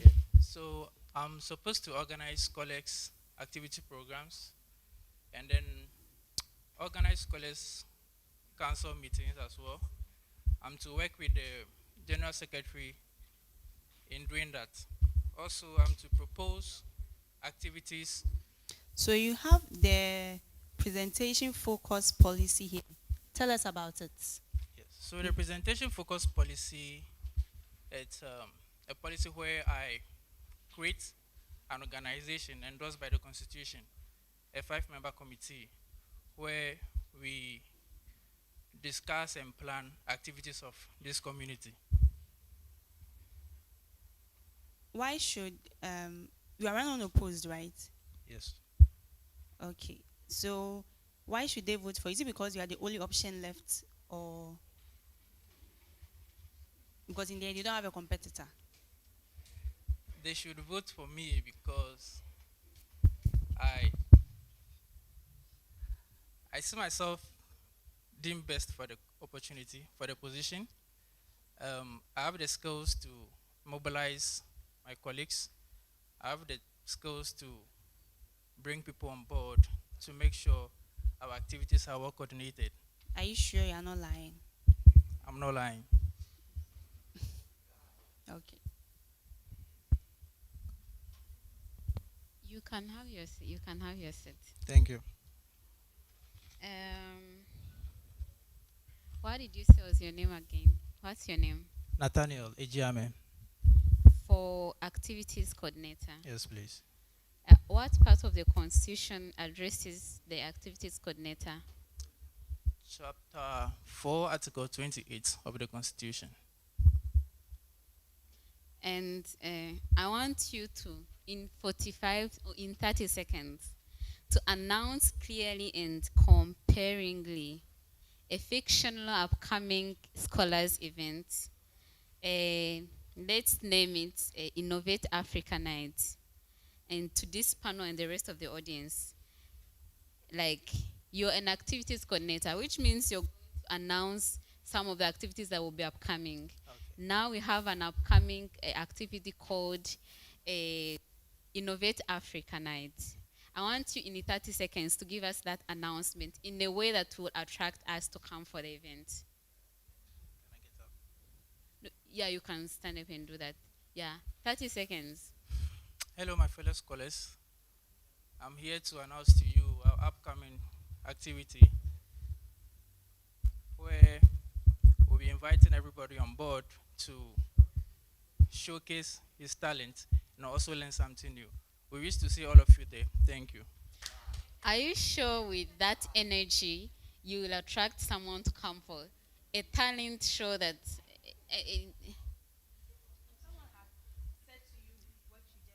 would you go for the event? I'll go. Really? Yes. Really? Yes. Okay, thank you. You can resume your seat. Thank you. I have another call. If you had prepared, you had planned an end of year event, and 2 days before the event, the venue cancels out. The budget, the venue, maybe this auditorium, the owner of the auditorium cancels that something else is going to happen here, and you've already the budget was already approved, and the scholars are still expecting the event to go on. You can't reach any of the president, any of the how do they say secretariat? Okay. What are your next steps? Like, what will we do? Because the scholars, it's 2 days that they've cancelled. The budget is already planned, and you can't reach anyone at the moment to help you. I mean, the secretariat or the president. What are you going to do? So, I will be forming part, or I will be part of an executive board where the president and the vice and other officials will be present. So in a situation where I can't reach the president, nor his vice, nor the secretariat, there are other able officials that I can reach to. The general secretary, the financial secretary, to announce to scholars the problem at hand. Do you think 2 days are not enough to find a different solution than just preparing us 3 weeks, then on 2 days before you come and announce that the program is not upcoming? Preparation for this activity or the activity you mentioned took a lot of time. The booking of this venue took a time. So we can't use 2 days to look at a venue and prepare the venue for activity. Yes. Really? Yes. You know that in 1 hour you can go, as long as you have the money, you can go online and look up for some auditoriums that are free up at the moment, and maybe just announce to the scholars that the venue has been rescheduled due to an inconvenience before you think about of coming to cancel the program. The program is not cancelled. The program is rescheduled to find a better venue, not in 1 hour, but in a good amount of time. So in 2 days, you cannot plan an event? It's not guaranteed.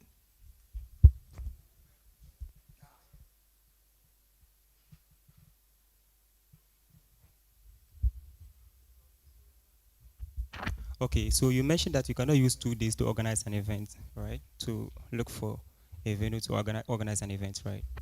Yes, sir. Did I just hear that? Yes, you heard me. So assuming you were not going unopposed, and then your opponent said that he will be able to use 2 days to prepare a place for an event, would you have been happy if they vote for him and leave you? I didn't get you right. Okay, let's put it this way. What if there's a need that as an activities coordinator, would you? There's a need for you to use 2 days to organize an event. Would you be able to do that if they vote for you? If there is the need, I will do that. If there's a need, you will do that. Yes. Then you can use 2 days to organize an event. if there is the need. So if there's so you would only do that if it is urgent. Yes. Is that what you mean? So I'm trying to say, when we give time to look for the right venue for our programs, the program or activity will be. Have you volunteered to organize an event before, like the dinners and the other activities? If you say to organize, I've been to. Have you volunteered to help organize an event before for the scholars community? Yes. When? What's the most recent event that you helped? The most recent is last semester. Yes, last semester's dinner. Last semester's dinner. Yeah. Okay, so my last question. If you become the activities coordinator, how would you handle the situation that scholars don't stay to park chairs after dinner in the parade grounds? Well, it's one of my initiatives to create an activity volunteer group from the scholars community.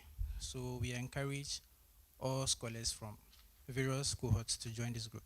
This group will be committed to parking and arrangement of venues before and after every program. Okay, so the general scholars can go after the dinner, and then you and your team would handle the parking. Yes. Is that what you mean? Yes.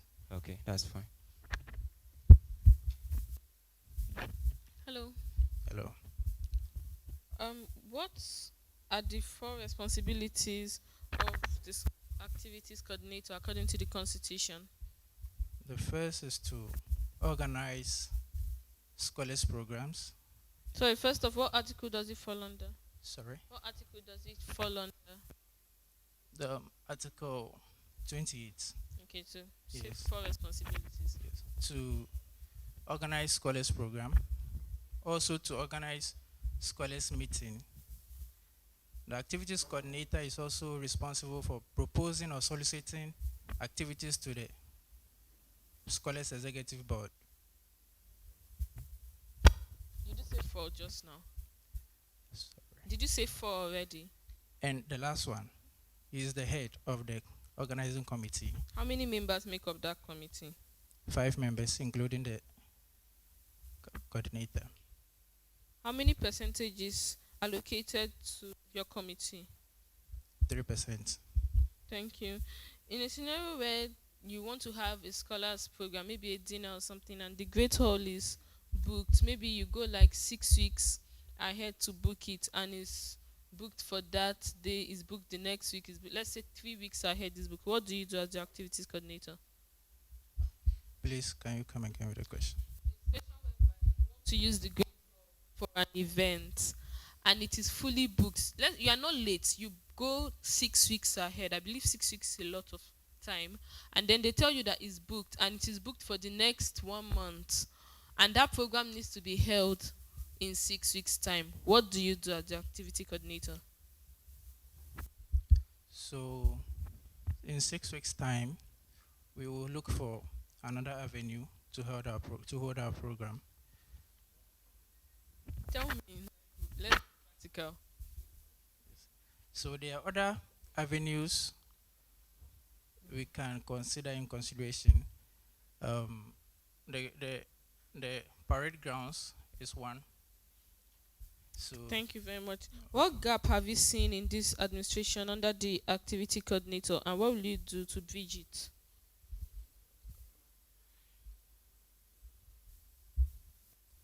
Please, I don't clearly get a question. What gap or what's the challenge you're seeing in this current administration for the activity coordinator's role? And what will you do if you are elected? Because we just need to say yes to you. You don't have any opponents. So what are you going to do to tackle that challenge? So the challenge of this office was scholars coming out to organize avenues for programs. So if I'm elected, the coordinator, I create a group where interested scholars that have the skills to plan join this group so that we can always. Thank you very much. I have just one more question for you. In your policy, I'm seeing International Cooking and Cultural Festival, and I'm very fascinated by that. How do you go ahead to plan such? Is it that it would be something for everyone or just the international students? International, I mean, we all countries that are present here in the community. So it's not only for our international brothers and sisters, we Ghanaians. So why did you target international? They will consider us international. We also consider them So international. tell me what it's about quickly, in 1 minute. So I propose this activity to the executive board, and we discuss about it. We propose and push this activity to our secretariat for financing, so that this activity What can is be it held. about? You go about it. Do you understand? It's about showing the scholars community our various indigenous cultures or foods. So it's a competition, so that every country shows their local food, and so that we all cherish everyone's background. All right, Nathaniel, thank you for the questions. All right, so just have some few questions to ask here. Ivy, I'm seeing awards and recognition, musical artist of the year.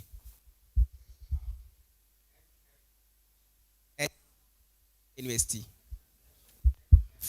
SC. Can you give me the full meaning of that? MFSC.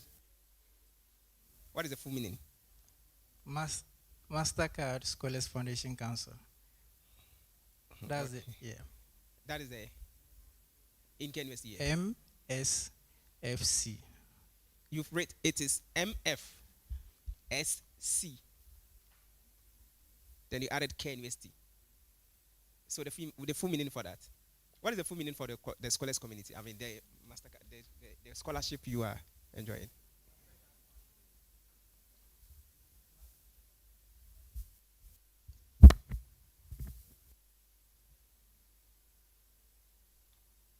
Hello. Yeah.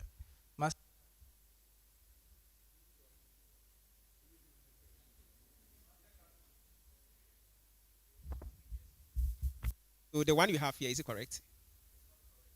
But why did you still, submitted that one?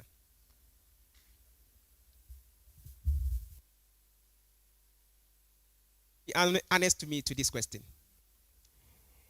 Did you uploaded your CV to AI to, reframe it? You did.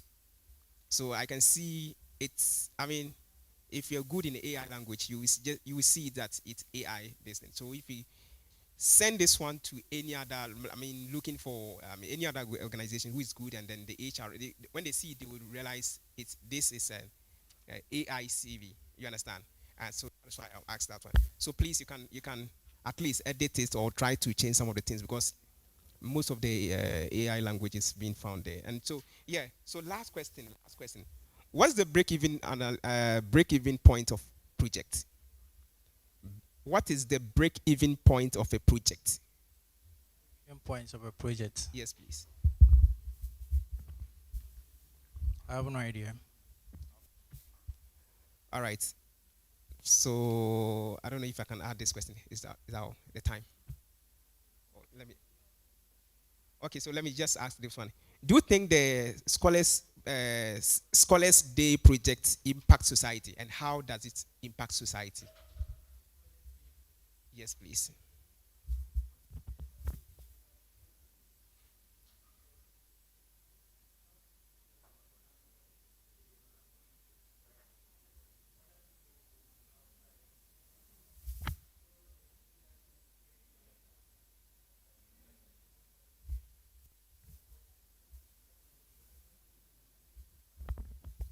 Okay. All right. Thank you very much. Thank you so much.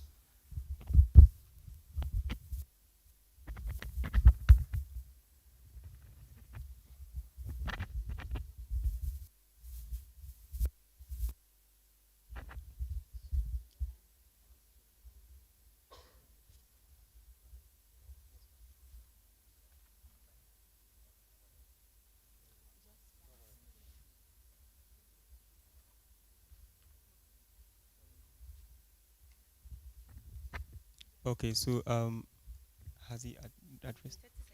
So in 30 seconds, tell the scholars why they should vote for you. Sure. Hello, everyone. My name is Nathaniel Lejiame. aspiring for the office of the activities coordinator, I pledge and ask, solicit for your help and vote to be the next activities coordinator. We are not just making activities, we are not just implementing activities. We are trying to make an impact on everybody through our activities. Thank you.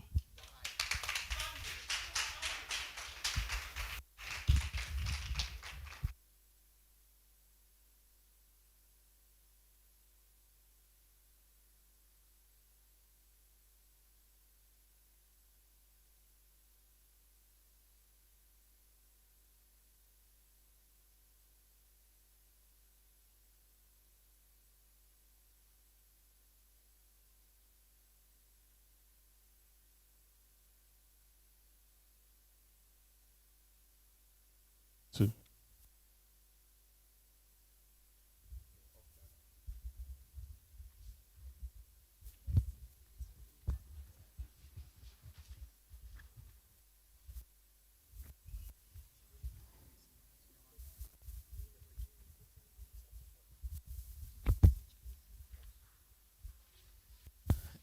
Yeah, so the next portfolio will be the electoral commissioner aspirant. So he's in the person of Mr. Ani. Yeah, thank you.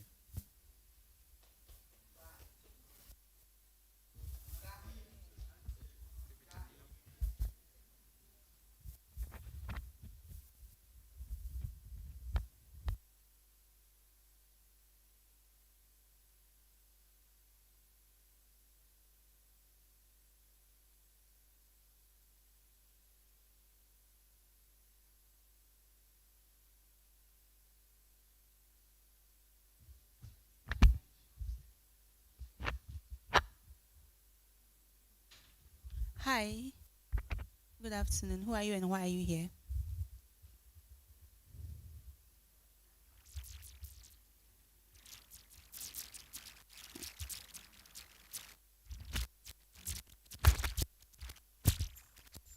Two. Hi, I'm David. I'm here to be voted as the electoral. That's all.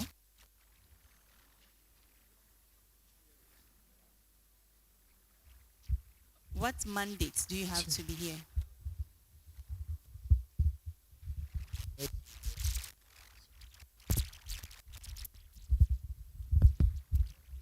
I'm here to be vetted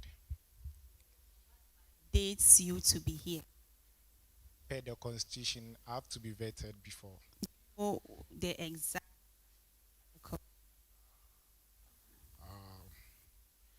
Article, no. You are not sure. Okay. Electoral commissioner. Yes. You are aspiring for electoral commissioner. Yes, please. Do you see any flaws in the form you filled? Please, I don't get your question well. Did you see any mistakes in the forms you filled? No, please. Are you sure? Yes.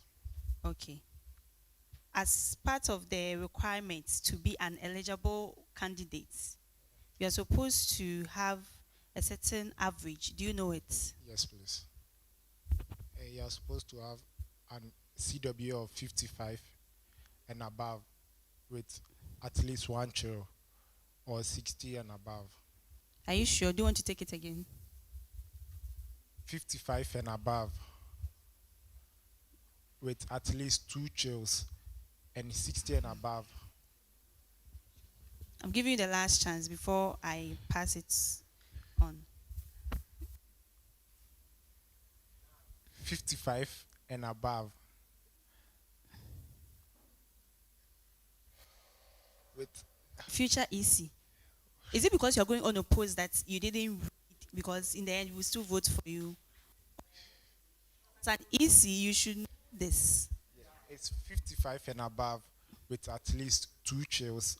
No. That's why you didn't see any mistake in the form. Thank you.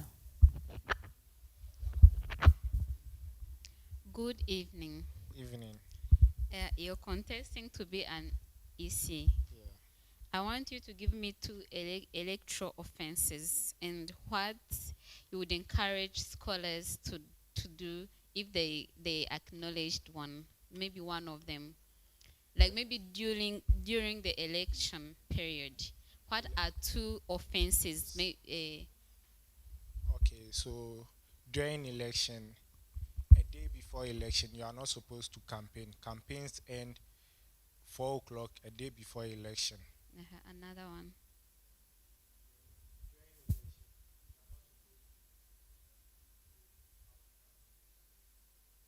Yeah, thank you. Then, what should scholars do if they witness one of the offenses?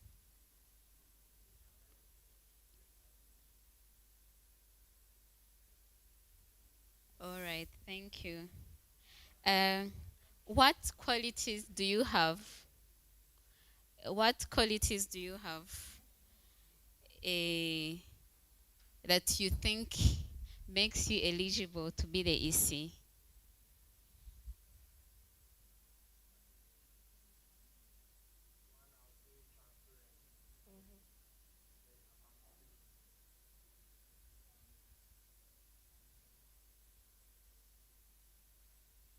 Just the two.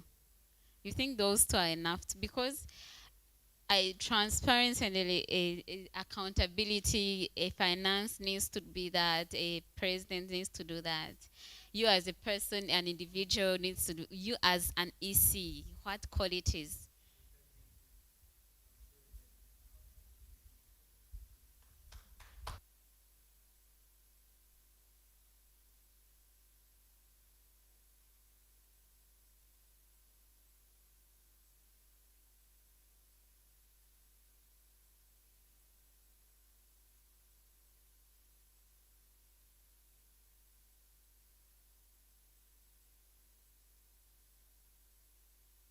Thing is, are you happy you are going unopposed? Why? Why are you happy? Why are you happy?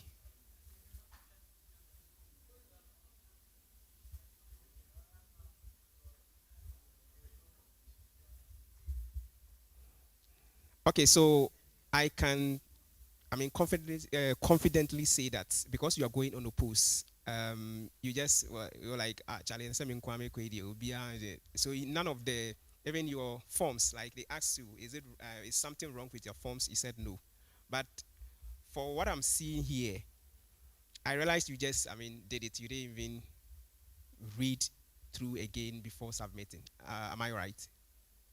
Did you read through? Really? Okay, with your CV, you don't have your referees here. Why?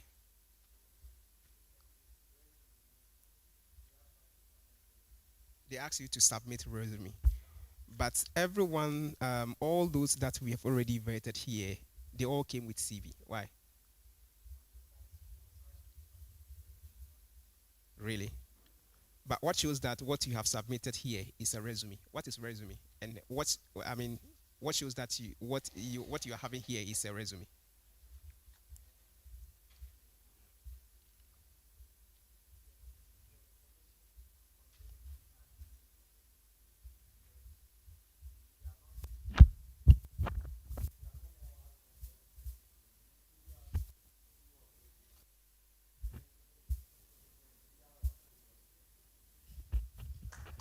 Okay. All right.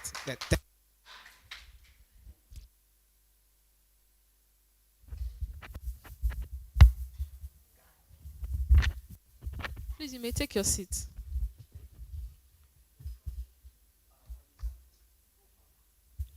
So what qualities do you think you have that makes you eligible for this position? In 30 seconds.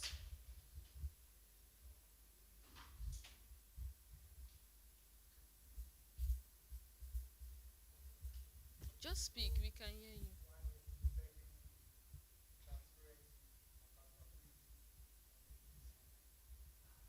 You did read the Constitution? Yes. Okay, what are the articles that talks about your office? It's not one. Article 19. No. Are you guessing? Are you No. guess so no, we can move on? No. Okay, so tell me. Article 19. Go. There are about 4, so just say 3 or 2, or even 5. That's fine. Thank you very much. Let's say um you have a girlfriend that is going for a position. You are the EC now. You have a girlfriend that's running for a position, let's say general secretary next year, and she submits the form late past the deadline. What would you do as the EC? Are you going to take her form to make her go to the next step, which is the vetting? No. What will you do? Okay, so This is your girlfriend. yeah, I know. But then when it comes to work, I'll separate personal ties from official duties and I'll move straightly with the constitution. So what will you do? So You yeah, reject per the, it. yeah, I'll reject it per the constitution. Okay, thank you. What innovations or improvements will you introduce to the electoral process to include and increase scholars' participation in the elections?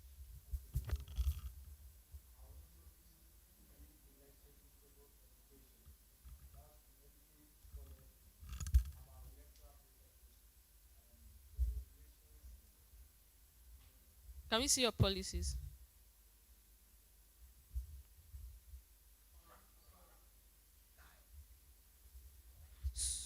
Right, OCW, I have one more question for you. So please pay attention to me. I'll start dating my question because of time. So I need you to walk the panel.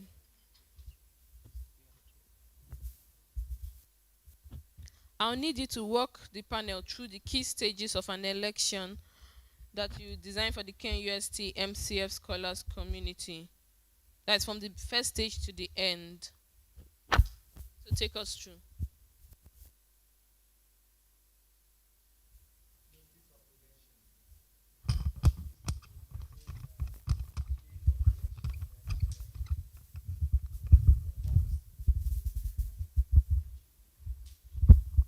So can I start? Yes, please start. Okay, so first stage is notice of election. In this process, we'll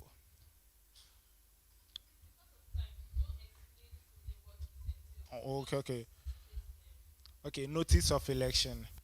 And then the second, nomination of candidate. Third, vetting of candidate. Fourth, election. No, fourth, campaign period. Fifth, election. Election and balloting. Sorry, election. Then fifth, declaration of results. There's Then nothing like manifesto reading. There's nothing like manifesto. there is. Why did you skip it? You won't bring it in your turn. No. Thank you very much. You're welcome. Okay, David, I only have one question for you. How would you ensure transparency in your electoral process? Okay, so I will ensure transparency in the electoral process by making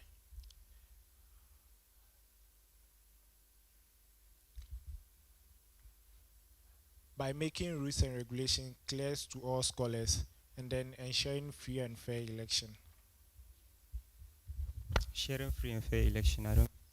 Ensuring free and fair election. Fair election, yes. Fair. The question. Yeah. So, before election, I'll be posting electoral rules and regulations so that in case any candidate fails to oblige by it. Is the rules and regulation alone, like, is it enough to ensure trans? No, then the pre-election education, where I'll educate scholars on the electoral process and Okay, everything. that's fine. Please, on your feet. Tell the scholars why they should vote for you in 30 seconds. Okay.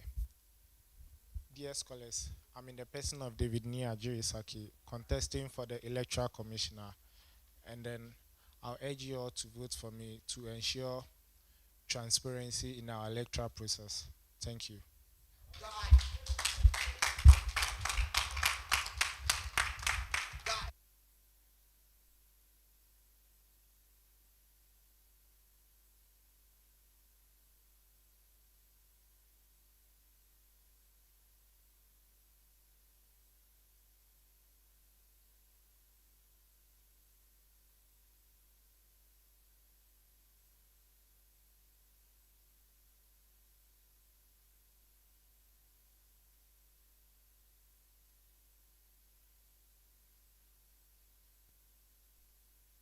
All right, so we are moving to the next session.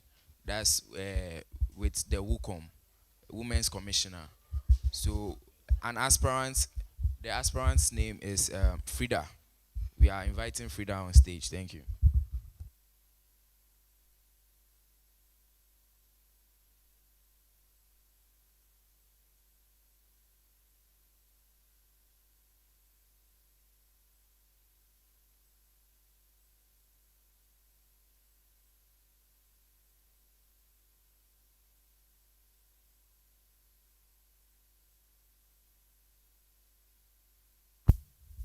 Hello, how are you doing? How are you doing? What's your name? Can you tell us why you're here?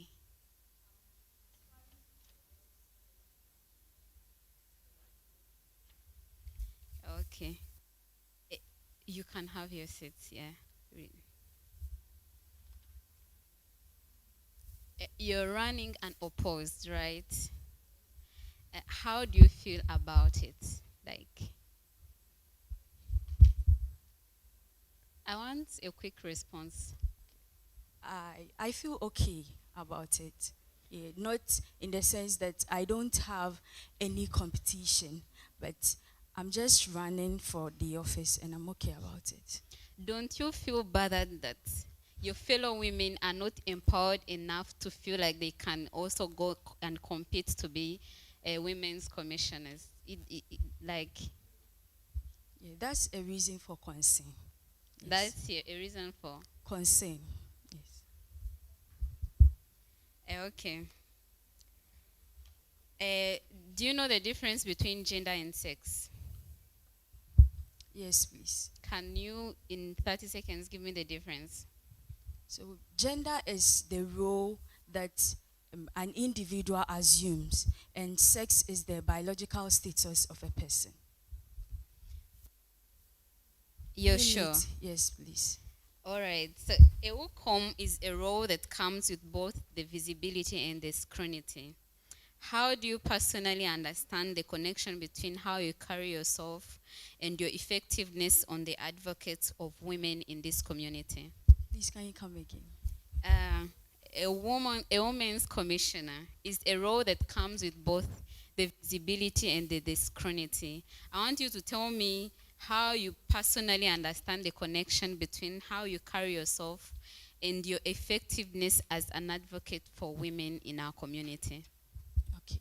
So, as you said, as a woman, fellow scholars will be looking up to me. So it is my duty to carry myself well, to portray good values, to serve as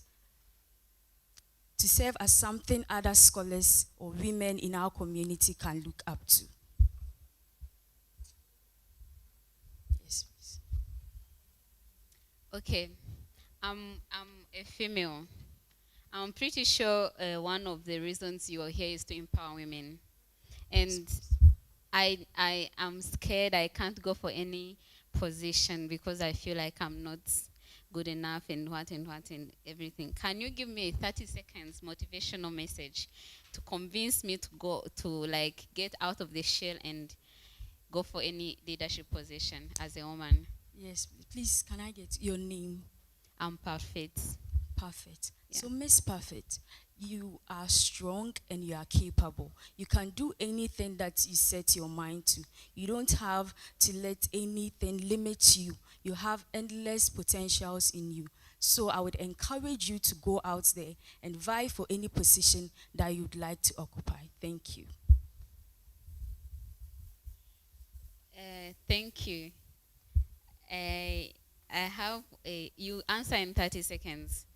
A male scholar complains that the Women's Commission activities exclude men from gender sensitization workshops, arguing that this violates a non-discrimination clause, Article 8 of the Constitution. And under your mandate, 29, Article 29 includes sensitizing men on gender issues. Do you have a case to answer, or how would you respond to such a male complaining of that? 30 seconds. Please, can you come again? Or to simplify it, maybe one of the males here complains that a women's commissioner excludes male in gender issue workshops, and they argue saying it is violating the Article 9 of the Article 8 of the Constitution that violates non-discrimination. What would you do? Like, how would you respond to the person? Because I've had males complaining, oh, women commission is all about women, we don't include men. And so, as you said, in my duties as a women's commissioner, it is part of the duties to sensitize men. So I would hold events that do not only go for the women in our community, but also sensitize them on issues about men.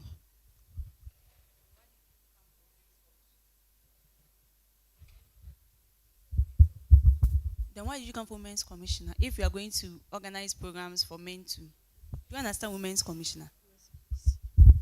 So as the Constitution says that you as a Women's Commissioner, you are supposed to sensitize men too. So it forms part of our duties. Where? Which article? Article 29. Article 29. Yes, please. Okay. You asked of her name when she wanted you to address a question. So you don't know. It skipped me. What's her name? She's Miss Perfect, Miss Davis, Mr. Haruna, Miss Jaja, Mr. Macmillan. Yeah. No, please. Who is the current local KNUST KNUST? Miss Mavis Enin. Okay. What's the difference between equality and equity? So equality is giving same opportunity and resources to two or more distinct groups, and equity is giving the resources and opportunities that each group needs, what they actually need. That's equity. Fairness. What's the full meaning of DOFSU? Domestic violence and support unit. Are you sure? Yes, please. For the last time, are you sure?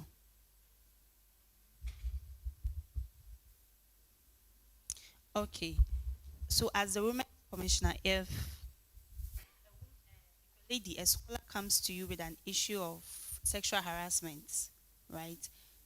She tells you she's harassed, and asks you to take on the case.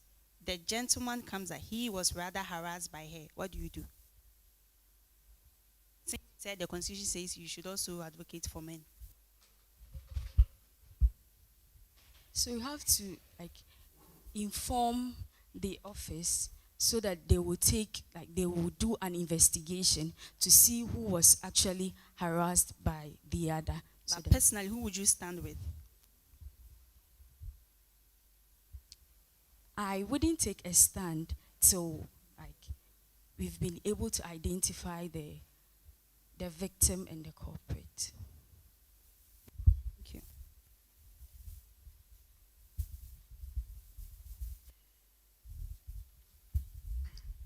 Okay, all right. Thank you. So my question is, if a guy who is a scholar impregnates a lady who is a scholar, what do you think should be done? If a guy impregnates, they are both scholars, and the guy impregnates the lady, think we'd have to investigate to find out if it was because the lady was sexually harassed, or maybe they both decided to have that intimacy bearing to the lady being pregnant. Then we report it to the office. Okay. All right. And what is the difference between gender equity and equality? She answered that. Oh, you answered that. Okay, okay, all right. Then, what is the meaning of an affirmative action? And do you support that? And if you support that, why? Why do you support that?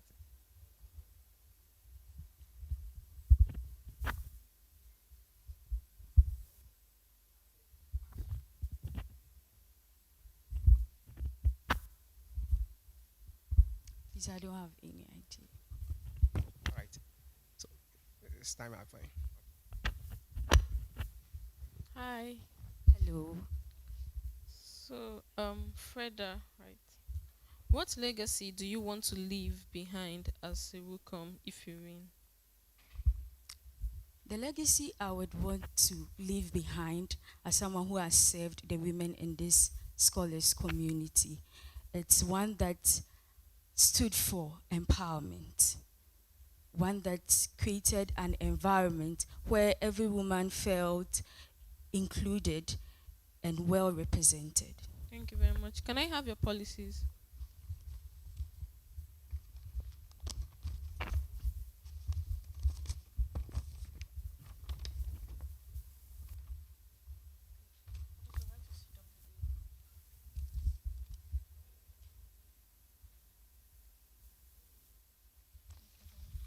Okay, so can you tell me 2 weaknesses that you have? Okay, so the first weakness I would like to talk about is the fact that I always want to produce excellent results. So when I'm being given a task, I spend more time on one, which makes me forget other tasks that. And the other one is time management. You don't know how to manage it. I do, but it's also related to the numerous activities and responsibilities. Okay. When you host a program as the welcome, and then you have very number of participants, and you still have to come back to the hostel to motivate people to go for it. So let's say now I'm a girl that to be at that program. Convince me in 30 seconds to show up for that event. Okay. Ms. Jaja, we are still having this event at the Impact Building, and it will be of value if you show up, because this event is going to open your mind, is going to inform you of the things that you don't know. I would appreciate it very much if you make it to this event. Thank you. Okay, and my last question for you. What's your take on the homosexuality issues in Africa? Okay, so. Or are you going to be biased to them if we have gay scholars? So what's your take on homosexuality? I'm not going to be biased to them. Yeah, so what do you think about it? I believe that every person has the choice of deciding the gender to which they belong to. So if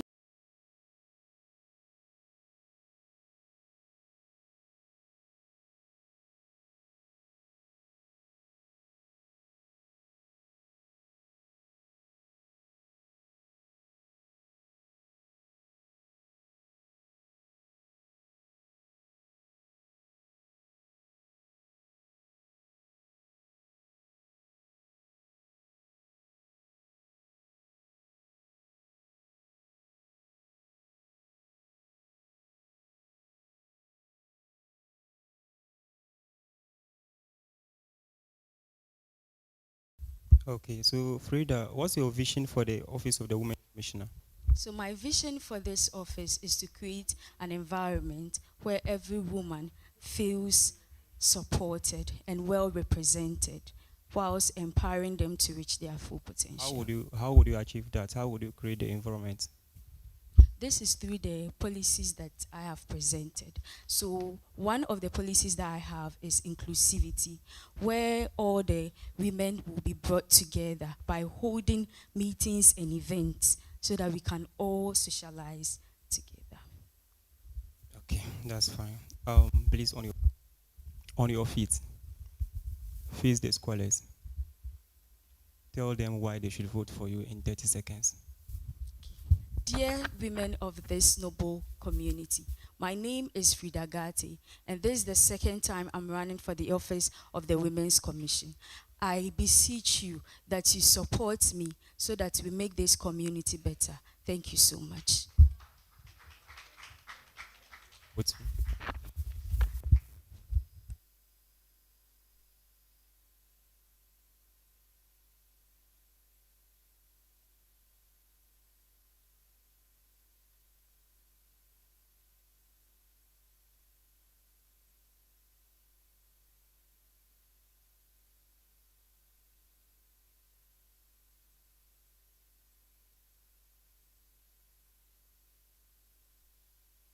Okay, so the next session is the last but not the least, and we would be going on with Samuel, the international court rep.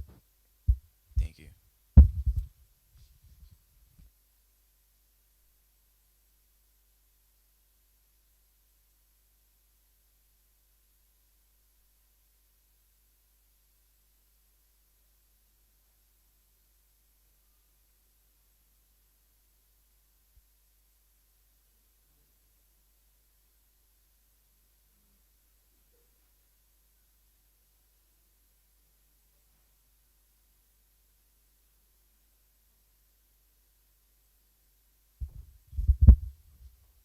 Greetings, dear panelists. I trust you are all doing well.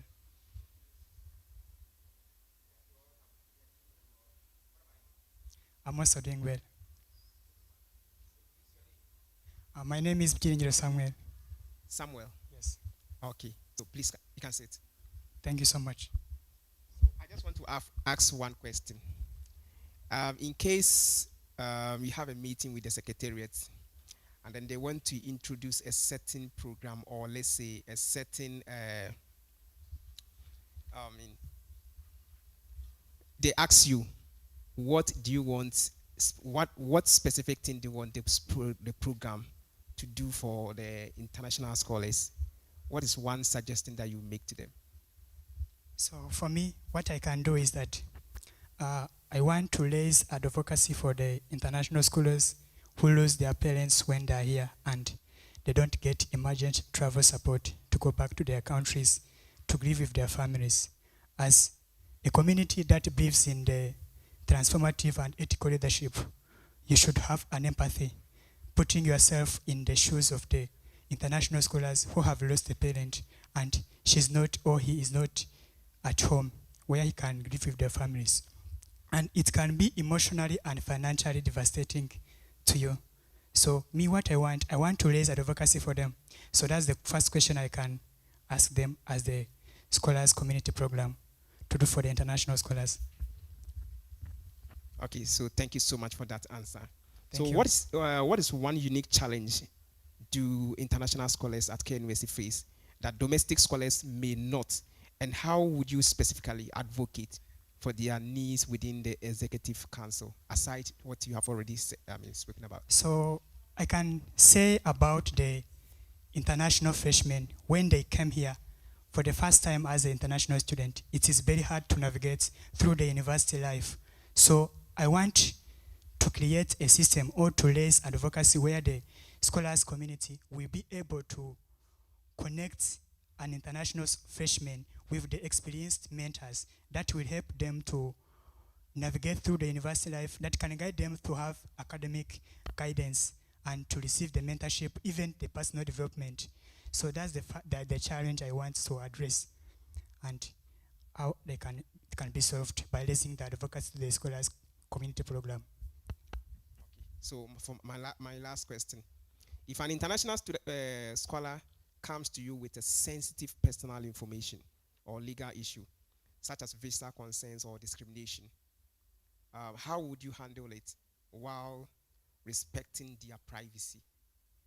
So first of all, because I will be an international scholars representative, I will have a council.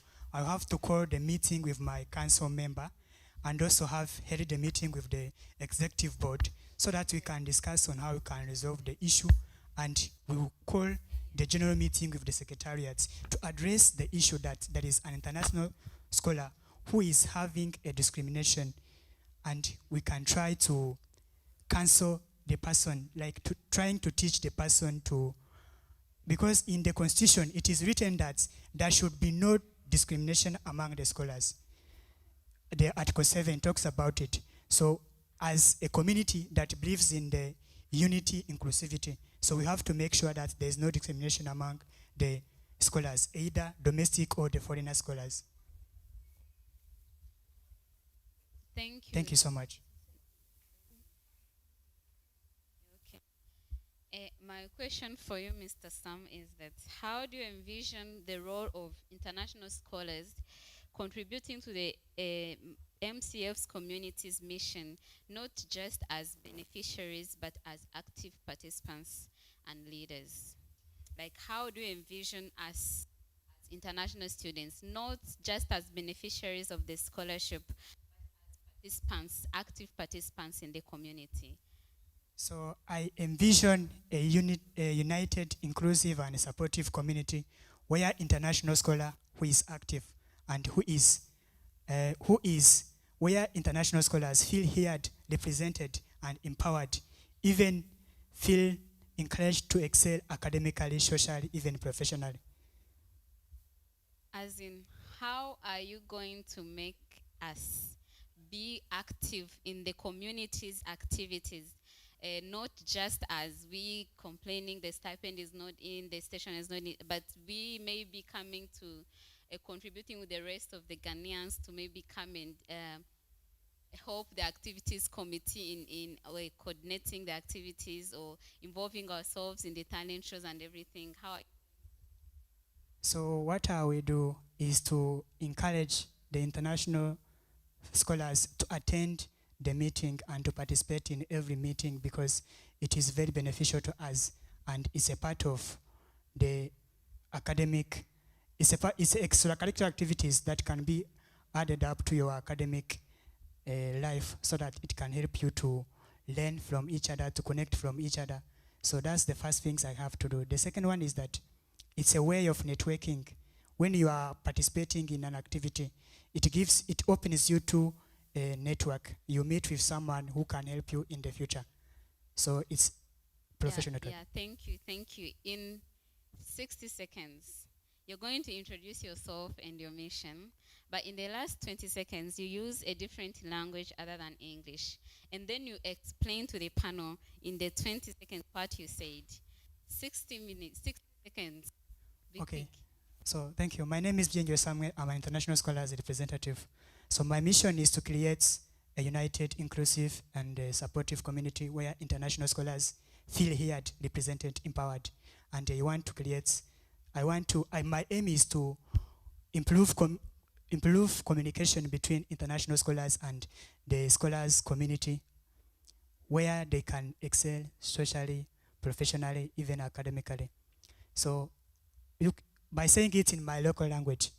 So icyo nshaka nuko nshaka kugira umubano hagati y'abanyamahanga cyangwa se abanyeshuri hano mu kigo cya Kwame Nkrumah University of Science and Technology, aho nshaka ko tugira community yunze ubumwe twese hamwe, kugira ngo buri wese nyine yiyumvemo ikaze, naho nyine ari kuba nyine yagerageza nyine ibintu bishyashya kugira ngo abashe kuba yagira imibereho myiza. So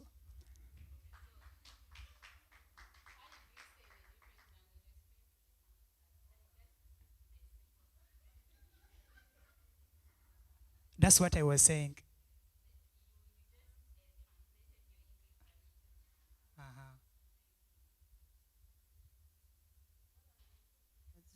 It's called Kinyarwanda language. What? Kinyarwanda language. Is it a native language? Or? Yeah, it's my native language. Okay. Your CV. What fonts did you use? Please, can you repeat again? Fonts. What fonts did you use for your CV? I used 12 font. Are you sure? Yeah, I'm sure.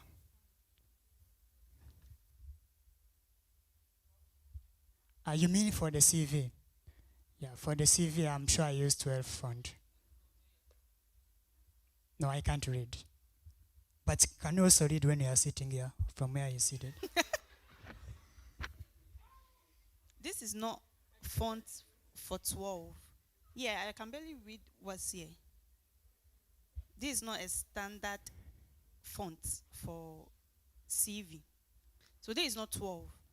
But it seems like the CV is not mine, unless I go through it. Really? Yes, because looking at there, I can see that the CV is not mine. It's not yours? Yes. So Doctor of Optometry intern, Rwanda Military Referral and Training Hospital, it's still not you? It's mine.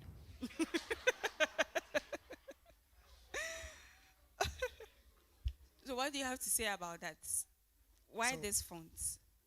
So what I can say is to do some improvement. Maybe I made a mistake when I was So now preparing you it. accept that it's not 12. Yeah, I accept. So why should the students vote for you over your competitor?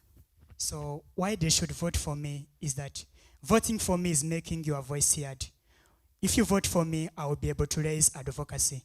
I will make bold advocacy where I will raise bold advocacy that are included in my agenda. Please, your policy document, do you have it here? Yes, I have it Kindly here. share it with. Thank you.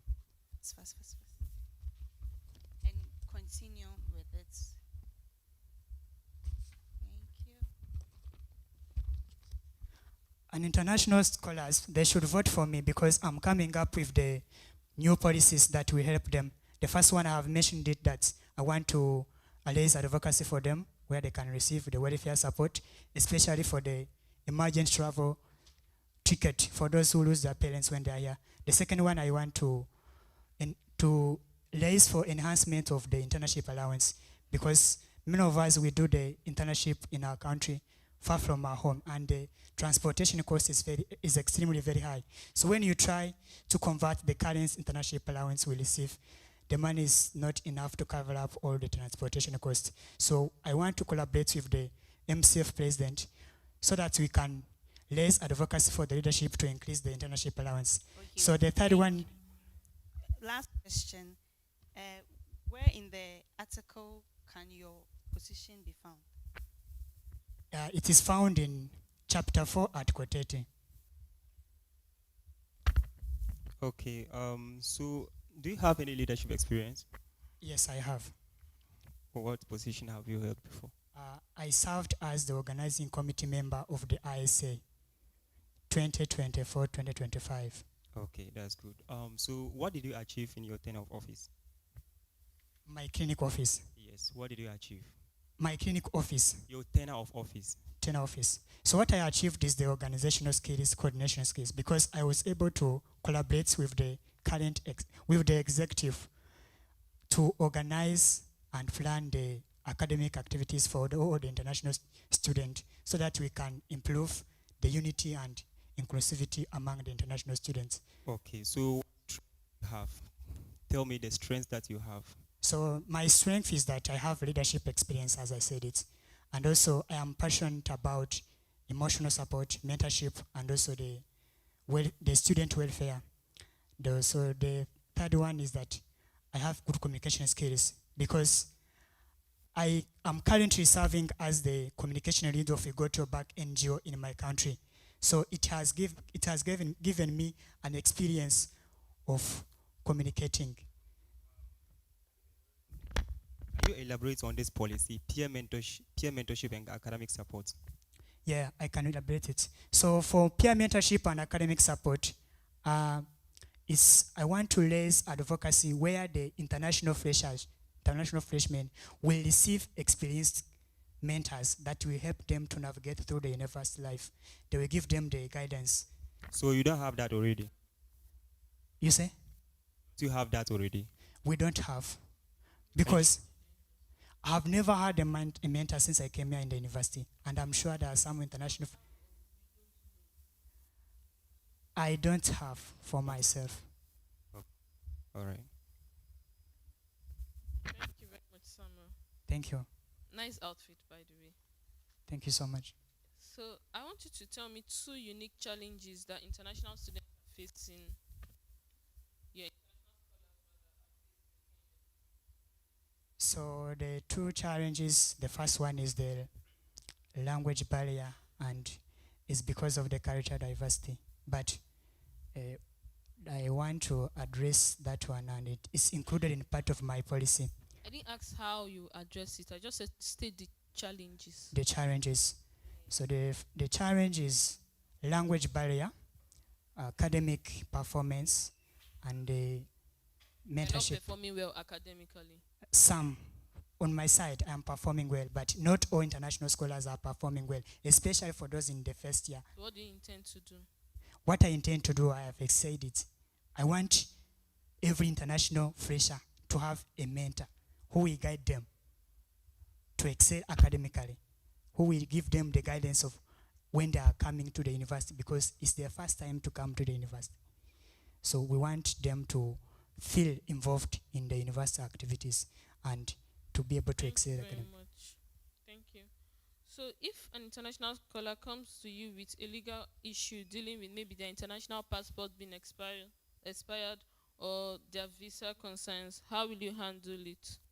So how I will handle it is that, first of all, I have to work with the legal committee in the Scholars Council.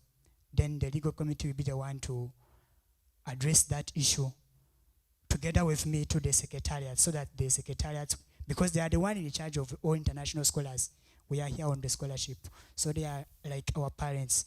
So I have to collaborate with the legal committee.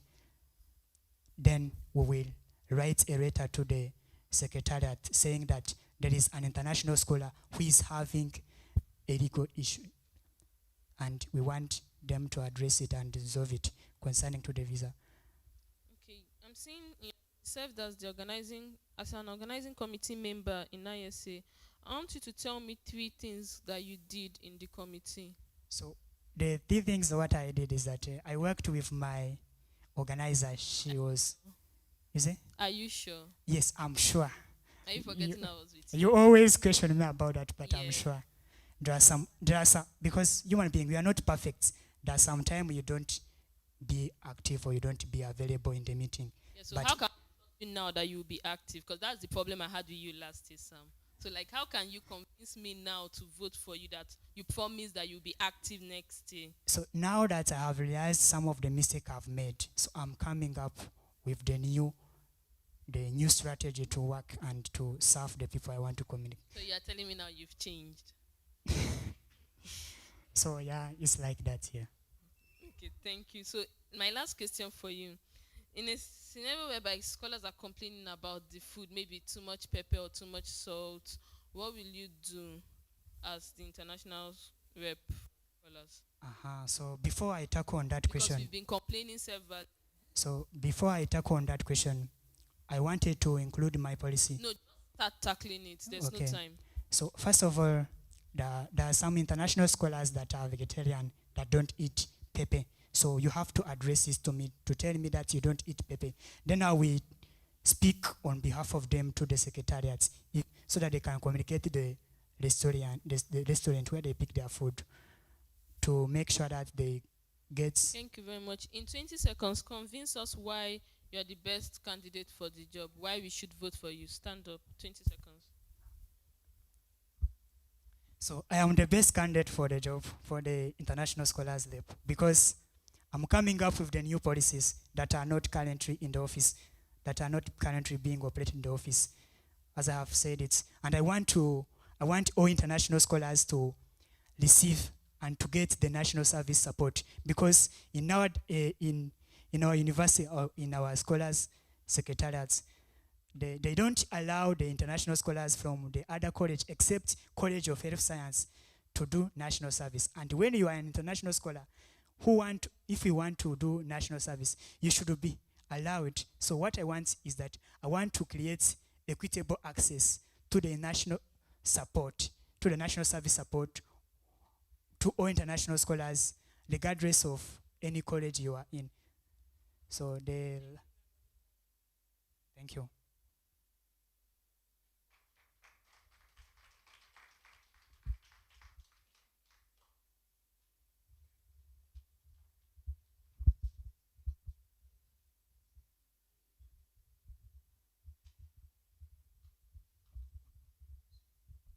Yeah, so please we'll take the last person for the day.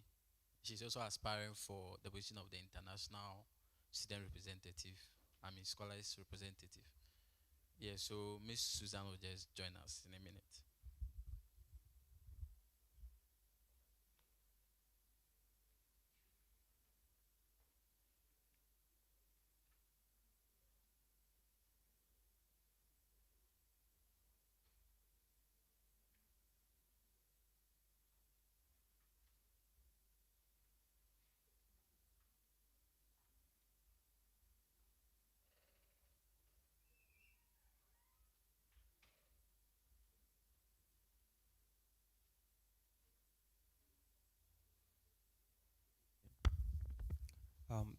You can't carry us it.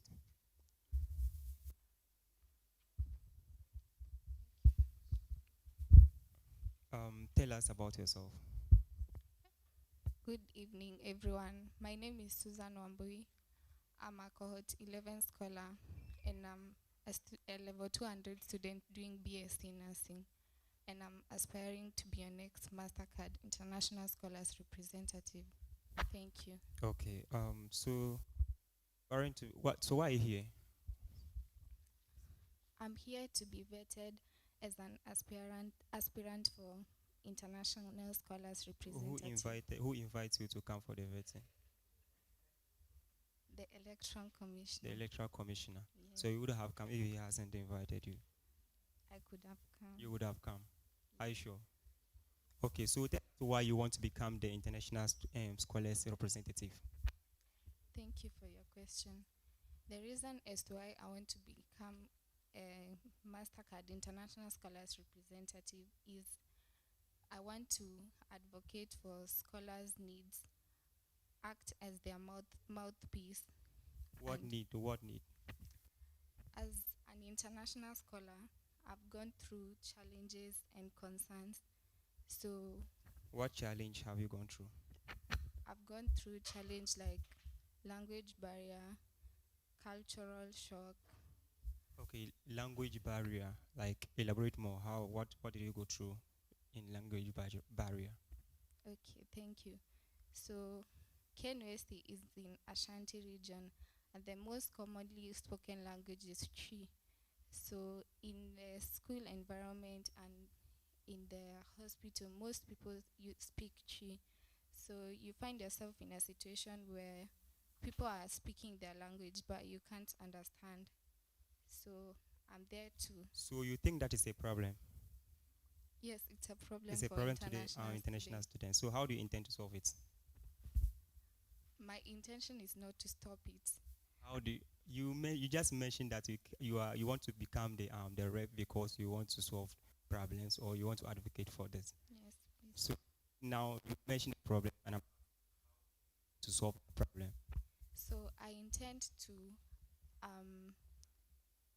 arrange classes for international students who are interested in learning the Akan language.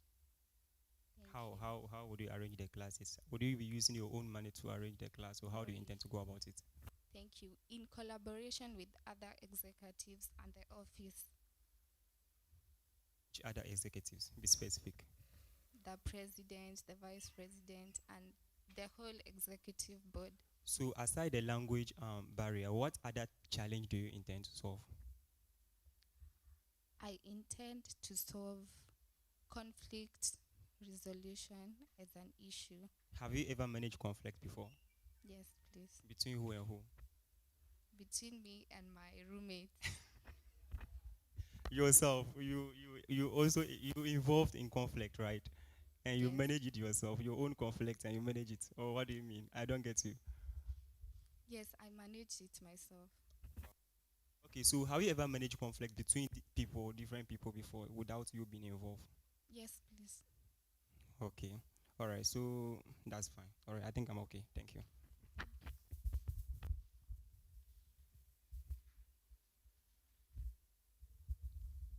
Okay, so Miss Suzanne, I love the fact that you said you manage your own conflicts. How did you do that? Because I also want to learn so that I can also manage. So how did you do it? How did you manage it between yourself and then the roommate? So initially, it was an issue for me, but I called other student representative to come and solve the issue, but they didn't find any solution, and eventually I had to move out of the room for my own peace of mind. Moved out. That was the solution. That was the final solution for me. That you so what? So that means if, but first of all, did you think that conflict between you and the roommates, were you the wrong? I mean, if they ask you who is the cause of this conflict, which among you, I mean, will you have chosen? Was it from you or from the roommates? I believe everyone might have a problem in causing the conflict, not just me or my roommate. And are you in good terms with the roommate right now, or you are Oh not in yes, good? right now we are in good terms. If in case, let's say next semester or next year, academic year, you and your roommates comes again. I mean, they put you again in the same room. Will you go with? Will you go in with the roommate or you will not? I will go. You will go in Yes. with her. Why? Because I understand better how to solve conflicts and listen to both parties and make a conclusion. Okay, so now when you go in with the roommates, you see that you understand better now. Give me one example. That's one example of the understanding you have better now. So you should listen to the concern of both parties and then understand where they are coming from, and then from there you make a decision. My last question. In case you didn't win the election, I mean, when they voted and you didn't win, what are you going to do? Because you were holding a position initially and you resigned. So that means if you didn't win, you will not be having a position, right? Please come again. You were already holding a position as an organizing, right? If you didn't win this, you resigned for that, right? Yes, I did. So if you didn't win this, what are you going to do? I'm going to go for other appointed positions within the council. What about if the opponents right now that you're going with wins and appoints you? Will you work with him? Yes, I'm ready to work with him. Okay. All right. Thank you very much. Thank you.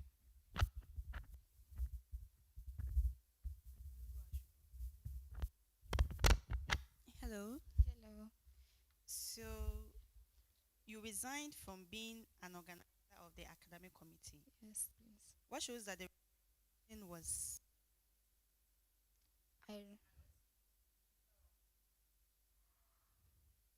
the person who submitted to? Who did you submit this resignation to? I submitted the letter to the chairperson of the academic committee. And The then person didn't sign, you didn't sign. This is more or less like a letter that has been drafted and then attached to it. Nothing proves it was accepted. Am I right or wrong I acknowledge that I didn't sign. about it? What shows you resigned? Writing the letter and sending it to the... And it's part of the requirements, right? So now do you think you are still eligible to be here? Because this doesn't prove that you are eligible to be here. I acknowledge that I did a mistake. Next time I will do better. You see, one thing about acknowledgement is it doesn't change facts. Do you know that?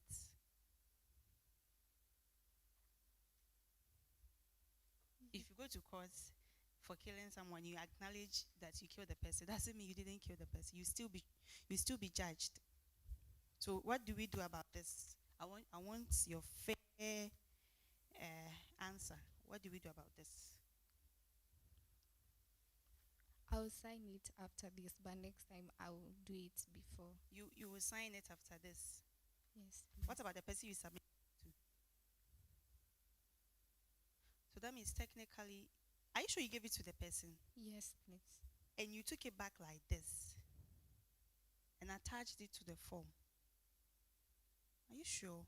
Yes, please. Are you sure the person has even seen this letter? Yes, please.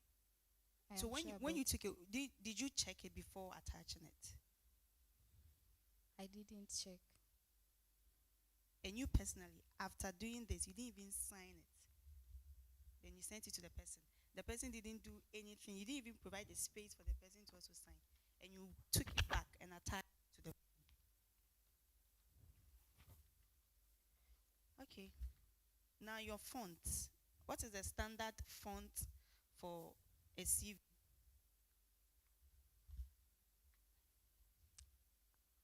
That one I don't know. I can't tell because with this font we can barely see. So the standard is 12. So kindly next time when you are working on your CV, only do that. Okay.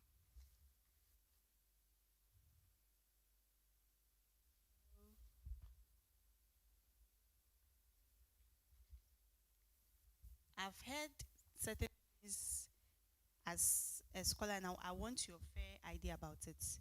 So international scholars complain about Ghanaian scholars. Ghanaian scholars complain about international scholars. Who would you side with? I wouldn't side with any of them. Why? Because as a leader, you're not supposed to take sides. You're supposed to listen to both parties and then make a decision from there. So how would you do that? I would listen to both sides and understand both of them. People say when you are in a room with an international scholar, some of them disturb a lot. Is it true? They do what? They disturb a lot. Is it true? Not really. Not really. Is it not or not really? Is it yes or no? It's a no. It's a no. So they are all just hallucinating. They are making false. I thought you said you listen to both sides. Yes, please. Have you heard something like that before? Have I? Have you heard a case like that before? An international scholar fighting maybe Ghanaians in the room, and then they are saying that the international scholar is the one disturbing. Have you heard the scenario before? Yes, I've heard about it before. So did you follow up or you just heard of it? Is there anything you can tell us about that? That's your last question. I think the executives solved the problem. They solved it. So you didn't get to hear what happened? I wasn't part of it, and as a leader, you're supposed to be confidential about some information. So I didn't. So you don't even know the outcome, what happened in the end? In the end, I think they were given different rooms. Yes. So would you say that's the same thing that happened to you, or yours was a different case? Mine is a different case. Okay. Yes. Thank you. Okay. Hello. Hi. How are you doing? I'm okay. What's your name again? My name is Susan Wambui. Susan Wambui. Susan. I want you to give me your role as an international scholar representative. In a way, you help us, the international scholars, contribute to the mission. Do you know the mission of the Mastercard Foundation? No, I don't know. It's okay. So I want you to tell me how you encourage you hope the MCF international students contribute to the community here, not just as the beneficiaries of the scholarship, but also as participants and as leaders. And please, your policy document.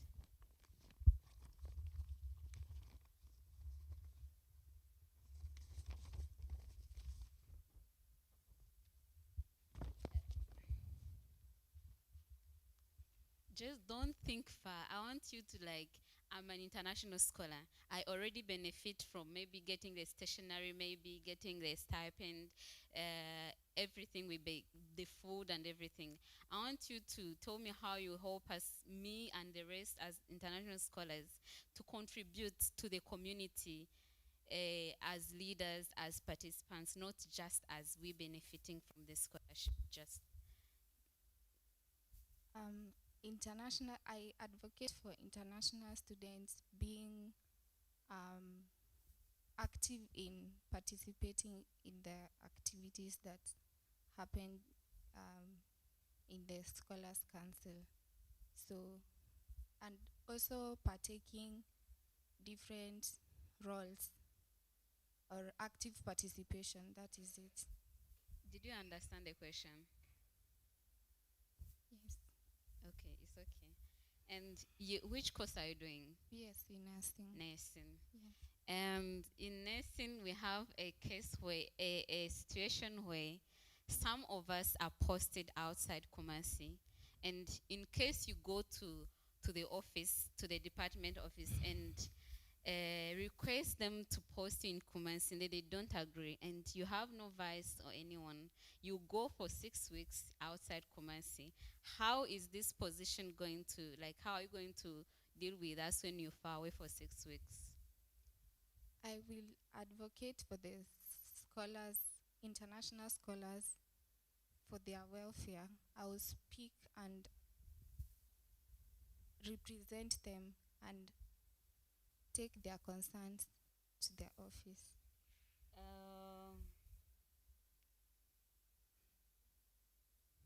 Can you just list them? Your 5 policies, just list them. The first one is community building. The second one is transportation. The third one is, I don't know the order. Just mention them. Okay. Transportation, conflict resolution, then mentorship programs. Yeah. Do you know the part of the Constitution that addresses you as the international representative? Yes, please. Chapter 4, Article 30.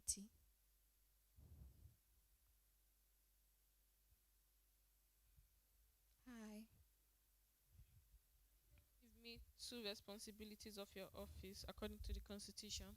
So, according to Chapter 4, Article 30 of the Constitution, an international scholars representative is supposed to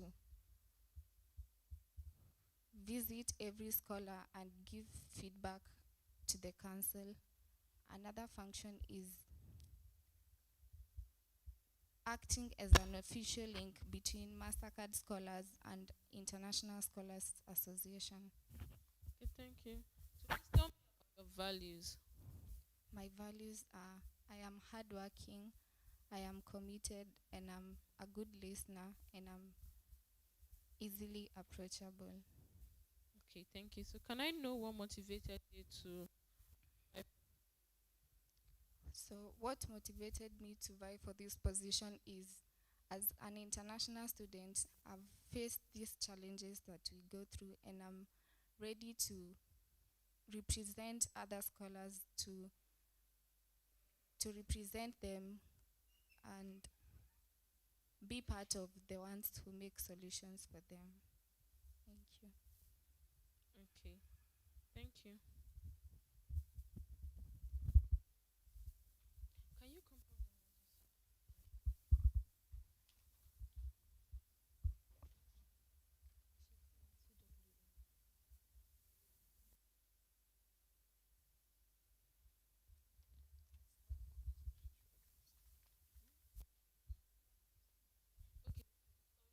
Go.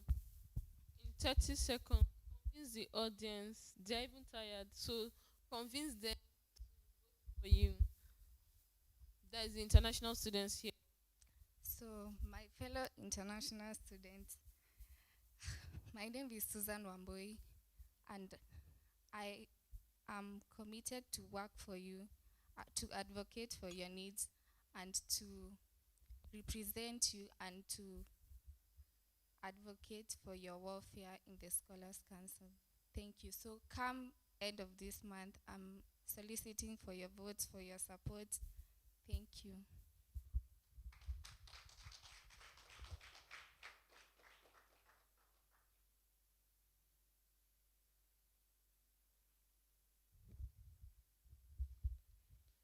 Um,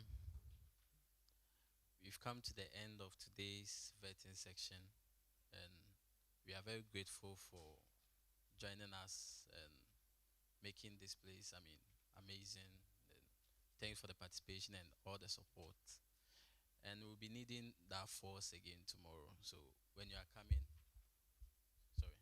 coming, you come again tomorrow with your supporters for a manifesto reading. Yes, and then you know already, if you are coming to read manifesto, you have to come with your manifesto to come and read out. You won't be sitting here, you'll be standing at the back of the podium, then you read it out. Then you'll be questioned. You'll question. So today, you see, you, the scholars, were not questioning it. It was the vetting. That's to get the scores from that side, to see how they think, how they go by their staffs, and then the leadership, right? So tomorrow, the question that will be asked will be from the scholars themselves. So please, when you are coming, come prepared. Come prepared. And then ask your people to also come and then come and support you. Yeah.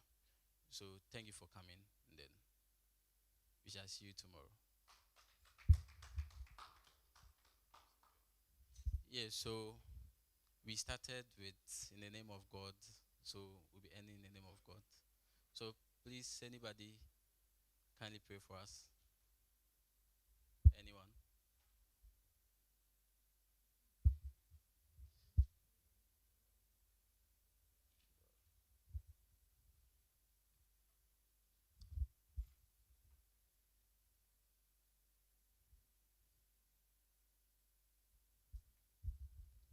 All right, let's be in the mood of prayer. Dear Lord Jesus, we thank you this evening for how far you have brought us. We started this program with your name. You gave us the energy. You gave us the ability to be able to stand in. Even as we leave this place to our various hostels, we pray and we commit ourselves into the hands of you. May you take absolute control of us, so that tomorrow when we meet again, we shall sing hallelujah be unto your name. In Jesus' name I pray with thanksgiving. Amen.